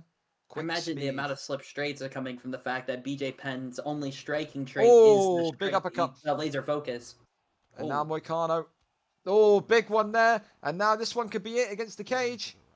No, end of the round. There we go. It's said, saved by the bell there. Yes, saved by the bell there. I mean, at that point, Aiden takes that round. I mean, I'd say it was really close going into that one. Absolutely. Aiden, no doubt, showing that he is more than just an offensive wrestler as he starts to get that reach. Do you think a large portion of the stun there is down to Moicano's reach? So much more longer than BJ Penn, of course. Yeah, with BJ Penn, you really just have to get up in their grill, so that is going to play in Aiden's favor, just having that slight bit of a reach advantage. It also opens up the ability, like, like Bria was talking about, he loves the pull elbow. Oh, big overhand connects. Oh, big uppercut. And Showtime jumping. Oh Aiden my. could be in trouble. Aiden That should be has it. been Oh, out God. of there. Yep. Showtime goes to 4-0. Wow. Wow. You got some stand up, brother. I mean, And there hey, you he go, got up in his commence- grill, he fucking hit him with that overhand, knocked his ass down, and just finished the fight. Well played from And- Showtime. As respectful as always, says the first thing out of his mouth, not celebration, but he absolutely commends Aiden's stand-up there. Again, this lightweight division filled with killers. Anyone could be anyone, but Showtime now with the best winning form in the division, even better than the #1 contender, you could say, double 1-1-1. Showtime will very much be sitting there saying to himself, now he's in a position to reject fights until the lightweight title shot calls for him. And who knows, you guys, it could be an all-American lightweight clash. Think of it. It could well be Millky J moves up, or let's say CHAZ wins and CHAZ moves up. Both of them move up. That's the best case scenario here. If CHAZ wins, Millky J and CHAZ move up to featherweight, it could well be that the next lightweight contendership, the next lightweight strap, is a double American, an American in the blue corner, American in the red corner, and double versus Showtime. That could be what it could come down to. So, could be the first ever American champion in lightweight. Who knows? But Showtime, congratulations again to you. Incredible stand-up. Survived the kind of the takedowns and the relentless wrestling of Aiden. And very interested to see what happens there in the future with that lightweight strap. But no doubt he's in the driving seat now. Said could have potentially been a double champion if he beat Rasta. Could have been the 420 champion and the lightweight champion. May have to settle for one belt if that is to be the case. So congratulations again. We move on over and away from that one. Showtime winning that one in round number 2 after a razor close round 1, which Aiden, if he maybe had about 5 more seconds on the clock, could have won. So he'll be feeling a little bit gutted again. That's been the theme for Aiden, though. How many times with all of the recent fights Aiden's had against Showtime there, he'll be feeling a little bit hard done by. Last fight against Mikeinho, losing on decision, he felt hard done by. The one before that, Smithy, who felt hard done by because he was beating Smithy. That's just how crazy the lightweight division is recently, where the fights are so close. The fights are so close that you really don't know what could happen with it. But we move over to our next one then. As I know we're kind of running behind. It's going to be Warbsy against Jobby Rami. Warbsy 9-12 in the bantamweight division. He is on a rough patch of form. 1 win in his last 5. Jobby Rami equally the same. 3-9 for Jobby Rami against Warbsy, who is 9-12. Both men hunting for their 2nd win in 5. Who gets this one, Rio? You know these two. Of course, you're in the same division as them. Will it be Jovi, or is it going to be the veteran, the future Hall of Famer Warbsy? Who do you have for this one? Well, had this fight happened 2 weeks ago, I would lean towards Warbsy. But fun fact, Jovi's Xbox blew up, so he upgraded to the next gen finally. So now he's playing on higher.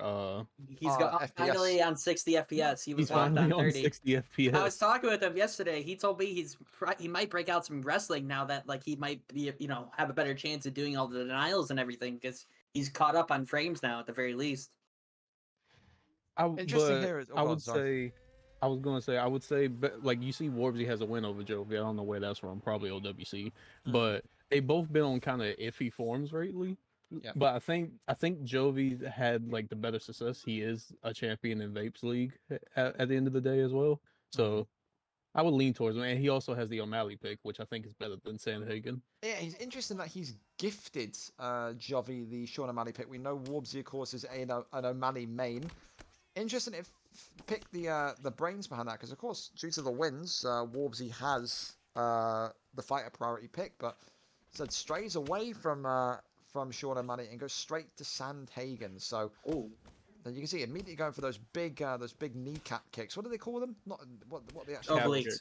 Obliques. The oblique calves, yeah. There you go. So yeah, trying to kick the kneecap out of the shin. Out the shin, out of the knee. Stop it. I mean, Warbsy probably played into this, at least with the Sandhagen pick as well. He's going to work those legs a lot, like to try and get Jovi out of the southpaw stance with O'Malley and work down that power as well. Well, who was it?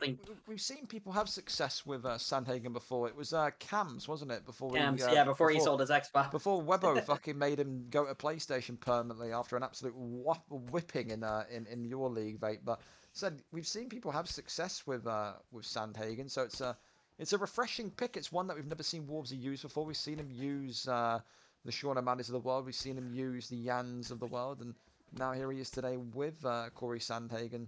See if we can get the W kind of reined in. But so Jovi, feeling good. I had the same things as you did, Vape. He said from what I remember seeing that he felt like a new man on the Series S, because he just felt like everything was so much more slicker and faster and more responsive, reactive. So we're going to see how much of an impact that has in his new run. You could effectively say this is a new version of Jovi Rami that we're set to see here.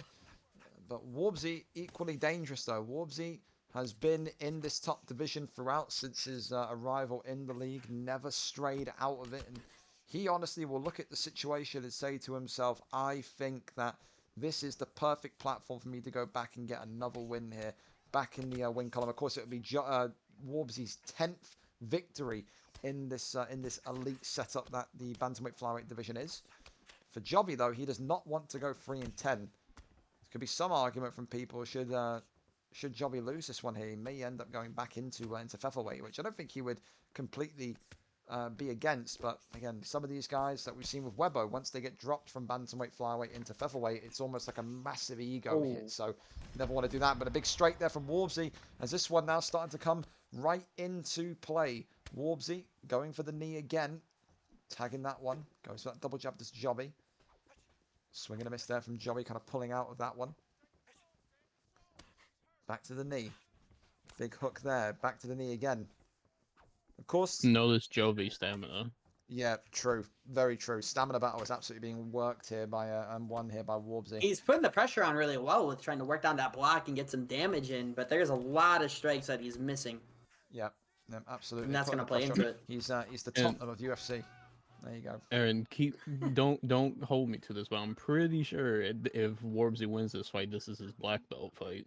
Pretty sure it is. You are correct. Yes, 49 wins does Warbsy have. It's a big one for him. Winning this would be 50 career wins for Warbsy since coming into the league, including BMF tournaments. So a monumental occasion for him should he win this, and no doubt that's going to be motivating him tonight. Of course, tonight's main event, don't forget the rematch, Millky J and CHAZ2601, the lightweight title on the line, the second time these two meet in 10 weeks. The other fights on there include CHAZ defending his light heavyweight belt for the first time against Super Aaron after a late pullout from Lawbors. Rekvor taking on Kieran 19, the 4-0 heavyweight, and of course Della Felder also involved. Oh my goodness, that could have been an immediate flash, but nothing there. Della Felder against Stanex also. So many good title fights, 5 title fights this evening as we cross over into the main card in roughly about a fight's time. So make sure you get your predictor cards done and dusted as well. We'll put a reminder in the Discord after this one about that, but could be another fight where you look at it and you say this could be another decision type fight, don't you? Like they are both very much reading each other. They are reading each other, and they are not rushing into this whatsoever. Big overhand comes in again. That's 2 strikes now in a row. That's that kick to the head, and now that one just then from Jovi Rami that you're surprised that maybe he didn't rock Sandhagen. But there it is. There's the rock. The head kick comes in, and Jovi Rami, it's been clipped back with a big hook. And now the head movement from Jovi Rami, the teep kick backwards. Uppercuts here. Now it's getting a little bit more brawlerish, isn't it?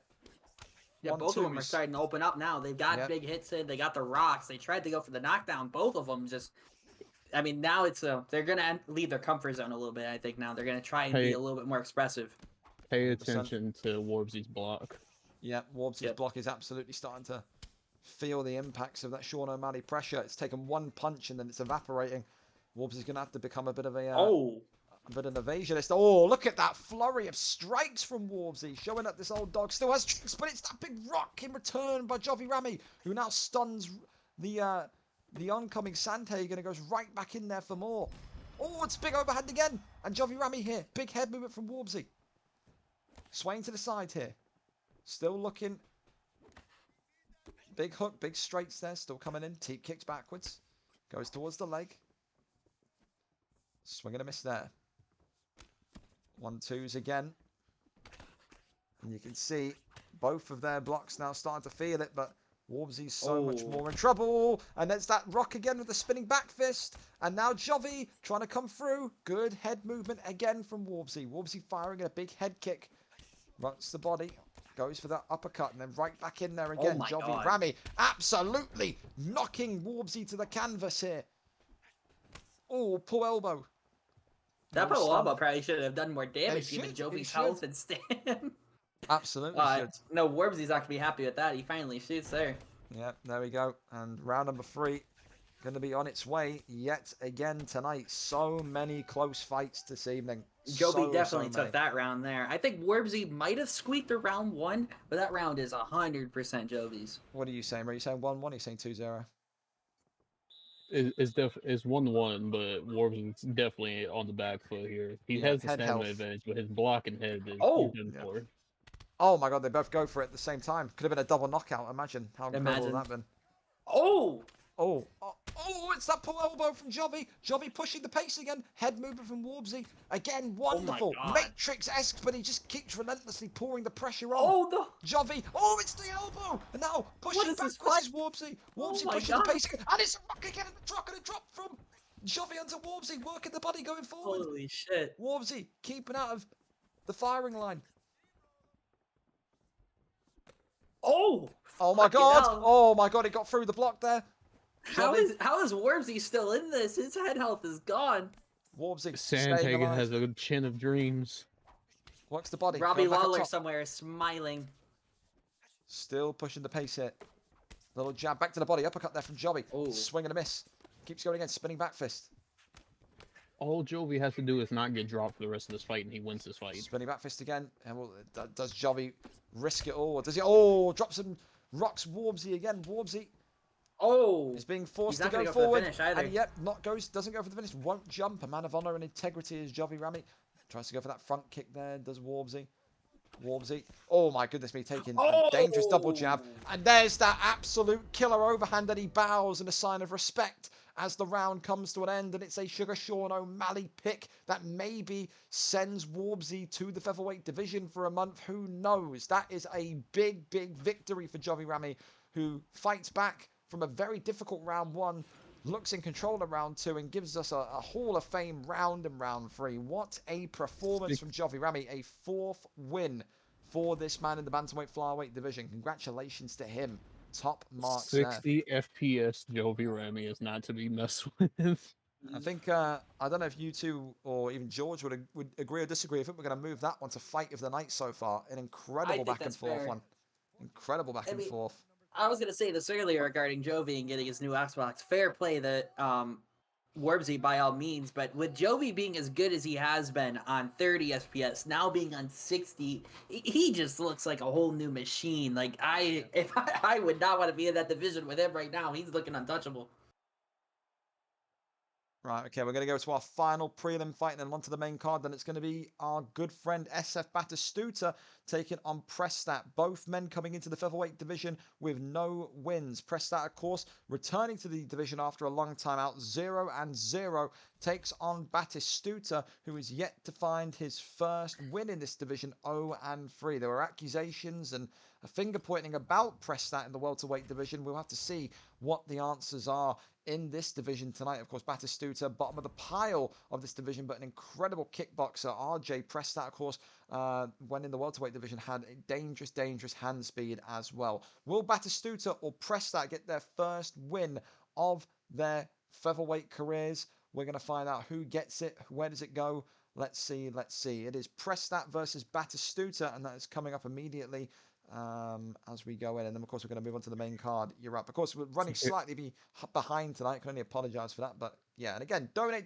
Thank you again, AP. Thank you very much for your donation. $384 raised. Let's keep going, boys. Set at 500, you get to see me eat raw fish again. So, yay. Here comes random memory reel again. Would you like to know that this is a rematch from like 7 months ago? In the league? Yes, back in welterweight. Oh, well, wow, not my fucking commissioner, man. Holy shit. All right, sorry that I don't have a photographic memory like fucking R2-D2 over here, bro. Well, you don't need a photographic memory. You can just hit Control F and search the name. There you go. Yeah, what? Okay, so I'm supposed to go search there from VFL 16 on the 16th of June. There you go. Batistuta winning that one in round number 3. So then rematch here. Rio is correct. Congratulations, Rio. A biscuit for you. There you go. Well done, Rio. There you go. I'll take some pickled juice, please. No, you fucking won't. You can have all of it. He's not matching this. Okay, well, yeah, Pirate not happy with the back-to-back DJ picks. We'll see the draft of course, the Elite Division coming up, but that'll be on Friday tomorrow night. That's when weight changes and stuff will happen. The link for this one, you guys are in the is in the Discord in the stream section. So RJ versus Batistuta, the final prelim fight of the evening this evening. Let's see who gets this one. And of course, again, exclamation mark charity. All the proceeds today go into CARE, a humanitarian aid that gives care packages to families that are impacted by the Syrian and Turkey earthquakes, food, shelter, warmth, clothes, all the stuff that you would attribute with someone's house being destroyed in the earthquakes. They help them get back on their feet. So a great cause, exclamation mark charity. Donate what you can. Any donation over $5 gives you a ticket entry into the giveaway, which is after this card this evening. So get involved. Of course, here RJ pressed that in the green trunks with Conor McGregor. Of course, back in the days of welterweight, used to love these strikers. Did RJ? Of course, had spells I think with Leon Edwards in the division as well. Batistuta here opting with Anthony Showtime Pettis. I mean, what is Batistuta going to have to do here to kind of whip... Oh my sweet Jesus, never mind. Maybe he does that. Rocks him and drops him with the head kick. Batistuta looking to end it in 1 round. Can't get it done though. So close from Batistuta. Catches I'm having an issue trying to get the stream up, so I completely missed that. Catches RJ with an absolute whopping head kick there. Batistuta could have been cartwheeling into the evening with a wonderful head kick. And now he reins his composure back in. Rio, back to my question I had, since you are literally like the guy in terms of knowing everything. What is Batistuta going to have to rely on in terms of... Oh, again, hang the fuck on. Hang on. Willie, do it. No, he won't run strike away again. Again, if I was body there, I'd go for the finish the fight armbar. He's got that stand fucking straights and mount. Anyway. Take 3 on my question. What stat does he need to take advantage of that McGregor This right here, RJ, press that, whatever you want to call him. He's not that great of a wrestler. This is his weakness, and as you can fucking see, this is where Batistuta is taking control of him at. Yeah, he wants to keep this fight right here. Are you surprised? Stop maybe with fucking straights. Are you maybe surprised here he's not kind of going over to side control, maybe working the knees to the side here, drain that stamina, or you think he doesn't need to do that? I don't think he already got an early rock, and he's doing his head health, and as soon as he stops throwing straights from mount.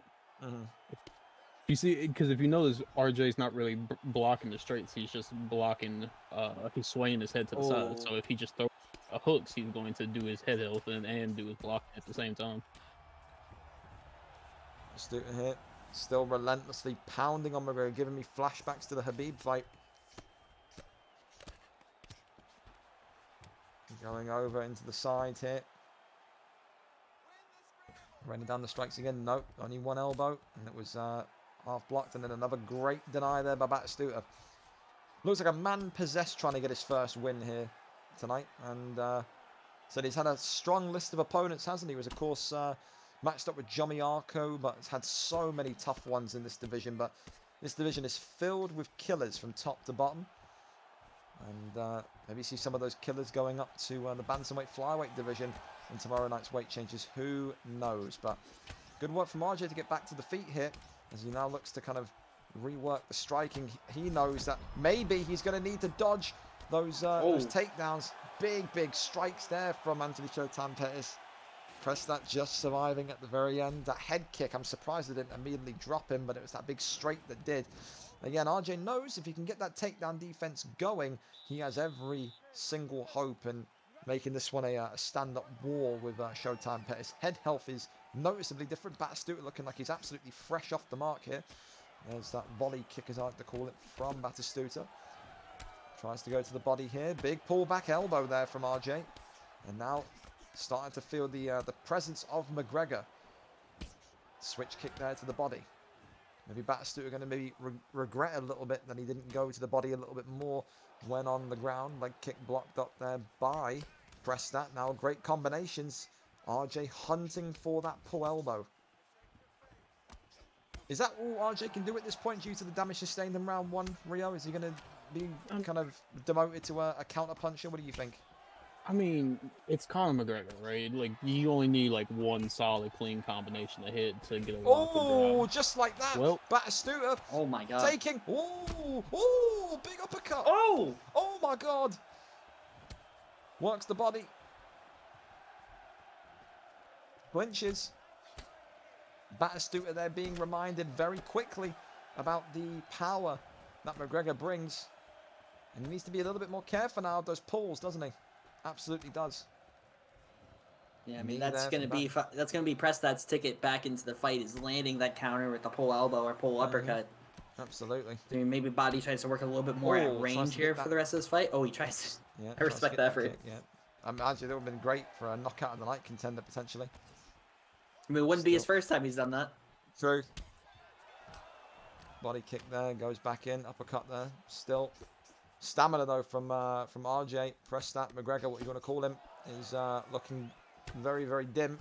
Oh, but a big hook coming out the clinch there. RJ, good head movement, works the head again. Does Batistuta, the head kick blocked up though. Oh, it's into the head. Batistuta absolutely capitalizes and secures his first win in this featherweight division. RJ leans into the head kick that comes in from Batistuta, and Batistuta finally has a win in the column for featherweight. RJ just not telegraphing it and leaning right into the shin bone of Batistuta. 1-3 now for the Scotsman. He is off the mark. What a performance from Batistuta too, right? I mean, that was a great performance overall. I mean, he was coming into this. You could look at this both ways, as like both of these fighters not thinking they should be in this division. So it just takes one of them to be able to come out on top, of course.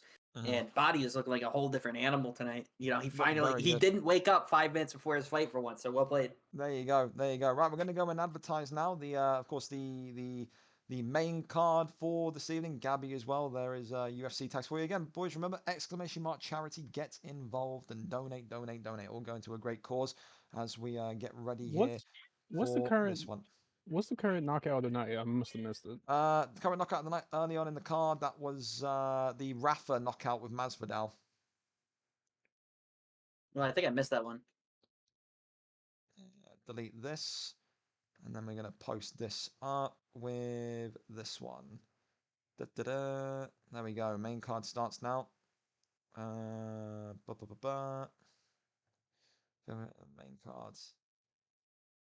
Main card is now live, and then we'll put when the title fights go on, we'll start the we'll do the Twitter stuff. So yes. Here we go. Cool. That's that linked out there. Here we go then. Right, the main card up and underway. 5-star fight is now unlocked for all weight classes, and coming up first, it is Konzi against Mace, the rematch from last time out. Konzi, of course, beating Mace when Mace's controller died. Both of them agreed to an immediate rematch. Konzi 10-6 against the man that he beat last time. Number 4 in the division, Mace 5-2. His only 2 losses for the title 2 months ago, and against Konzi. He believes that he was winning the fight against Konzi and winning convincingly tonight. He says that he will right the wrongs of his controller dying last week. Will he, or will his controller disconnect again? That would be funny if it would, if that happened, wouldn't it? That would be a little bit funny, I can't lie. Not for him, but for us. Here we go then. Mace 97 and Konzi for the second time. 5-star fighters unlocked. Do you expect anything here from Konzi? Rio, maybe a Leon Edwards pick? What do you think?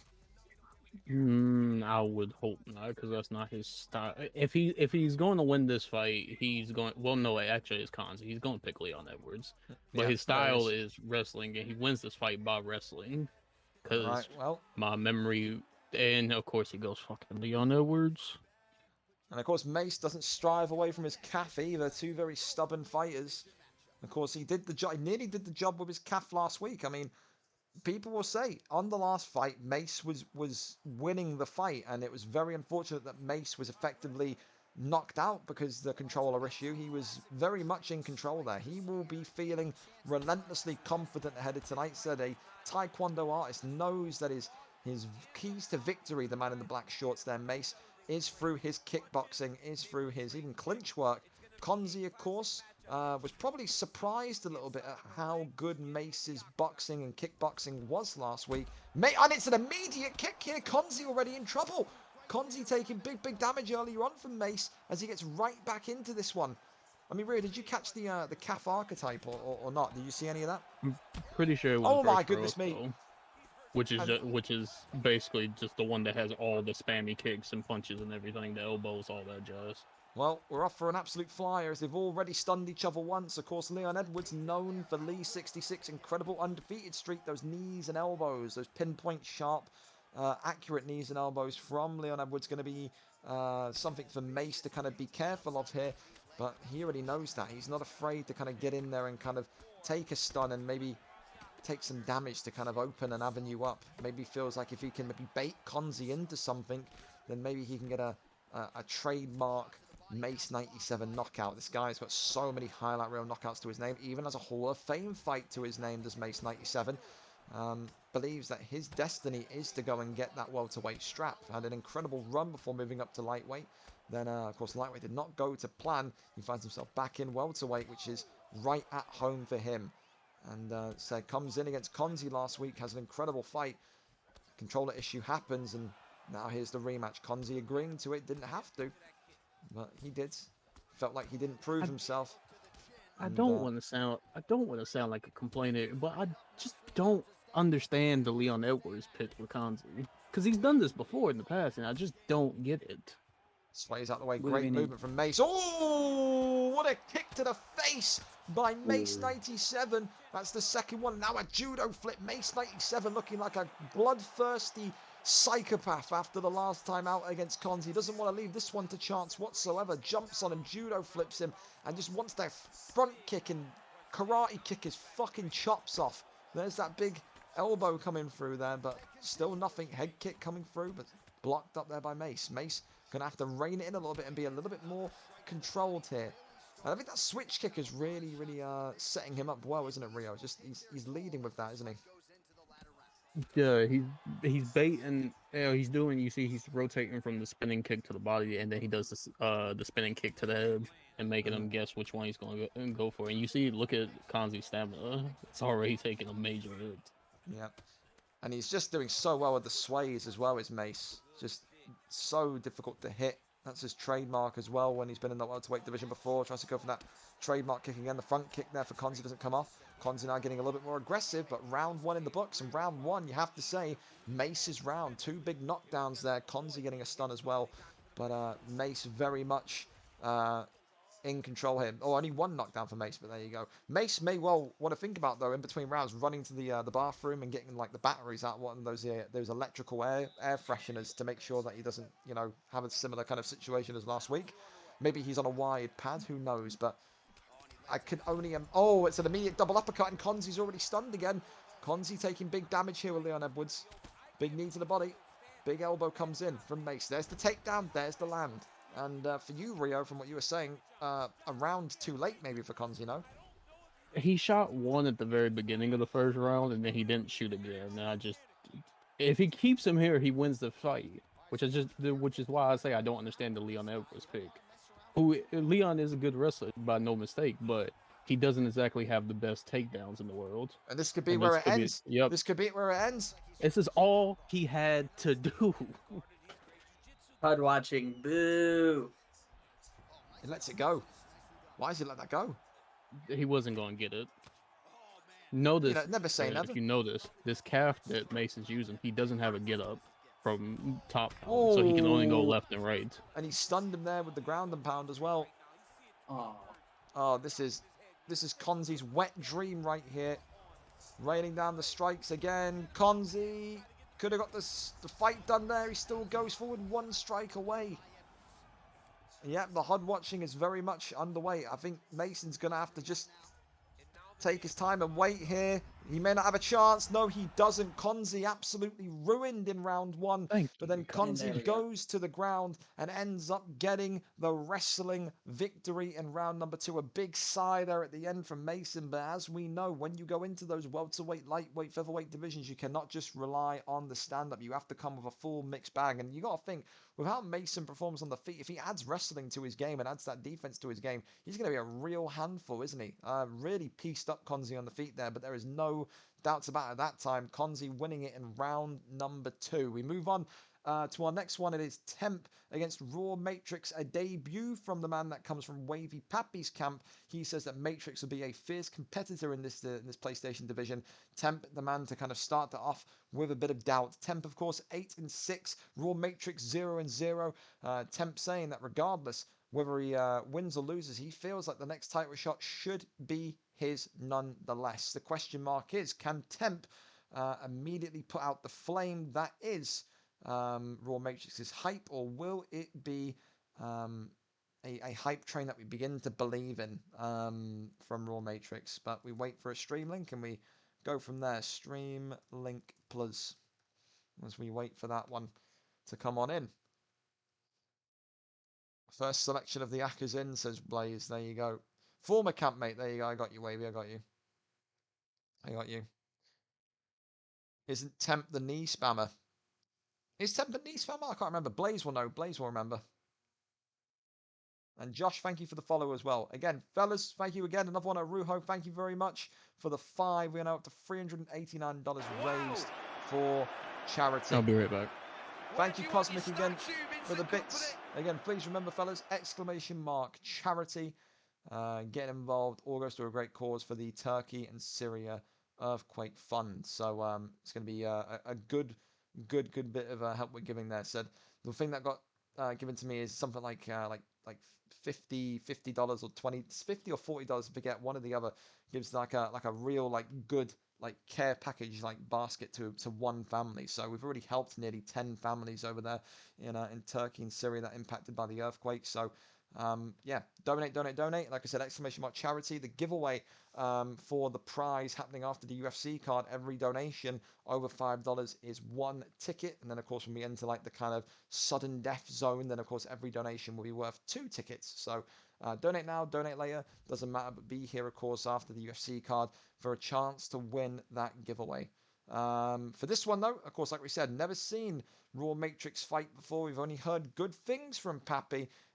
He is 0-0 in this division. Temp, of course, 8-6. Wants a shot at the Phenom, the Undertaker of PlayStation, which is Wavy Pappy. He believes he can do that tonight with a win against Raw Matrix. 5-star fight is Poirier versus Fiziev.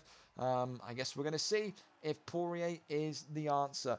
In this PlayStation division matchup, it's a tough one, and we're going to see what Raw Matrix is good at, or if he's super good, what he's effectively bad at. Everyone has holes in their game, but where does this man's holes appear? Poirier, great movie, by the way, Holes. Great, yeah. I think every English person in this chat watched it in English. So, we all got forced to watch it in English. Yeah, we did too. Yeah, it's great. Here we go then. Poirier in the blue trunks for Temp, who is the 8-6 experienced fighter in the league. Of course, Matrix, former campmate of Webby Pappy, 0-0, believes that his future, his destiny is a matchup against his former campmate Wavy Pappy for the PlayStation Gold. Wavy Pappy will be sat ringside with his notepad out, taking notes, and he's already been dropped by Temp. Temp here going for a judo flip and gets it. Temp, of course, has practiced the last 2 months with the goal of Wavy Pappy in his mind. He has consistently improved and began to plug those little holes in his games. We said before about Temp, it was always the way that he started so slowly and started so sluggishly. Tonight, immediately coming off the rip here, rocking Raw Matrix and putting an absolute beat down on him, despite the Fiziev pick. I mean, Vape, Poirier and Fiziev fighter selection. Oh my god, already another big one. I mean, I think in my personal opinion, I think Poirier is the best fighter in this division. If you're talking about just all around ability and stand up, you could have the argument for Charles, but it's, Fiziev can work, but you really have to be comfortable with his combos. I think be able to go wild with him for it to work. At least in my opinion. You see, Temp's going to have to now show a little bit of coordination and a little bit of discipline as well. Temp, in recent fights in his early days in the league. Oh! And now we've got a fight on our hands. Now we got a fight on our hands. Temp here could be in trouble. No, pulls him back down. This is what we're about to say. Temp in his recent kind of like fights towards the beginning of his entry into the league was very, very gung-ho. He would get the rock, he would jump in, he would immediately look for the kill. Needs to be a little bit more measured and controlled against a very tough opponent like Raw Matrix. And Matrix, of course, showing resiliency as well, getting rocked twice, refusing to let that one disturb his kind of rhythm, his plans, and now you can see a great reversal by Temp into top position here. Trying to kick off him, and he does. Swing and a miss there. Yeah. Oh, and now it's a fight, a big uppercut, and it's a big up kick to save the day from Temp, and it's a potential fight of the night candidate already in round number 1. Matrix has turned this around really quick. It was looking a little rough at the beginning. He's been woken up by those 2 knockdowns. He really has. He's kind of gone into the fight, rubbed the sleep out of his eyes, and now here he is. This is the guy that we've been promised to see. And Temp's gonna have to be a little bit more hesitant now going into that pocket because he is being stung every time he's going in there. Spinning back elbow there. Matrix still pushing the pace forward. Big hooks into a straight uppercuts there. 10 seconds left of round number 1. Oh! What a fucking head kick. I tell you, that head from... He was down twice there. Wow. And he's come back and he's knocked and dropped Temp 3 times. This is one hell of an opening round 1. Both fighters are going to be very wary of each other's striking now. Hey, Gringo, I just noticed this. Your game category is still listed as just chatting, not UFC 4. Oh, flip it for me. Can you flip it? I cannot. I am not a mod. Ah, Jesus, right. Well, I tagged best at shagging Inferno, but don't worry, I don't know if he does it. Go on, you do it. Yeah, keep it. Oh, he's already done it. He's done it. It's on UFC 4 now. He's done. Okay, cool. I think so. Is it? I'll refresh your thing real quick. Yeah, thank you. I had no idea. There we go. We're back then. Yeah, it is UFC now. There we go. Whoever did that, thank you very much. Oh, clipped again. Temp. Teep kicks him backwards. Raw Matrix here, swinging, ducking under that one, goes to the body. Oh, Temp with a big elbow. Raw Matrix still refusing to back up. He's just standing in the pocket when rocked. He's not scared. A brave man. He's not scared at all. No fear. No fear whatsoever. Well, they both pull back. Oh my God, they are both not afraid. They both want this one. They are pointing to the floor and demanding bloodshed here. Oh my goodness me, another pull elbow attempt there by Temp. Temp still being encroached on by Matrix. Judo flip. There's that judo flip that Temp needed. Breaks the distance between the 2 of them. I think that takedown right there is just to slow down the momentum because that fight, it just started to speed up. It started to get really open in terms of their striking on the feet. So definitely a change of pace here now being on the ground. It's probably what Temp needs. 100,000%. Now going over to the left-hand side, goes into side control, drops the elbow. Doesn't. Ooh, big deny. Yet fluid movement there, and right back to his feet goes Raw Matrix. Temp shooting another turning takedown, and nothing there so far. Big knee comes in, big uppercut outside the clinch though, and always knocked and dropped him again. Matrix trying to go for that overhand, but he is gassed here, Vape. Look at that stamina. I mean, they both are. Matrix is just emptying the tank right now to try and get a finish, but I mean, both of my God! We can see a finish Matrix here. has done it. Raw Matrix against Temp. 1-0 in the UFC division for VFL. The PlayStation division may have a new action man, and that there is Raw Matrix hailing from Canada. The Canadians really have a great roster of fighters over there. We ever do the Olympics again. Team Canada, damn, he said him flying. He did. May well be one of the It's greatest. almost UFC 2-esque right there at the knockout. Absolutely. In terms of the animation. Yeah, whiplashes him backwards. What a performance there from Raw Matrix. And I think for me, that's going to probably get knockout of the night. That probably steals knockout of the night from Rafa, unfortunately. But Jesus Christ, an absolute sickening knockout there. And what a great fight too. A really, really great. You can see that one's probably going to be one that gets played back and ran back in the future. That was one of the most entertaining. Oh, we definitely need to see him go back sometime soon. I mean, fair play from Temp. I mean, he put the pressure on really early. He was getting a lot of good damage in, but once Matrix kind of found his groove with the fight, he started to land his shots a little bit better. He did. That momentum just slid very quickly into his favor. Yeah, well, congratulations. What a fight from Raw Matrix, and what a way to make your debut. An incredible flurry of fists thrown there. And could that be the guy that maybe takes the undefeated streak away from Wavy Pappy? He may think so. Moving on then, we go to Tomaselli and Lello. Tomaselli, of course, is 6-9. Lello, of course, 5-5 in this division. I think Lello messaged me earlier on saying something. I don't know if he's... Who assembles a cabinet at 10:30 at night? I mean, we'll see if he's there. If not, then we'll kind of push it back, I guess. You've never assembled a cabinet at 10:30 at night? No, never. All right. Oh, he's good. He's good to go. Okay, that's all right. He's good. That's fine. I thought for a minute that he was literally just sat there doing DIY in his house at 11 o'clock at night. All right, here we go. The lobbied up and we're good to go. So we get a reminder on this one. Lello 5-5. It is number 5 versus number 6 in the flyweight division. Tomaselli coming off of that big win against Pyrite Kip. Of course, Tone Lello coming off of a 2-fight losing streak. It's Demetrius Johnson yet again. Of course, there are starting to be a couple of complaints now about Demetrius Johnson just being a bit too fast. We saw this exact matchup earlier on where Kip lost as Brandon Moreno. Do you see anything, any theory to that, Vape? Of course, I know me and you are both not kind of flyweight level fights, but do you feel like the Demetrius Johnson OP shout is relevant? Hi, I'm back. Hello, Real. I think they're, it is warranted, but I think you have to keep in mind that he just has no power whatsoever, because he might go into his fights at 95 pounds compared to everyone else who go in like at 125. But I mean, considering that with DJ, everything else is perfect about him. It's just the power. So I mean, it's something you can manage, but that speed, it helps that he has the max speed, and then he has all the traits as well to help with that.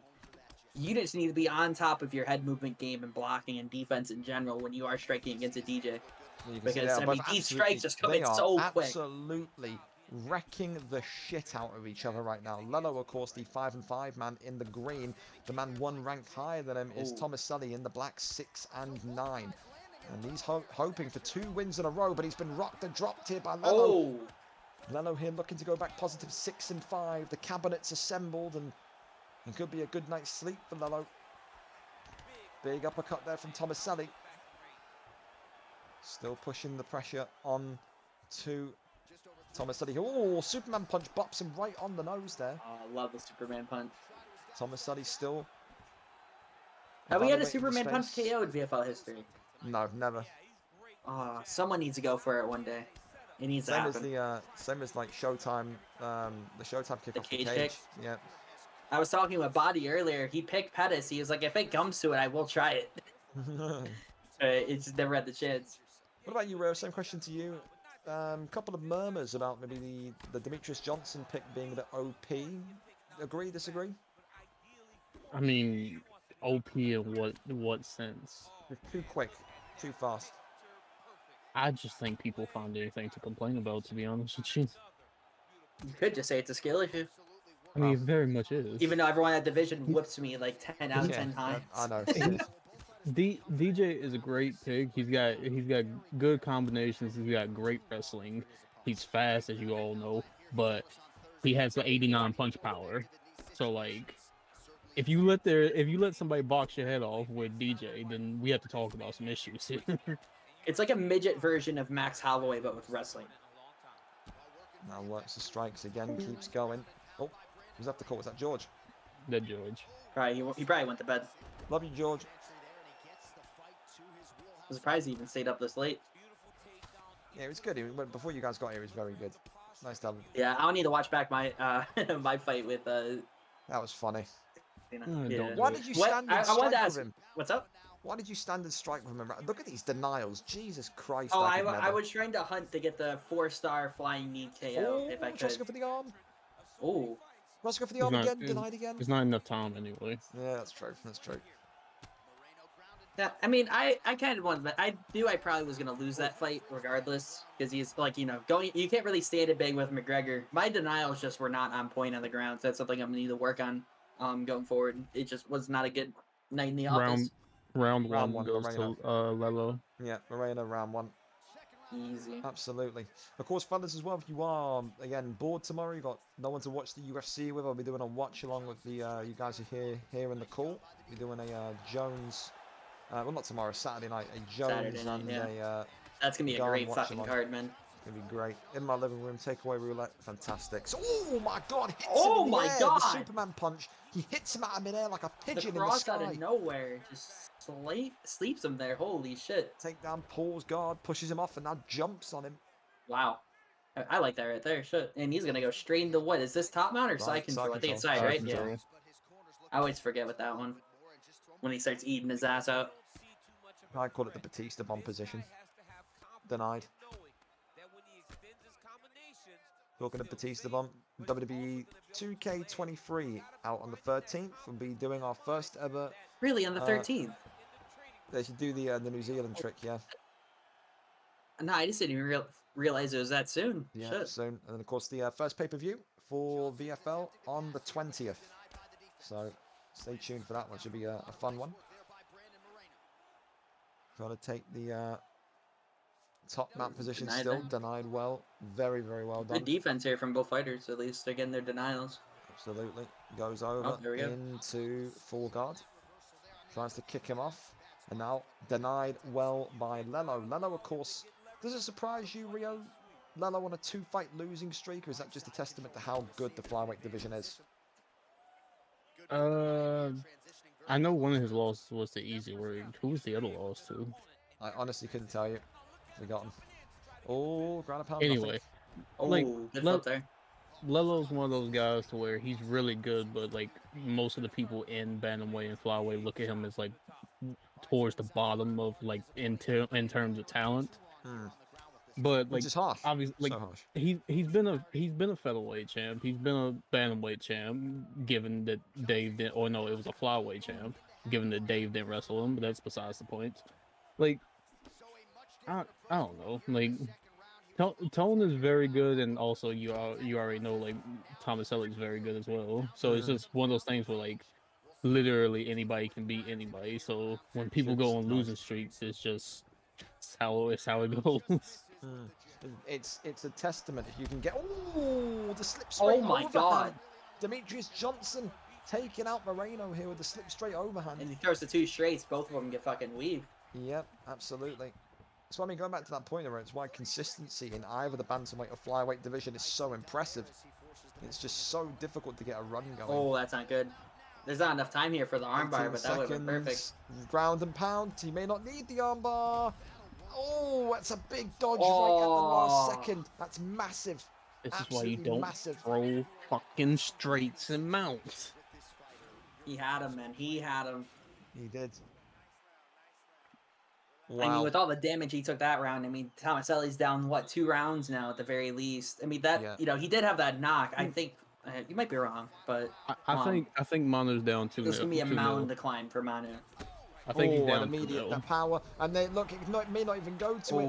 It's ground and pound. It's one strike and over. And Thomas Selly is out in round number 3. Lelo ends his 2-fight losing streak and goes back to a positive record 6-5 now. The Brandon Moreno pick gets the job done. Lelo defeats Thomas Selly in round number 3, and that will feel absolutely fantastic for him. A fantastic use of the Moreno pick there from the young man. And of course, time to get some respect on his name. A former flyweight champion, a former featherweight killer in that division. He is coming for gold, and he is coming very quickly for gold. So congratulations to him, and top work from the Moreno pick. We move onwards to Toasty Toes taking on CHAZ2601. It's pressure wrestling against Cheese. Who gets this one? Toasty Toes in the bantamweight division is 6-3, a 2-fight winning streak. Should he win this, he will match the form king so far of Ginger Ninja. Ginger Ninja on a streak of 3. Toasty Toes 7-3. Could be arguments here, Rio, that if Toasty wins this, it could be title shot territory. 7-3, 3-fight win streak against Jack of all people, albeit on a 2-fight losing streak as Jack, but a 6-6 record. He's a difficult guy to beat too. What do you think? Uh, this fight goes one of two ways, and it really goes if Toasty's gonna pick Jan. I'm like 1,000% sure about that. He is If hovering over Jan, yes.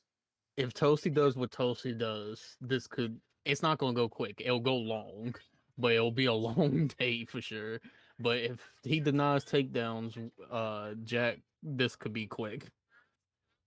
Well, we're gonna see then. Of course, Toasty competed against a Jan pick the other week and wrestled him and took him the kind of distance, didn't he?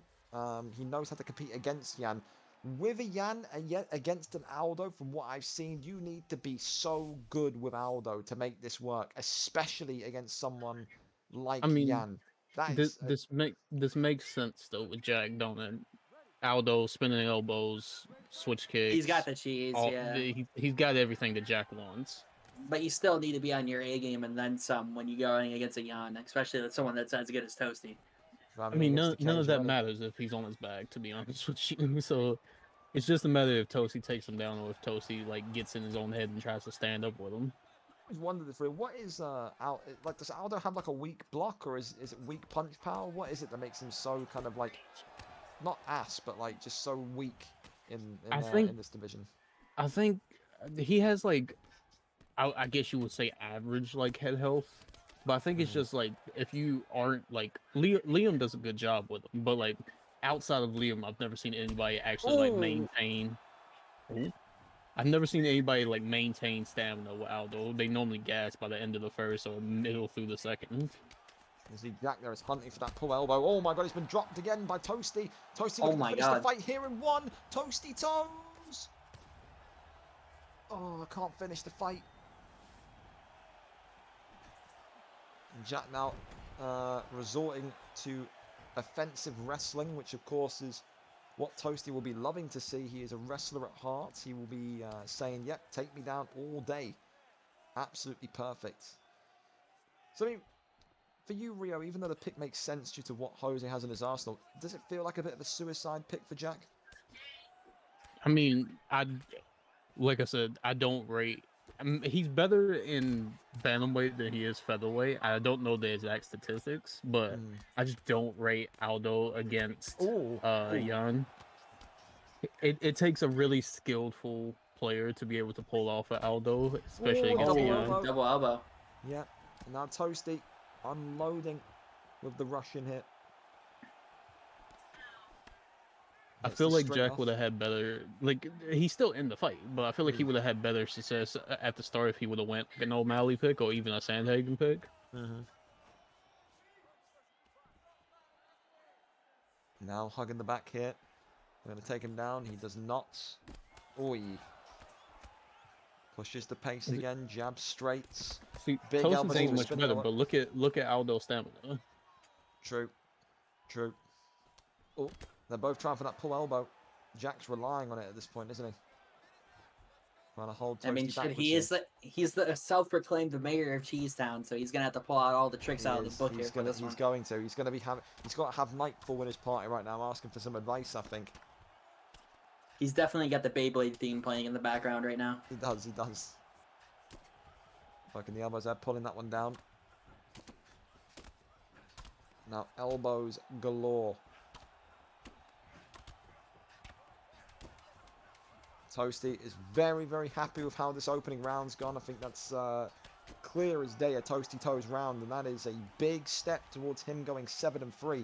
And it's been a long time coming, hasn't it, Rio? I mean, we talked about Toasty Toes almost, in our opinions, feeling like he feared the bantamweight flyweight division when he was in featherweight, but he's held his own. He's come into the division.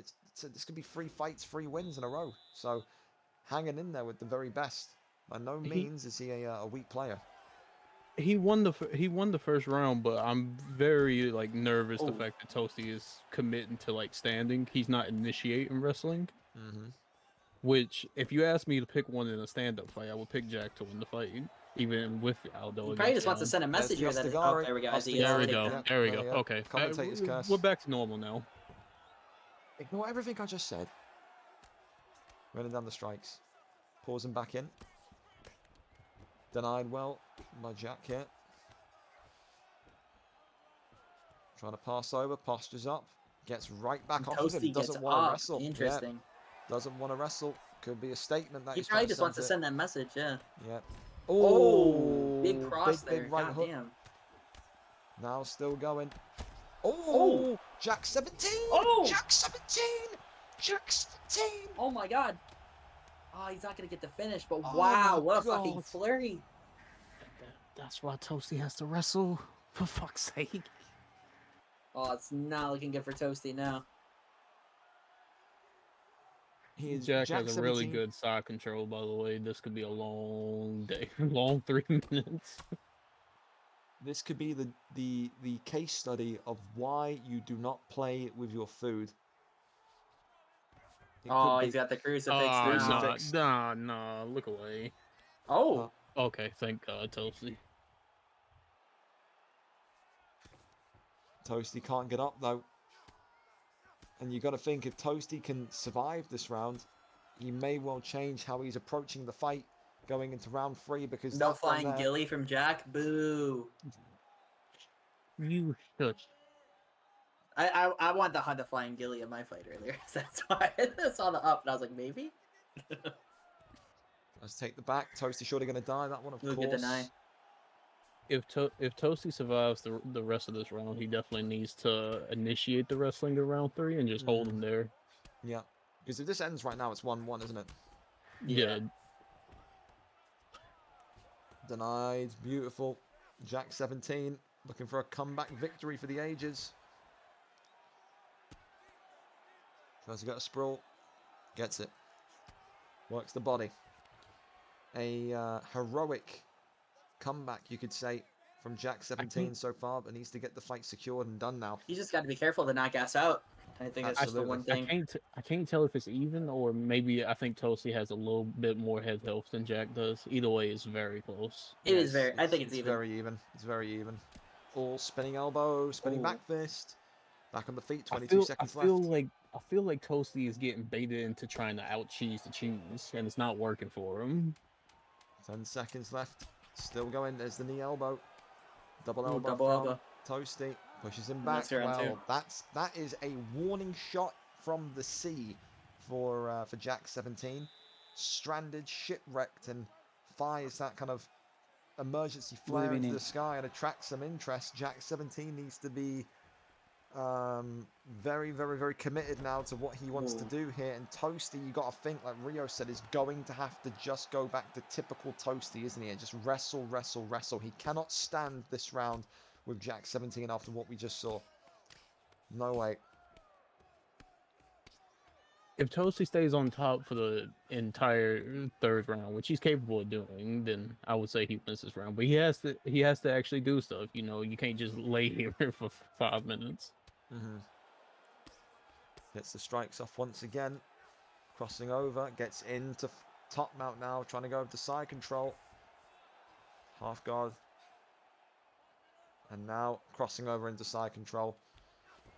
That one there denied by Jack. Jack there working the punches. Of course, this goes back to the debut days of Toasty. Toasty, of course, winning the first couple of his fights by decision. He will absolutely want to do the same if it means a potential comeuppance into a title shot. He's not going to feel any rush to finish this fight whatsoever. Maybe got a little bit complacent and a little bit cocky in round 2, wanted to strike with Jack 17, but he's completely abandoned that plan now. Completely. Goes over into side control, works the elbow, doesn't get one I don't off. think Toasty has landed a single strike on this floor so far, which is kind of He's just going straight for the control time. Now the strike's coming in. Tries to flip and doesn't, right back into side control. Beautiful. What does Jack need to do to get up and out of here, Rio? His best bet is probably Toasty's probably camping sprawl, so his best bet is probably trying to rotate over into half guard and then getting back to his full guard. Because everybody knows this, but you don't gain control time when you're in somebody's full guard. Interesting. Goes over into sprawl. That one denied there by Jack. Minute and 33 left. He gets off of him. Oh, he gets off of him. Up. Interesting. That's very, very, very bold here. Maybe he feels that way because, like Rio said, he didn't hit any effective strikes. So maybe he feels like he needs to kind of go a little bit offensive here, Rio. You think that's the reasoning? I would have Jack winning this round based on just total strikes. Oh, well, we're going to see the last 60 seconds. Do not blink. We could be seeing a fun fucking finish here.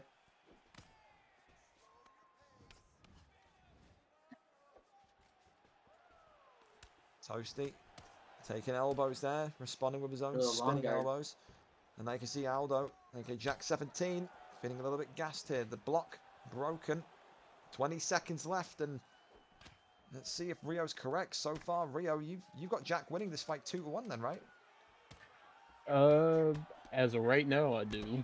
Oh, wait, maybe not. Maybe. That could have been bad. That could have decided the fight right there. I think that just swayed over to Toast. I think that just swayed it to Toast. I don't know who to give this to. Listen, just 2-1, 2-1. Gentlemen, after 3 rounds, we go to the judges' scorecards for decision. All 3 judges. All 3 unanimous. 29-28. 2-1. Unanimous decision. Yeah, Petr Yan, Toasty wins it. 29-28, but very close. 5 seconds just won the fight for Toasty, in my opinion. You think so? You think so? Just landing the late shots, yeah. The late damage he did in the last 5-10 seconds. Leaving it very close there, but Toasty Toes gets a big victory and now goes to 7-3 in that bantamweight division. Jack 17 nearly ending the fight in round number 2. Could have done it, but not to be tonight. Toasty Toes, the victor, and now 7-3 in a very stacked division. We move on to our final non-title fight of the evening. It is Webbo against Don't Be Scared. Webbo, of course, 5-9.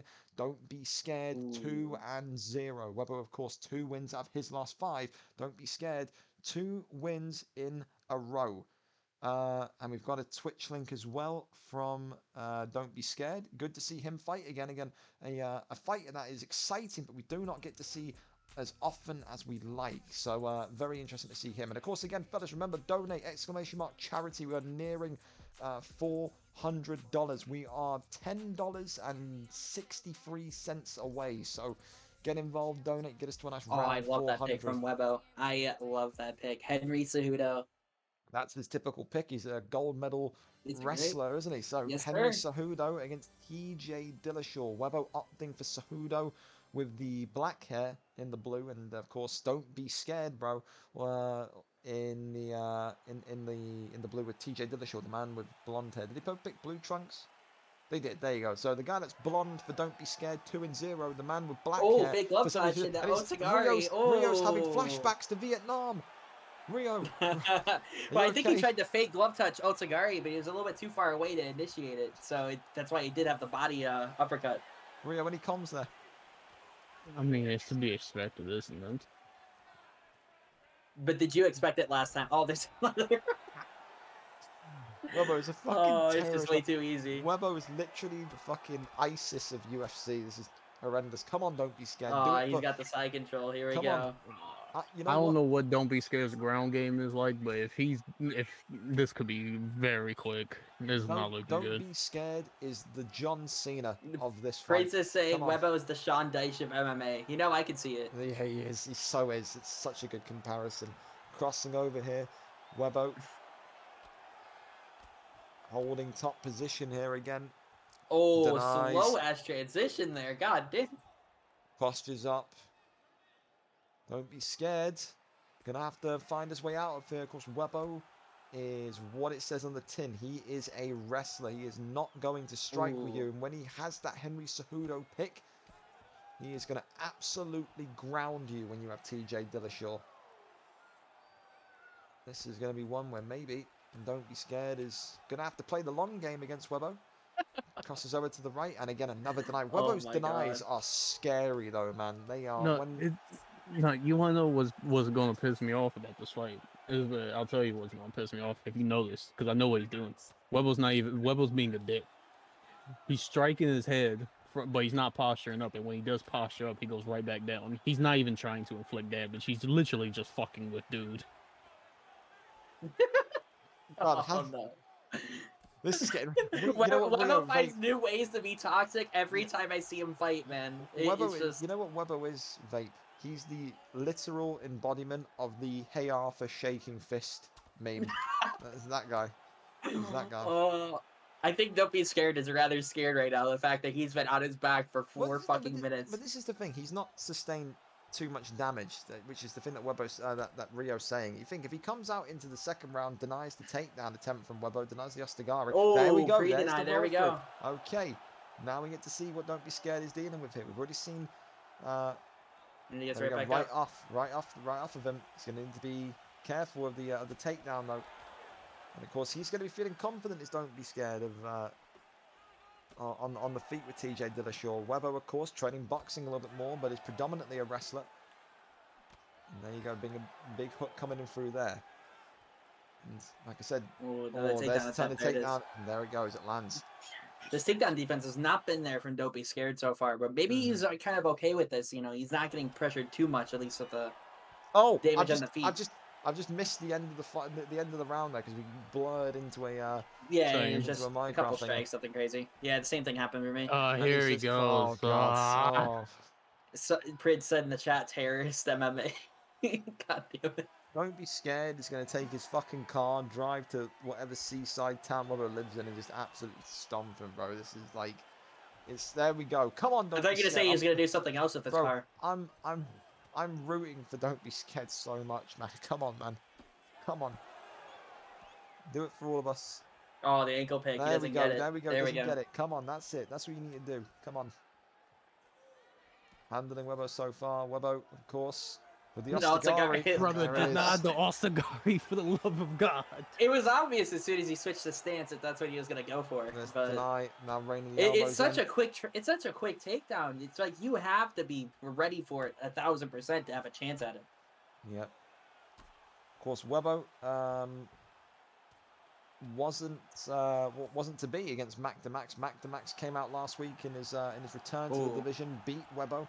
Webbo took that one personally, and now you can see he's venting out all those frustrations onto Don't Be Scared. Liam, are you here? Get some popcorn. We're gonna be here for a while. No, he's actually throwing strikes. He's running down strikes now.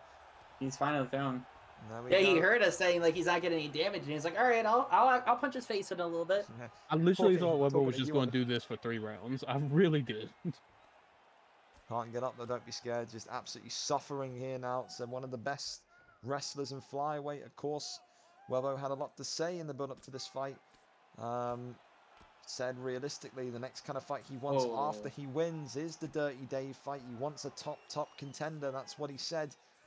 Maybe sending a message here to someone like a Dirty Dave as he continues to rain down the strikes onto TJ Dillashaw here. Goes over to the left, doesn't survive that one. Goes over to the right, doesn't survive that one. He's tried that fake again. It's just he's read it every time. Raining down the strikes once again. Don't Be Scared has the striking of a bantamweight. He definitely doesn't have the wrestling for it. Let me tell you. I mean, it also doesn't help when you're going against probably like one of the best wrestlers in the fucking league as well. Like he's just gonna exploit that. I mean, it just depends on what their strengths are at this point, and clearly, how much Webbo's just been over him. Do you have to snort to consistently deny this shit, man? I just wish I could be. You know what I mean? This is the performance of the night, in my opinion, from Webbo so far, just in terms of pure domination. He's kept them here the entire fucking time.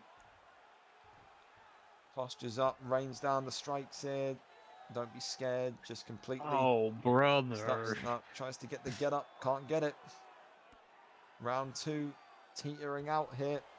This is my God. Oh, could it be? Nope. Just the end hit Webbo. Oh, God. Oh, there we go.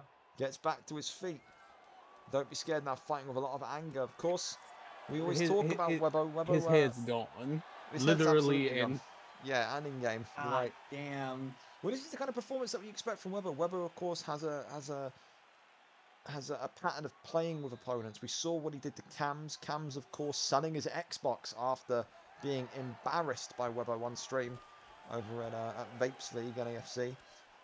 Not seen him on Xbox since. Maybe Webbo trying to send another man pack in to the blue side. That was so funny. He's like, yeah, I'm just taking a break from UFC for a while. Go in PT. He literally signed up for a PlayStation fight. Oh, Webbo. looking to finish, and he Oh does. my God. Thank God. Webbo with the knockout, and a message clearly sent to maybe someone like Dirty Dave, and the close ones continue. He is the dirtiest player in the game. He is a trash-talking sensation, and Webbo is the winner once again.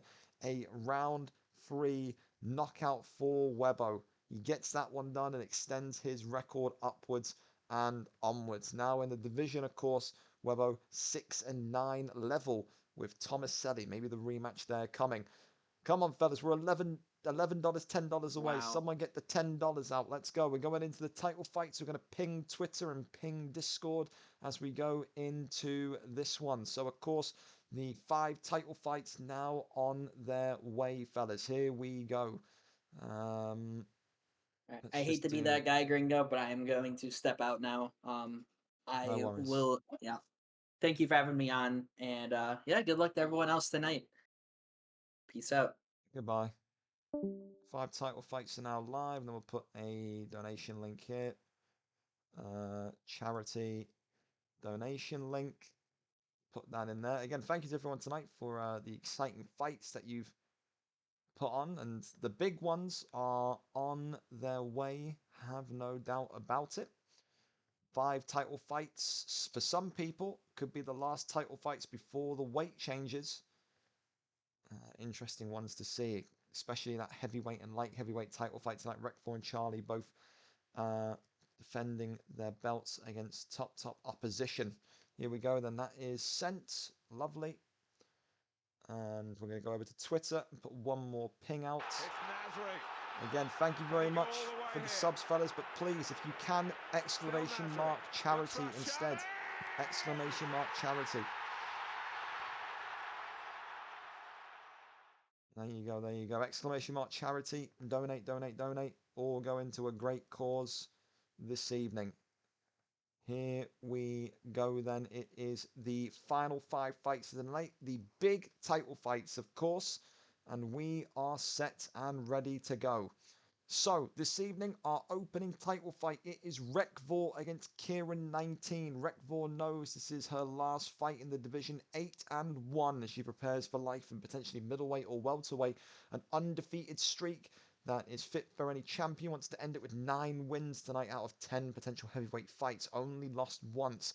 Her opponent, an undefeated sensation, Kieran19, comes back into the league, has a tune-up fight last week, wins, and is now 4-0 and believes he is the man that can get the gold strap back and end one of the longest winning streaks in heavyweight history. It is the 8-1 Rekfor against the 4-0, the best form in the division, number 12 ranked Kieran19. Kieran19 saying early this week he's so confident he feels like he's going to use Kimbo Slice. Whether he sticks to that or lies about that, only he knows. It is Rekfor versus Kieran19, and we are up and live. Let's get a stream link and let's get going ASAP. And of course, again, thank you to Harry for the Prime. Big ups to you. But again, if you want to do anything today, it's not about my subs, not about anything. You can sub tomorrow if needs be. It's all about the charity tonight. You've seen me eat a bag of spice, not even spicy, it's not the correct word. Extremely hot peanuts. You've seen me do pickle juice, and now Konzi getting us over the line to $414.37. We are now $86 away, $85 away from the sardine challenge, which you all, for some reason, love me doing. It's raw fish out of a tin. Maybe we'll get that done after the card. But again, tremendous that we've got to $400 odd. That is 10 families getting care packages, care pack, aid packs, whatever you want to call it. So very, very happy with that. And again, hopefully we can break our charity landmark this year. We raised about $3,800 in charity for various charities last year in 2022, so hoping that we can maybe go one step further and get to $4,000 this year. Let's wait and see. But John Jones for the champion, Rio. Kieran19 was teasing Kimbo Slice, opts for Stipe Miocic instead. Do you like that match? Do you not like that match? What do you make of that? One of my opinions on John Jones always remains the same. If you're a cheeser, John Jones is a perfect pick for anybody. But if you're like, I don't know if you're a clean fighter and you pick John Jones, you're in for a rough day. Oh, he's moving to. Oh, well. Oh, he goes for Uberim. Okay. Listen, the roids is massive right now. Well, we've seen Overeem collect belts in this heavyweight division before, Rio. The knees, the elbows. He's effectively would you say equally cheesy pick as John Jones? Would you say Jones is still a bit cheesier? What would you say? John is definitely still cheesier, but Overeem is a close second. Interesting. Well, Kieran has a chance today to make it 5 and gold. Would be his 5th win in a row in this division, and also his first VFL championship win. The champion, Rekfor, in the white with John Jones. Oh, Kieran already running forward, the challenger, the first strike of the fight, and there's the takedown, and there's guard being pulled and rolling through into top mount. Absolutely massive. Rekfor feeling the pressure already, and oh my Jesus, Jones has already stunned Uberim on the ground, but pulling guard, that old familiar trick that we've seen Lawbors and co do. People have said and seen, Rio, that Rekfor is just no longer a heavyweight, and there's the expectation that she wins here with ease. Kieran 19's in trouble.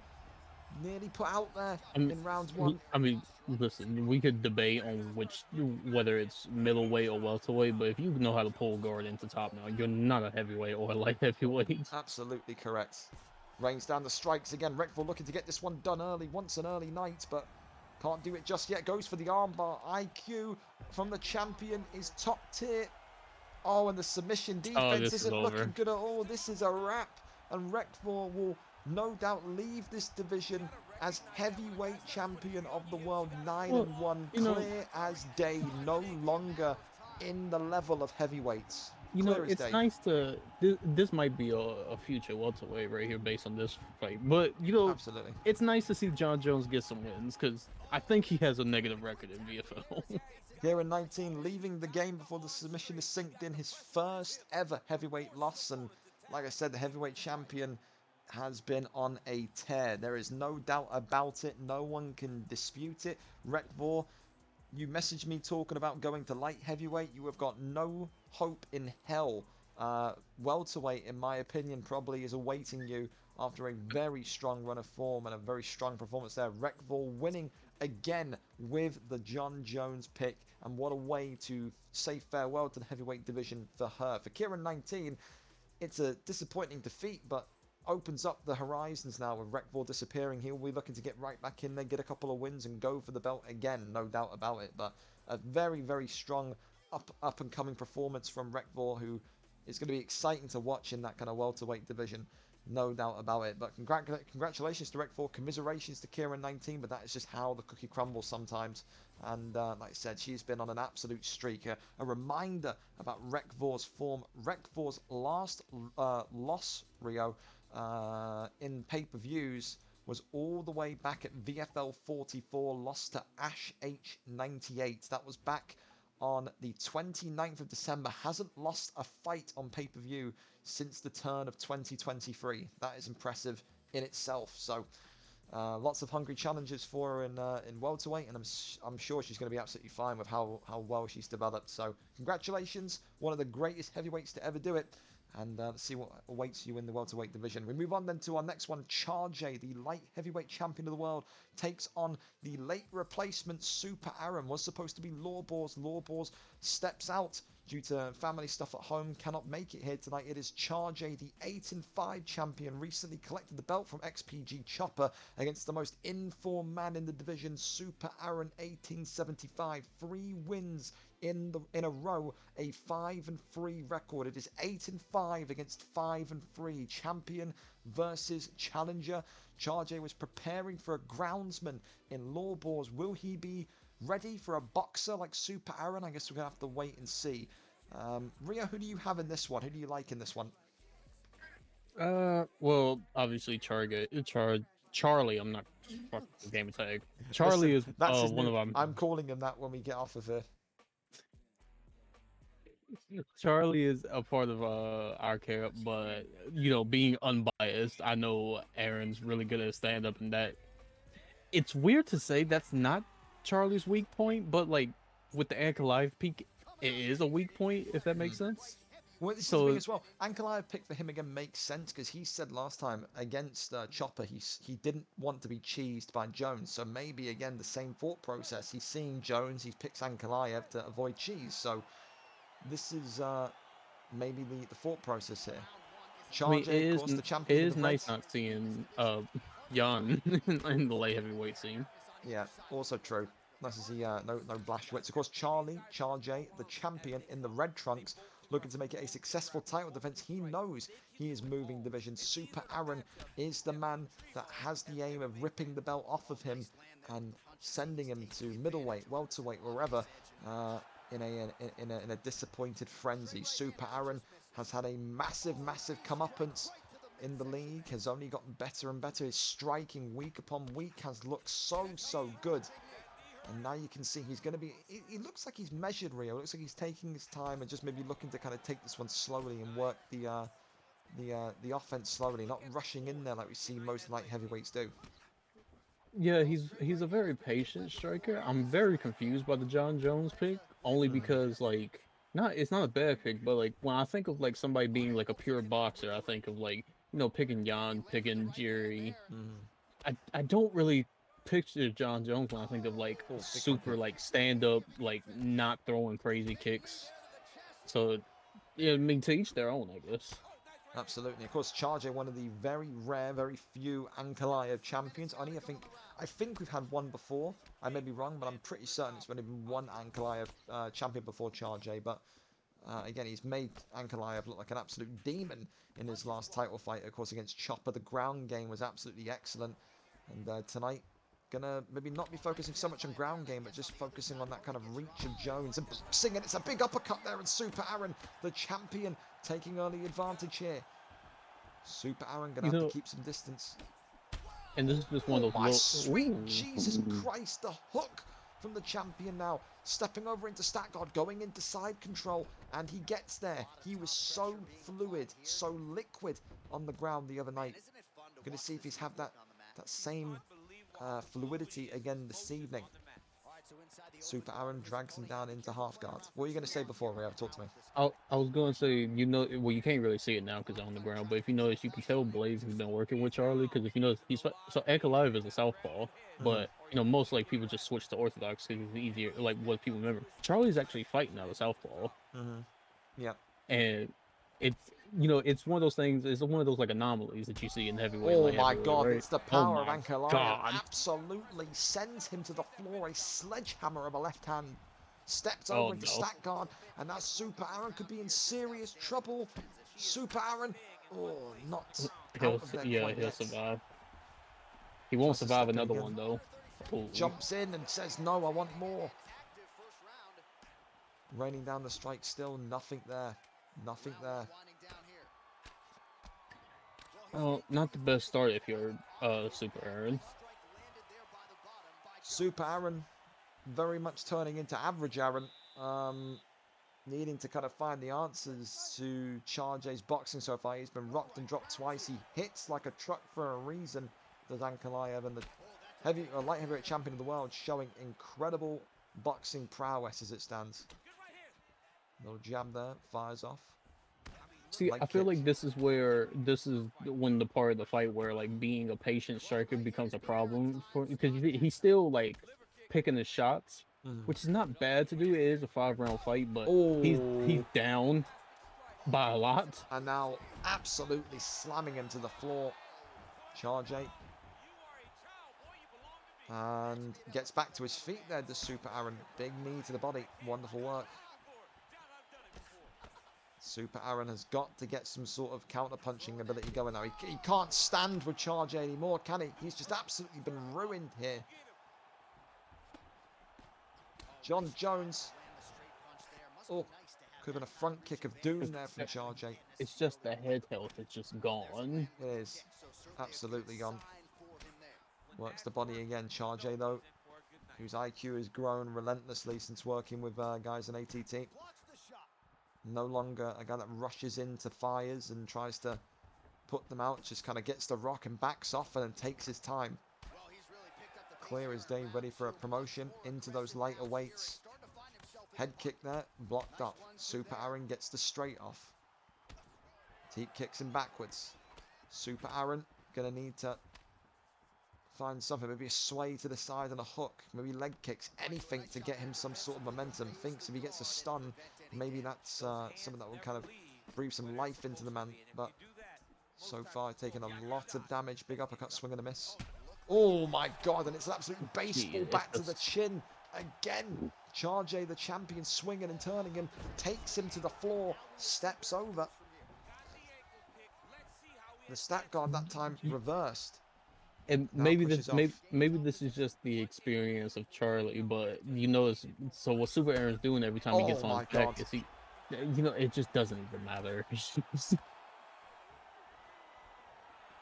You have to go for broke here. The Super Aaron, the head health is absolutely in tatters after 2 rounds against the cage. That's it. And it's done. CHAZ and still light heavyweight champion of the world. And how much, again, the big question is, no offense to Super Aaron, he came in late notice, took the fight, Rio, but CHAZ's denies tonight not what they were. Maybe Law Balls ruined the missed opportunity there. Yeah, but I don't even know how that fight will go on after seeing that. Absolutely. Well, doesn't matter. Who's won't see it. Who's got performance of the night so far? Performance of the night so far belongs to.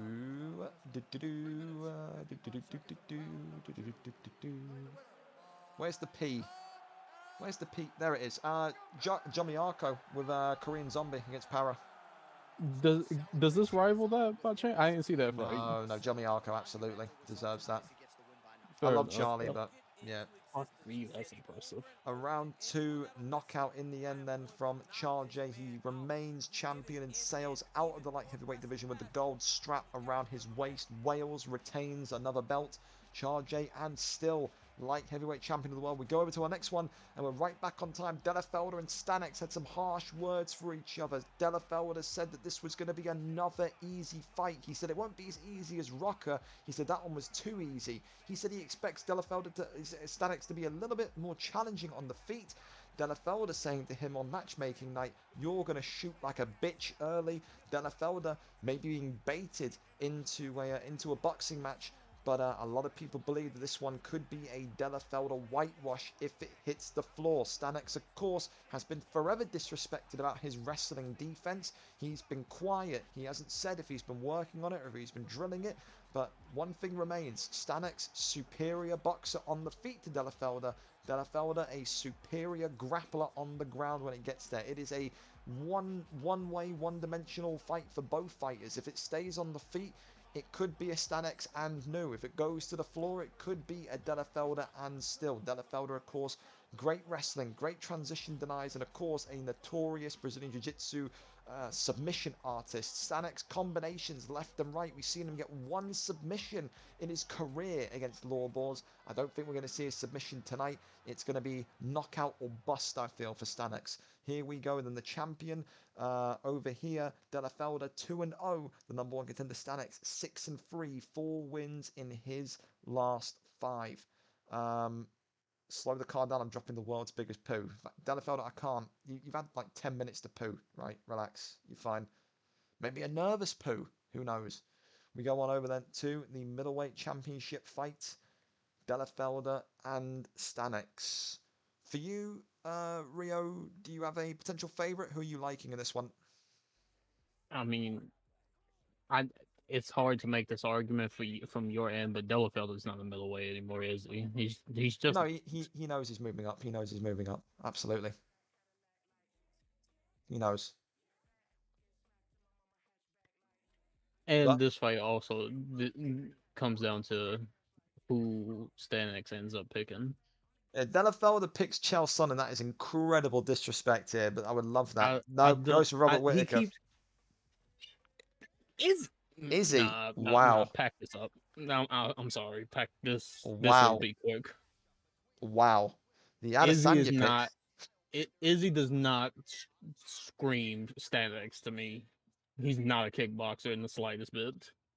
Let's see if he's got some surprise for us, really. You never know. You never know. He's been quiet all the way up leading to the fight. Maybe he's been practicing. Who knows? Of course, the champion then in the green with Robert Whittaker. The challenger in the black and silver, the black and white. Adesanya for Stanix, of course. He has been a knockout level boxer, has Stanix. We're going to see what Delafelder has for us with Robert Whittaker. Of course, Robert Whittaker, the boogeyman of the division. People often go the Rob Whittaker pick. It is very rare. Have we ever seen an Adesanya middleweight champion, Rio? You got a good memory? No. There's been Whitakers, there's been Pereiros, there's been Romeros. There's never been a Izzy one. Well, history potentially to be made then by Stanix. Stanix, of course, keeping distance. There you go. And there's the shot. He said he was going to shoot, and he predicted it. Did Stanix now working the combinations on the feet. He's had some high-level knockouts. And there's the takedown. There is the land. Goes over into crucifix immediately. Raining down the elbows. Stanix gets out. Goes over into side saddle. So Delafelder's been very, very, very confident in what he's been saying. He said that he believes he is the best middleweight that there has ever been. He does not feel like anyone in this division, after he beats Stanix, his words can come close to him. Although he said he would not be opposed to staying in the division to try and forge a legacy of his own. But, oh, spinning back fist, there's the takedown, there's the land. Stanix so far must have, oh, a great pre-deny there, Rio. There you go, look. Gets top position. Is that going to maybe worry Delafelder, you think? I doubt it in the slightest bit. Postures up. And he gets right back off of him. There you go. Looking to go for the body again. So these two were talking the most. They absolutely do not like each other. Delafelder is what I call he's the Walmart version of Mark Jeff. That turning takedown again, and you can see the crucifix is locked in again. And this is the big thing as well, Rio. Like, Stanix, for me, is very much one of those kind of law balls type fighters where he gets frustrated very easily. Don't ever forget, again, we have to bring it up. It's history for a reason. Stanix was the one that threatened to come round to Driscoll's house. He said, why don't you try and take me down in real life? I'll come to your gaff and we can settle this. And he could be about to get the arm triangle here. Stanix's sub-defense not looking great. And I think Stanix could be in some serious, serious trouble here, Rio. He's gone. I think he's got him. And Stanix is tapped out in round number 1. Delafelder and still. He said he was the best middleweight to ever do it, and he continues to prove it. Stanix cannot get the boxing off, and that is going to rumble on in the chat or the Discord. He said, you're going to shoot. Delafelder said, I don't know. Maybe I will, maybe I won't. He very much does. He executes the wrestling well, and he is still, yet again, the middleweight champion of the world. He will, no doubt, Rio, secure a move into, what do you think, welterweight? I think he looks ready for welterweight. No, I think he's a lightweight, to be honest with you. Well, there you go. It's all conversations to be had on weight change night, but what a performance by Delafelder there, and gets that arm triangle and submits Stanix in 1. He has been one of the fastest developing fighters in the league for that reason. An incredible run in that middleweight division, which he only joined this month in February, formerly a light heavyweight back in January. Just goes to show, if you put the time in, you can reach any level you want to reach. What a fighter he has been. No doubt will be up there, Rio, probably for one of the most improved fighters at the end of the year. No doubt about it. There you go. There you go. Congratulations to Delafelder. Commiserations, of course, to Stanix. It's one of those where you just look at and go, there you go. He is what he is. He said he's the best and proves it once again. We go over then to our co-main event of the evening. This one, Rio, you said yesterday at the press conference you were looking forward to the most. It is Smithy against Rue. You saying that Rue, in your mind, looks like a featherweight at this point. He has had one of the craziest development arcs in recent months. Of course, losing to Lee 66, disappearing for 4 to 5 weeks, working on stuff behind closed doors, and coming back looking like a wrestling machine, like Kurt Angle in his prime. Smithy, of course, in the welterweight division, has been breaking records, though. He broke Lee's 66 winning streak. He played against or fought against Jayco 5 and smashed him. He said yesterday, Rio, that he expects this fight to be easy. He said he does not expect a tough challenge, and he will continue to silence people that doubt his greatness in the welterweight division. He is 2-0 in welterweight, looking to make it 3-0. 2 welterweight defenses in a row. For Rue, it's been a long time coming. It is 7-5. The last time he lost, Rio, was that fight against Lee 66 for the strap.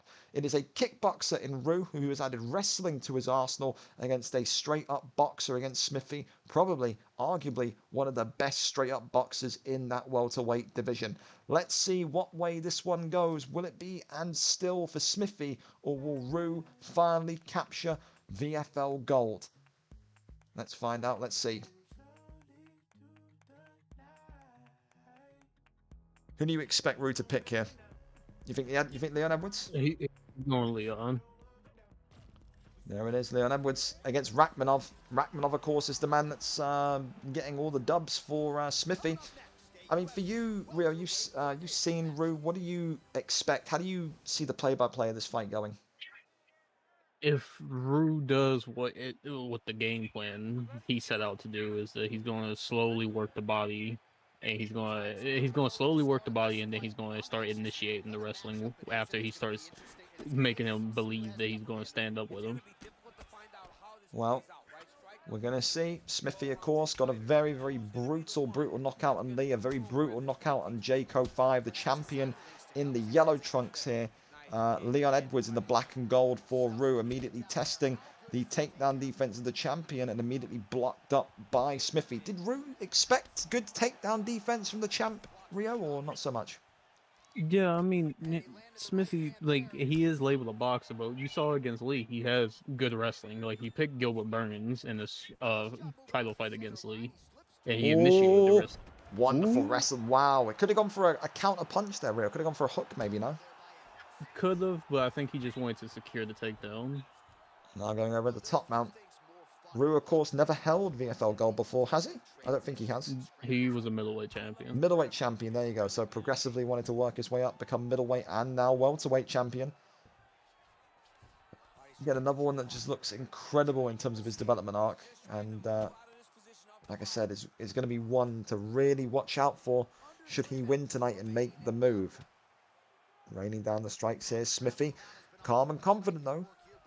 He said he's prepared for a long fight, but I think he's finding out now, Rio, that the wrestling, it's not going to be an easy fight like he thought it would be. I think he's starting to understand it's going to be a bit of a long night tonight.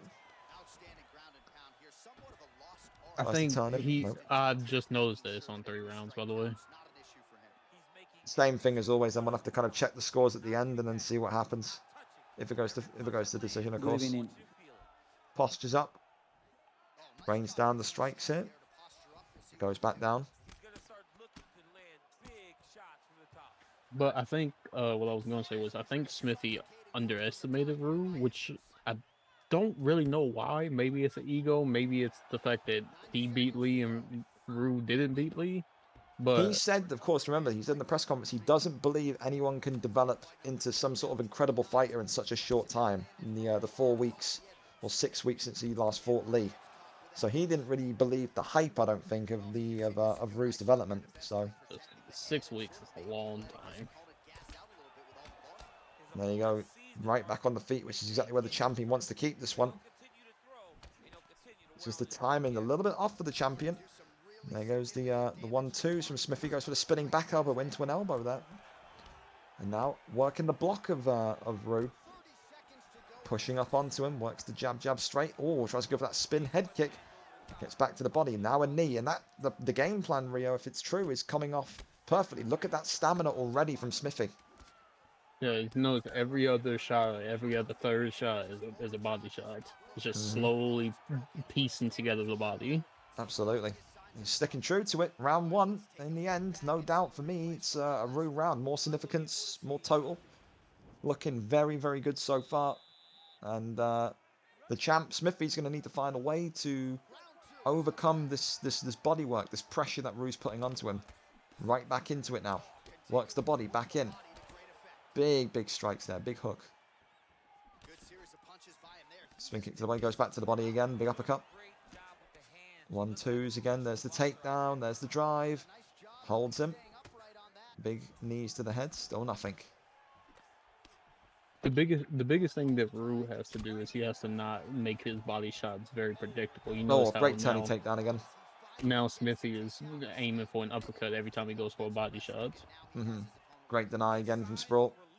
Trying to posture up here. Knee on belly. Running down the strike. Oh. Very, very, very dangerous that. There's the elbows. Denied again. Lee 66. No doubt taught this man a few lessons. We remember, we go back to Rue's title fight against Lee 66. It was over before it even started. It made Rue commit to developing and training and getting better. And now here he is after 2 fights, a 2-fight bounce back in the big time against the man that decapitated Lee and took the belt away from Lee 66. Rue, going for the big uppercut there. Nothing to see though. Would have been in. Body kick there once again. Goes back to the body. Tries to go for the spin kick to the head. Nothing there still. And now you can see Rue getting so much success with the boxing here, Rio. Body kick lands again. The champion in some trouble. Catches the leg. Oh! Catches him here. Works the body back to the head. Smithy, for the first time in his career, looking like he's in serious trouble. Rue 60. Rue. No, it's not. Rue, just like Lee 66 did to him, working the body, working the head. Wasn't as quick though, and Smithy is in so much trouble. Question mark kick comes forward.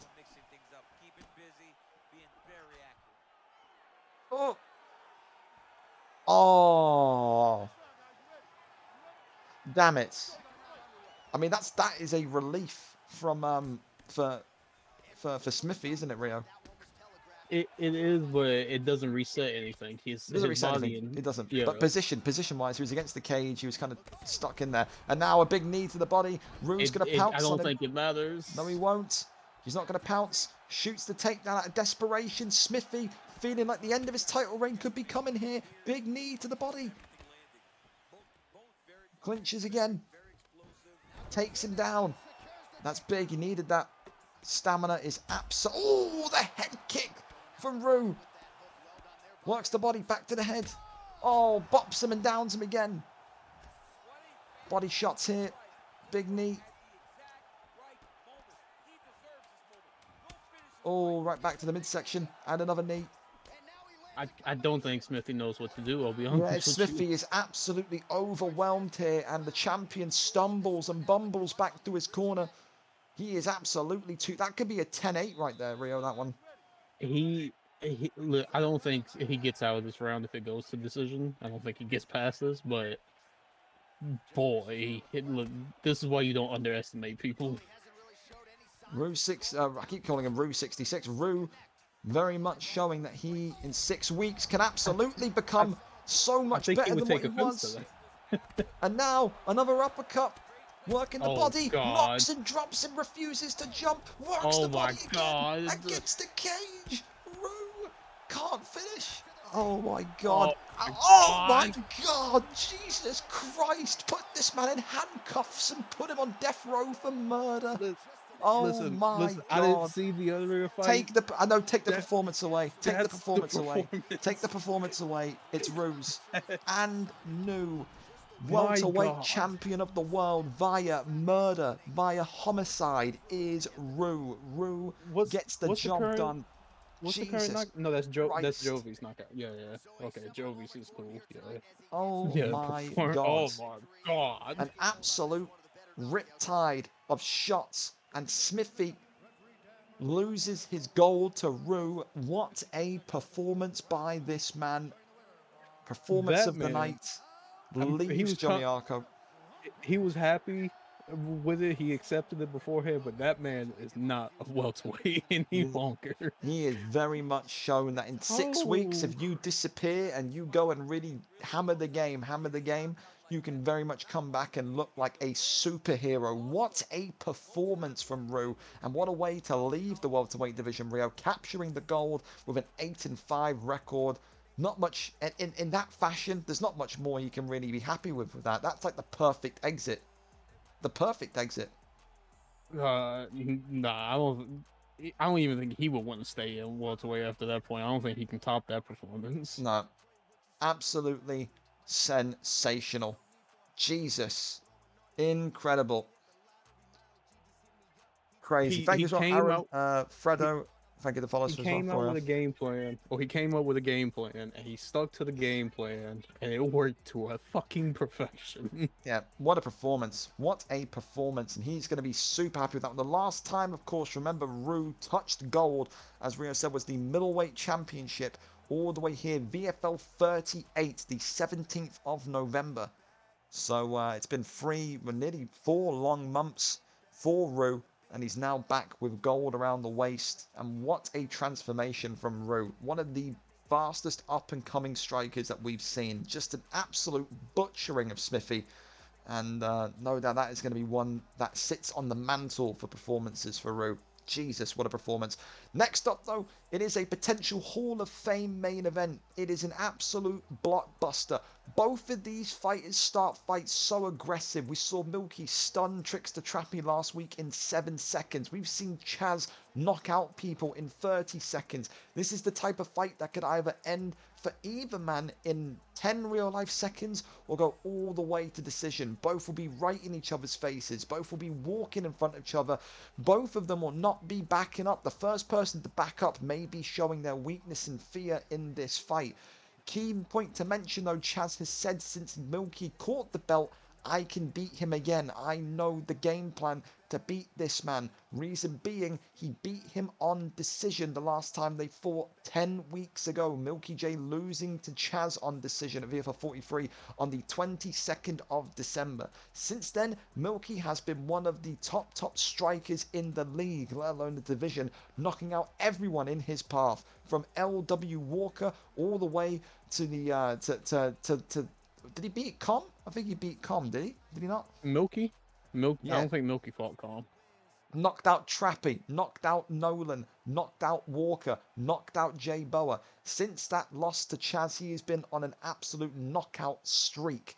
And again, he may have went 5 rounds with Trappy, but Jesus Christ, he absolutely decapitated the body and left him gasping for air by the round 3. So could have ended even quicker. Tonight, a chance for Millky to leave the lightweight division with gold, but also avenge a loss that turned him into this psychopath monster in the lightweight division. Will Millky move to featherweight champion, or will Millky move to featherweight goldless, beltless? Rio, who do you have in this one? Well, CHAZ is a part of the team as well, but I refuse to be biased. This could go one of 2 ways, and Millky has a very good way of working the body as well and just picking his shots.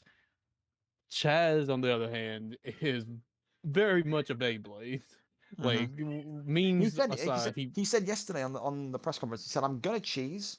I find it fun. I like annoying people. And if it gets me wins, then even better. I want to win and I want to annoy people. That's what he said. He planned to very much cheese this one all the way through, didn't he? So, yeah, it's going to be one of those, I think, where he's not afraid to get it done. And the thing as well is that what's it called? The problem with being a Beyblade is that if it goes to a distance, title fights are 5 rounds. He could very well be gassed by the 3rd or the 4th if it goes the distance. But then again, Millky is known to being gassed as well, so it depends on how this goes, to be honest. I think whoever gets the first drop wins the fight. Maybe not in that instance, but whoever goes ahead with the advantage wins the fight.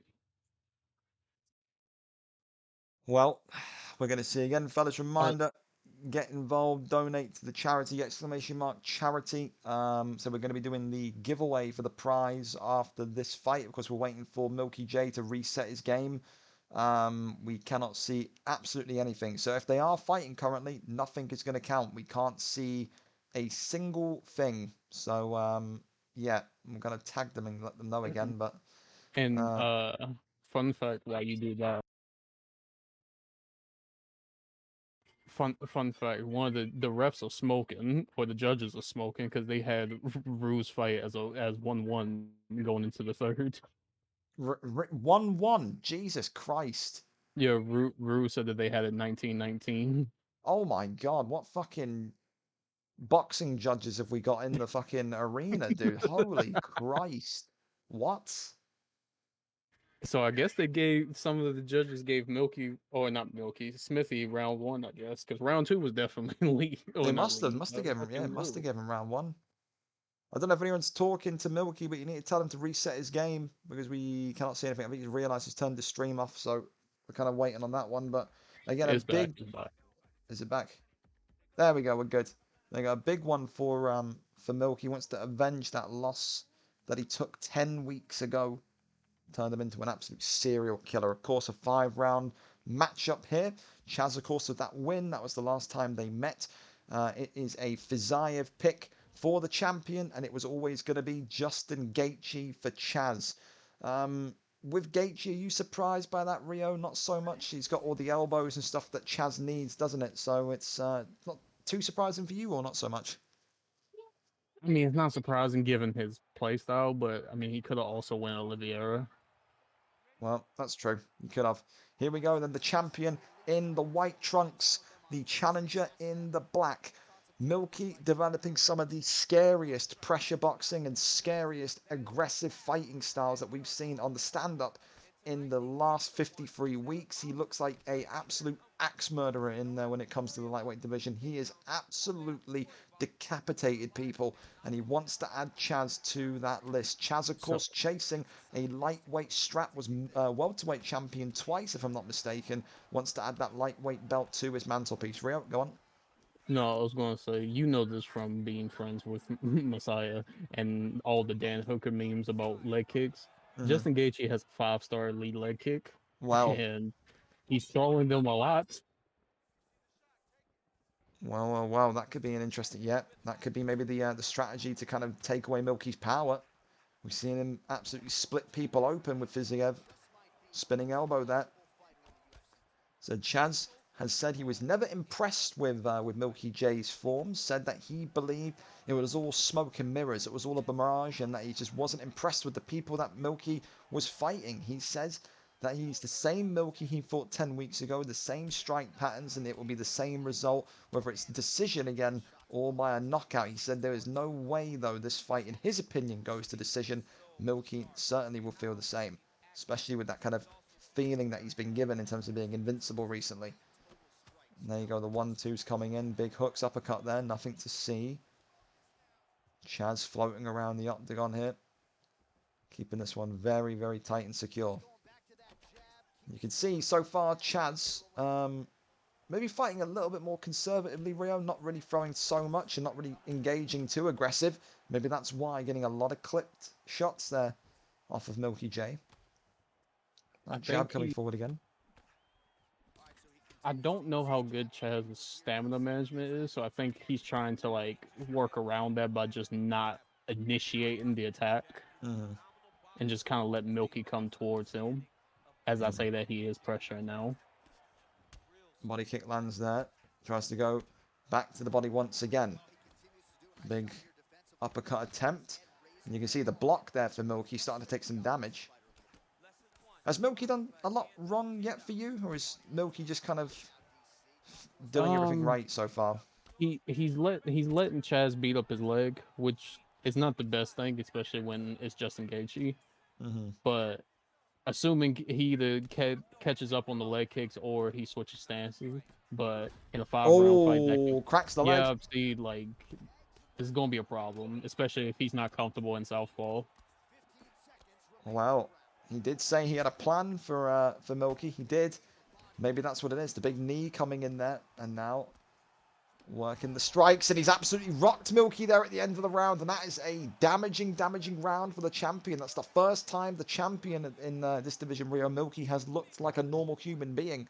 Before that round, the last 3 fights, he's looked like an absolute super being in there. But right now, the challenger, CHAZ2601, 1 round up. The glove touch is there, and we go again. Immediately back to that left leg. At what point is he going to switch the stance? It flashes so quick, but you can't see it. Oh, next time he's stopped him again. Just look at how much damage a leg kick from Justin Gaethje does. It is ridiculous. And he's switched stance now. now. Oh, and the head health is rocked here. Chaz feeling super confident. Maybe it won't be going to decision today. Works the body back to the head. The thing Chaz has to remember and keep in mind is that he can't overpressure because Millky, all it takes is 1 counter and Millky could get back into the fight. Absolutely, because Fiziev's counter punches, just his speed in general is just so quick for a lightweight. Featherweight-esque almost. Now. And it's also now Chaz going back to the body. To. Going back to the head here. Millky looking like he's completely been flustered. It's that pressure now from Chaz. He's really pressurizing Millky here. There's that big uppercut coming in, working the body again. Big knee Chaz into an just elbow. has to keep throwing those leg kicks though and compromise both of his legs. Works off that jab. Big uppercut, sways out the way. Fakes that leg kick, goes back. Great dodge there. 1-2s again. Big clips there. And now Chaz pushing forward, goes for the elbow. Oh. Works the body again. Still spinning elbow there. Of course, I mean, oh, another clip. Dodged again. Good head movement from Millky. Needs to get away from him though. Gets out the way of the spinning elbow. And of course, Rio, Millky's lost to Chaz before. No matter what people say, it does sit in your mind if you've lost to someone before. Maybe a psychological edge for Chaz, who comes in so confident. Didn't seem phased at all by the prospect of Millky J. And so far, looking incredible. Works the body again. Starting to drain that stamina of Chaz. Or he's moving like he's extremely confident, but his stamina is going, like I mentioned, with those elbows. A good response by the champion. He's minimizing the damage. And he's starting to really work that body now. Clipping him with a leg kick now. Back to the body. Blocking up well as Millky. Another body kick there. That block, though, for Millky is equally in trouble, though. Don't you think, Rio? Oh, his block is going. His head health is going. His lead leg is going. It's not looking good for Millky. It's a race, isn't it? It's a race of head health and block for Millky and body health and stamina for Chaz. He's got great movement, though, does Millky. Every time he's dodging. Look at that, another one. Just ducking out the way, Rio. Incredible movement from the champion.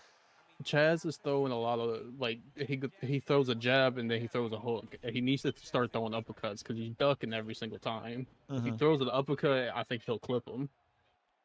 Well, we have to say 2 rounds to the challenger, Rio. But again, keep an eye, watch this space on Justin Gaethje, the challenger in the black shorts. Watch his stamina. It is going, it is draining. If he can get another big round, Millky, like that, where he's completely working the body and taking that stamina away, he could put Chaz into a very compromising position in rounds 4 and 5. There you go, another good duck there, an elbow. There's the knee again, goes for the uppercut. Doesn't want to go throw 2. There's the slip straight there. Starting to work the head a little bit more. Still keeping. Oh, it's that spinning elbow though. The Gaethje special. He walks forward again. Needs to throw an uppercut there. Needs to throw an uppercut. Another big dodge there. Works the body again. And another big dodge there. Uppercut comes from Millky. Knee pushes him backwards. Big elbow comes in from Chaz. There it goes. CHAZ2601. Gold round his waist again. He has not held lightweight gold until now. Welterweight champion twice, I believe. And now lightweight champion. putting an end to the incredible streak of Millky J, who's been knocking out people left and right. What a performance from CHAZ2601, who told us all, I'm not impressed by Millky, I will finish him. And did that all come, Rio, for you from the leg kicks in round one, or what did it stem from? I don't know how comfortable Millky is out of southpaw, but I do. If he's not comfortable out of southpaw, that definitely changes the way he could attack. Oh, is that the first VFL Justin Gaethje champion? I'm pretty certain. Yes, maybe the second, but it's been a long time since we've seen a Gaethje champion. But again, commiserations to Millky, one of the most dominant lightweight boxers we've seen. And I think, Rio, you could say for both of these, they've earned their kind of their road up to featherweight now. Both of them with such high level striking ability. Maybe you could argue that a little less for Chaz because of the elbows and the cheese, but it all matters. Wins matter.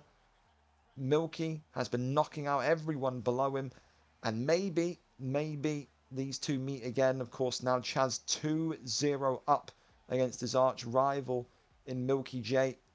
Both of them holding gold in that division.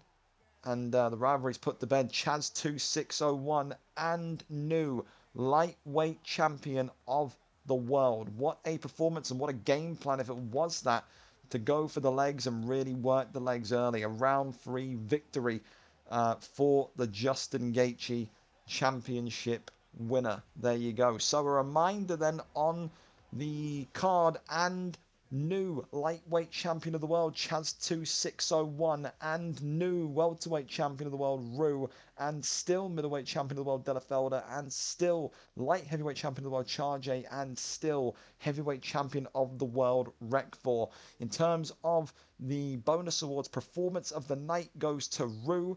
The knockout of the night goes to the Raw Matrix. Yes, goes to Raw Matrix with the knockout win with Fizayev.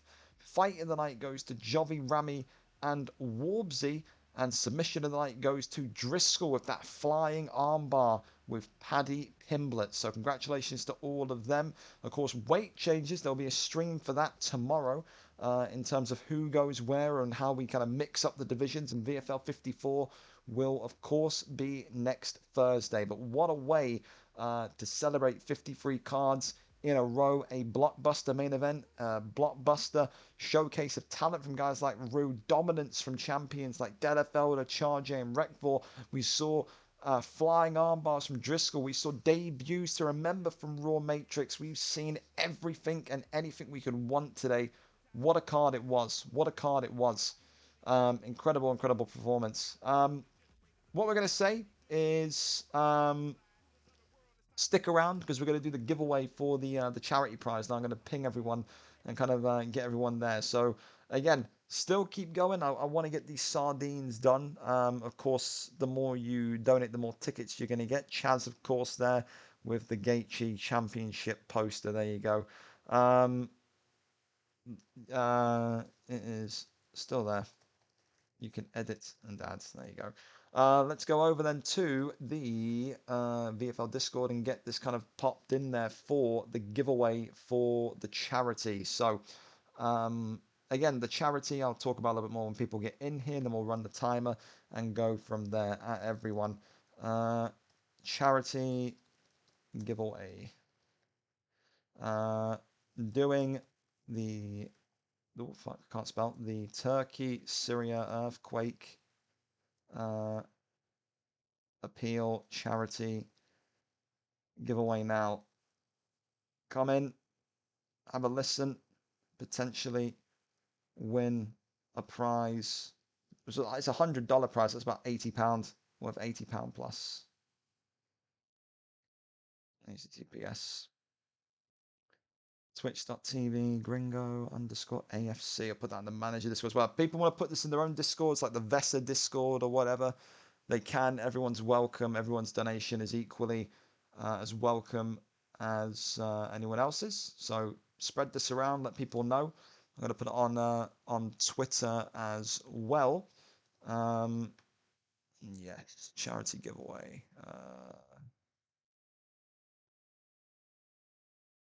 Okay, there you go. Cool. All right, so fellas, the charity, of course, that I picked. So I've worked with CARE before. CARE, of course, we did with the Ukraine invasion. We raised money there for people in Ukraine that had, like I said, had the houses blown up, had to kind of get out of the country. Was very, very good. Said I've seen the kind of work that CARE do in kind of text documents and videos. Like I said, one of the greatest, if not the greatest, humanitarian charities that exist. They work to get people food, clothes, shelter, support in these kind of situations, whether it's like war-torn countries like Ukraine, or whether it's like the situation in Turkey and Syria. If you don't watch the news, you don't know what's happening in Turkey and Syria, please go and Google it. Again, from a lot of us from the FIFA side of things, Christian Atsu, great footballer, played for Newcastle and Bournemouth. Lost his life. He obviously played football in Turkey, was in an apartment complex, the earthquakes hit, and then of course ended up losing his life, died in the rubble, sadly. So crazy stuff, because again, like I said throughout the stream, we all know people who play VFL on the FIFA side of things who are Turkish. Yuel Oli in the Turkish national team. Turk himself is in, unique Turk. We all know who Turk is. Ertak, all these guys have got family, friends, everything kind of over there. So you just kind of feel for them as well. Same for I don't know anyone Syrian in VFL, but again, you don't really need to know anyone to kind of know the magnitude of like the situation over there. You would hope that people would be doing the same if it happened in the UK or the US. It's kind of one of those, man. So listen, it's a great cause, and said the things that these people do in terms of getting care packages and help to these guys is super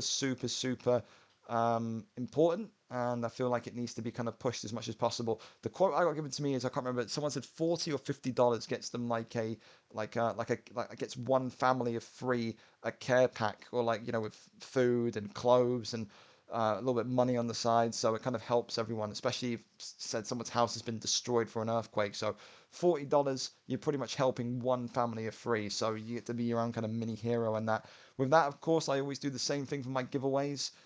We do a prize, of course. I'm going to do, let me just quickly hide this one. I have to kind of do this and launch it properly. We do a prize at the end of every charity stream where we kind of get you guys the ability to win something, but also raise money for charity. I've given away headsets in the past. I've given away keyboards in the past, microphones in the past.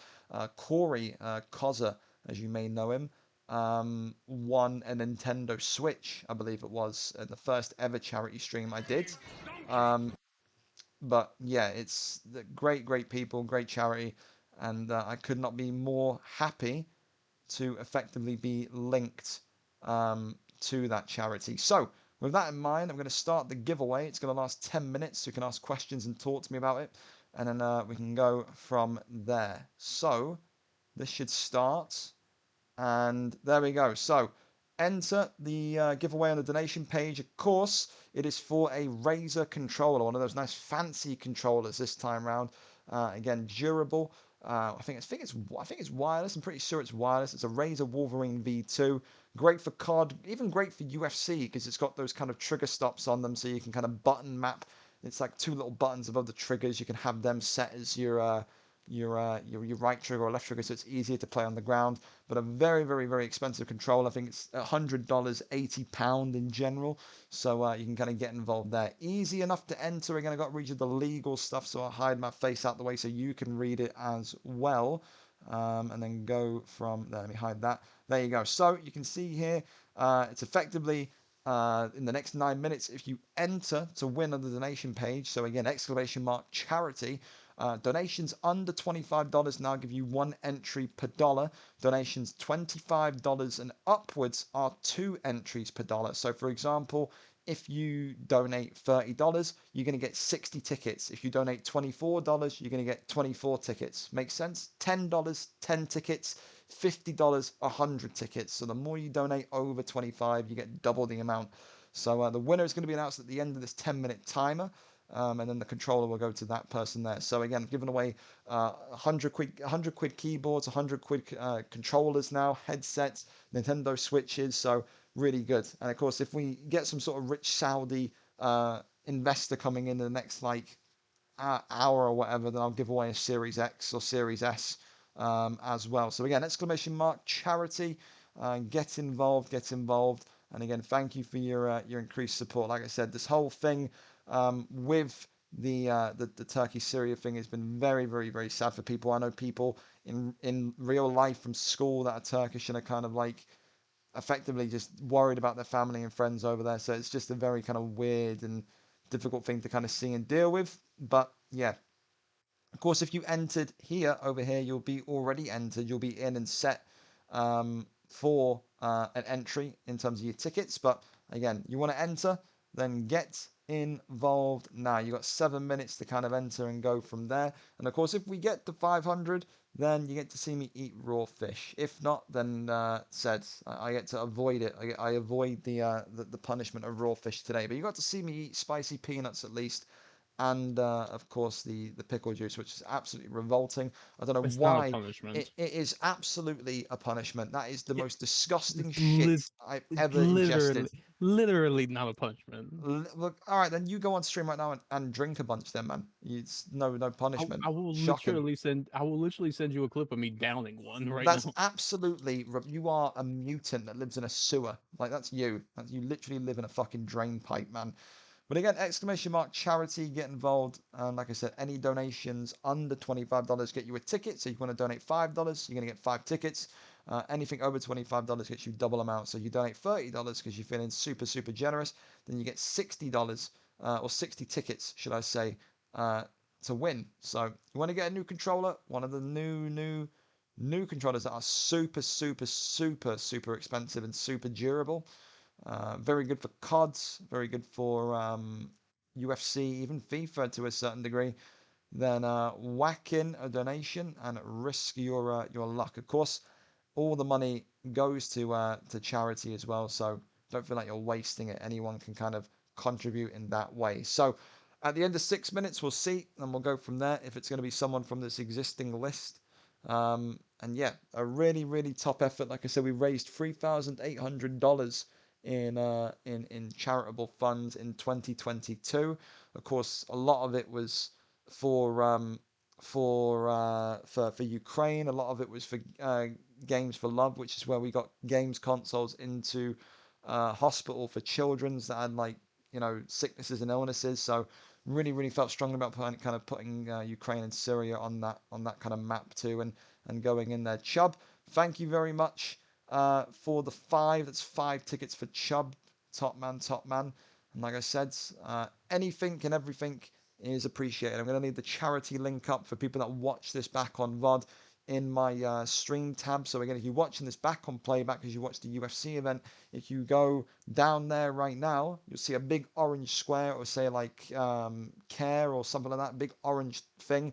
Click it, takes you directly to the donation page. Or I don't know how Twitch works. If the chat works and you're watching this on playback, go into the chat even though no one's here. Hit !charity in the chat, and then you can donate directly from that. You won't be able to take part in the giveaway. Giveaway's already over if you're watching this on Friday or Saturday or whatever. But the people that are here live now, very much welcome to kind of get involved in the giveaway. So yeah, really, really, really pleased to kind of get that underway and going again. So thank you so much to everyone that donated so far. Kind of run through the entire list of donors, I don't know what you call it. Again, so you've got Chubb with 5, Konzi with 25, Arujo with 5, AP with 10, Portuguese Prince with 5, George with 10, Della with 5, Wilkie with 30, Belcatraz with 5, Amity Lazarus with 25, Jay Fuller with $17.38, Blaze with 10, Keza with 10, Rue with 10, FU Driscoll with $5.99, Driscoll with $5.01, Assad with 25, Patter with $5.38, probably Law Balls, that one, I can't lie. Northern Esports 20, Lord Lagout 561, Sam Orber with 20, Lloyd Braun with 100, SMFC with 10, Crimmy with 15, Paul Craig with 15, Greco's with 10, and Matt DJ with 10. So there you go. Thank you to all of those guys that contributed to this $419 pot so far. I am Patter, FU Driscoll, and Paul Craig. Oh well, there you go. I mean, good for you. You spamming you spamming man. Thank you as well to Ray Lou 52 for the follow, and of course again I forgot if I already said it or not.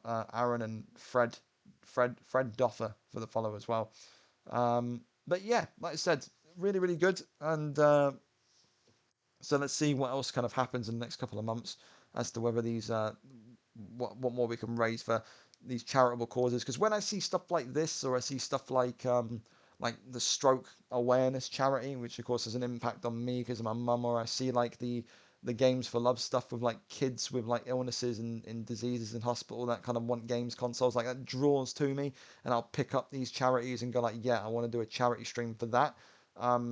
So yeah, hopefully there's an opportunity to kind of do more of that kind of stuff, because yeah, they all matter. They all are important. Like I said, we've done stuff for cancer research last year. We did stuff for, like I said, Games for Love. We did stuff like the Ukraine appeal.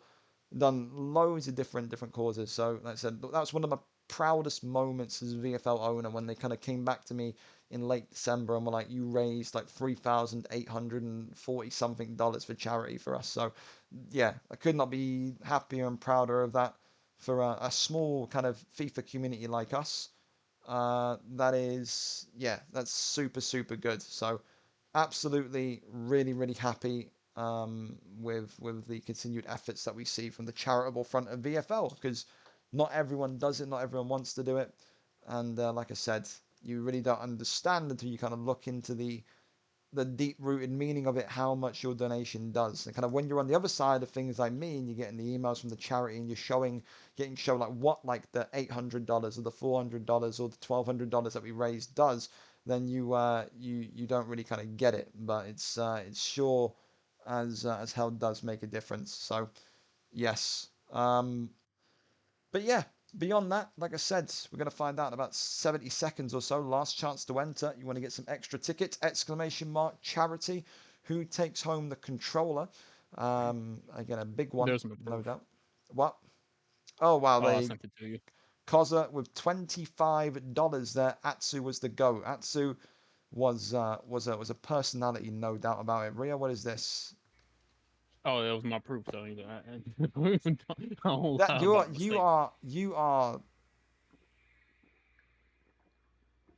shouldn't be allowed to have children, man. I know it's maybe a bit extreme, but that's horrendous from you. That's terrible.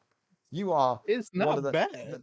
You just down that like it's fucking like Gatorade, man. That's horrible. That's what we did. That's like, actually horrendous, man. You are. That's that's making me fucking gag, Ria. That's awful. That's awful. Literally what we did. That's awful. That's so bad. It's not terrible at all. I'm perfectly fine. Dude, it's the seeds in there. It's the seeds in there that suck. But anyway, thank you. Yeah, that's why you removed the seeds. Yeah, whatever, Rio. Great. And the winner is Shaney, I don't own a cowboy hat. There you go. Corey gets it. $25 and over. So we had 50 tickets. So there you go. He wins again. This guy just keeps on winning. This guy loves it, man. Greatest luck. I know, dude. He does. He wins again. He outwins against Lloyd. Lloyd, who literally donated 100. And there you go. So Corey, you know the drill. You've won the DS, not the DS, the Nintendo Switch. That would be a shit prize if it was a DS. You won a Nintendo Switch. You won the headset, and now you've got a controller to go with it. You've won literally every bit of gaming hardware that you can imagine. So there you go. He's got 8 ads. You got 8 ads. There you go. He got 8 ads, and then he got 8 ads, and then he got rewarded by a massive block of ads after his prize. So you didn't win. Shut up, Shaney. You did. Stop it. Don't say that. But yeah, again, a really top UFC card, a really top charity stream. Like I said, just over 6 hours in length. So a lot of work to do. Of course, I'm back for the Nations League tomorrow, with all the kind of young stars of tomorrow in terms of you know, the what am I going to say, the Nations League, in terms of seeing how people play, and some of these guys we never get to see play, and yeah, should be a really good tournament. So if you're here for FIFA tomorrow, come through. I'll be doing some stuff afterwards, maybe some FM and whatnot. And of course on Saturday doing the Nations League again, but also the UFC watch along with Takeaway Roulette. So yes. What do I think of Matrix? Very good. Thought Matrix was very, very good. Konzi, thank you. Hope the Commonwealth mark went as good as it could. And again, if you missed the giveaway, then by all means, like I said, you can still donate. If anyone wants to donate $6 so we get up to a nice 450, that would ease my OCD. But if not, $440, $444.37 is, like I said, 11 families pretty much getting care packs. So a wonderful gesture from you all. Beyond that, I'm going to go raid Showtime. We're going to call it there, fellas. If you need me, I'll be on Discord doing the usual stuff as always. Again, I've got the tab down there, so you want to donate tomorrow if you get paid or whatever, you can come back and you can donate through the link. Exclamation mark charity in the chat, and you can go from there. I did see the playlist, Liam. Thank you very much for that. I definitely did not want to cry violently. Thank you again, everyone that donated. Thank you all for your subs as well. I'm going to make a donation on your behalf, said to the charity directly.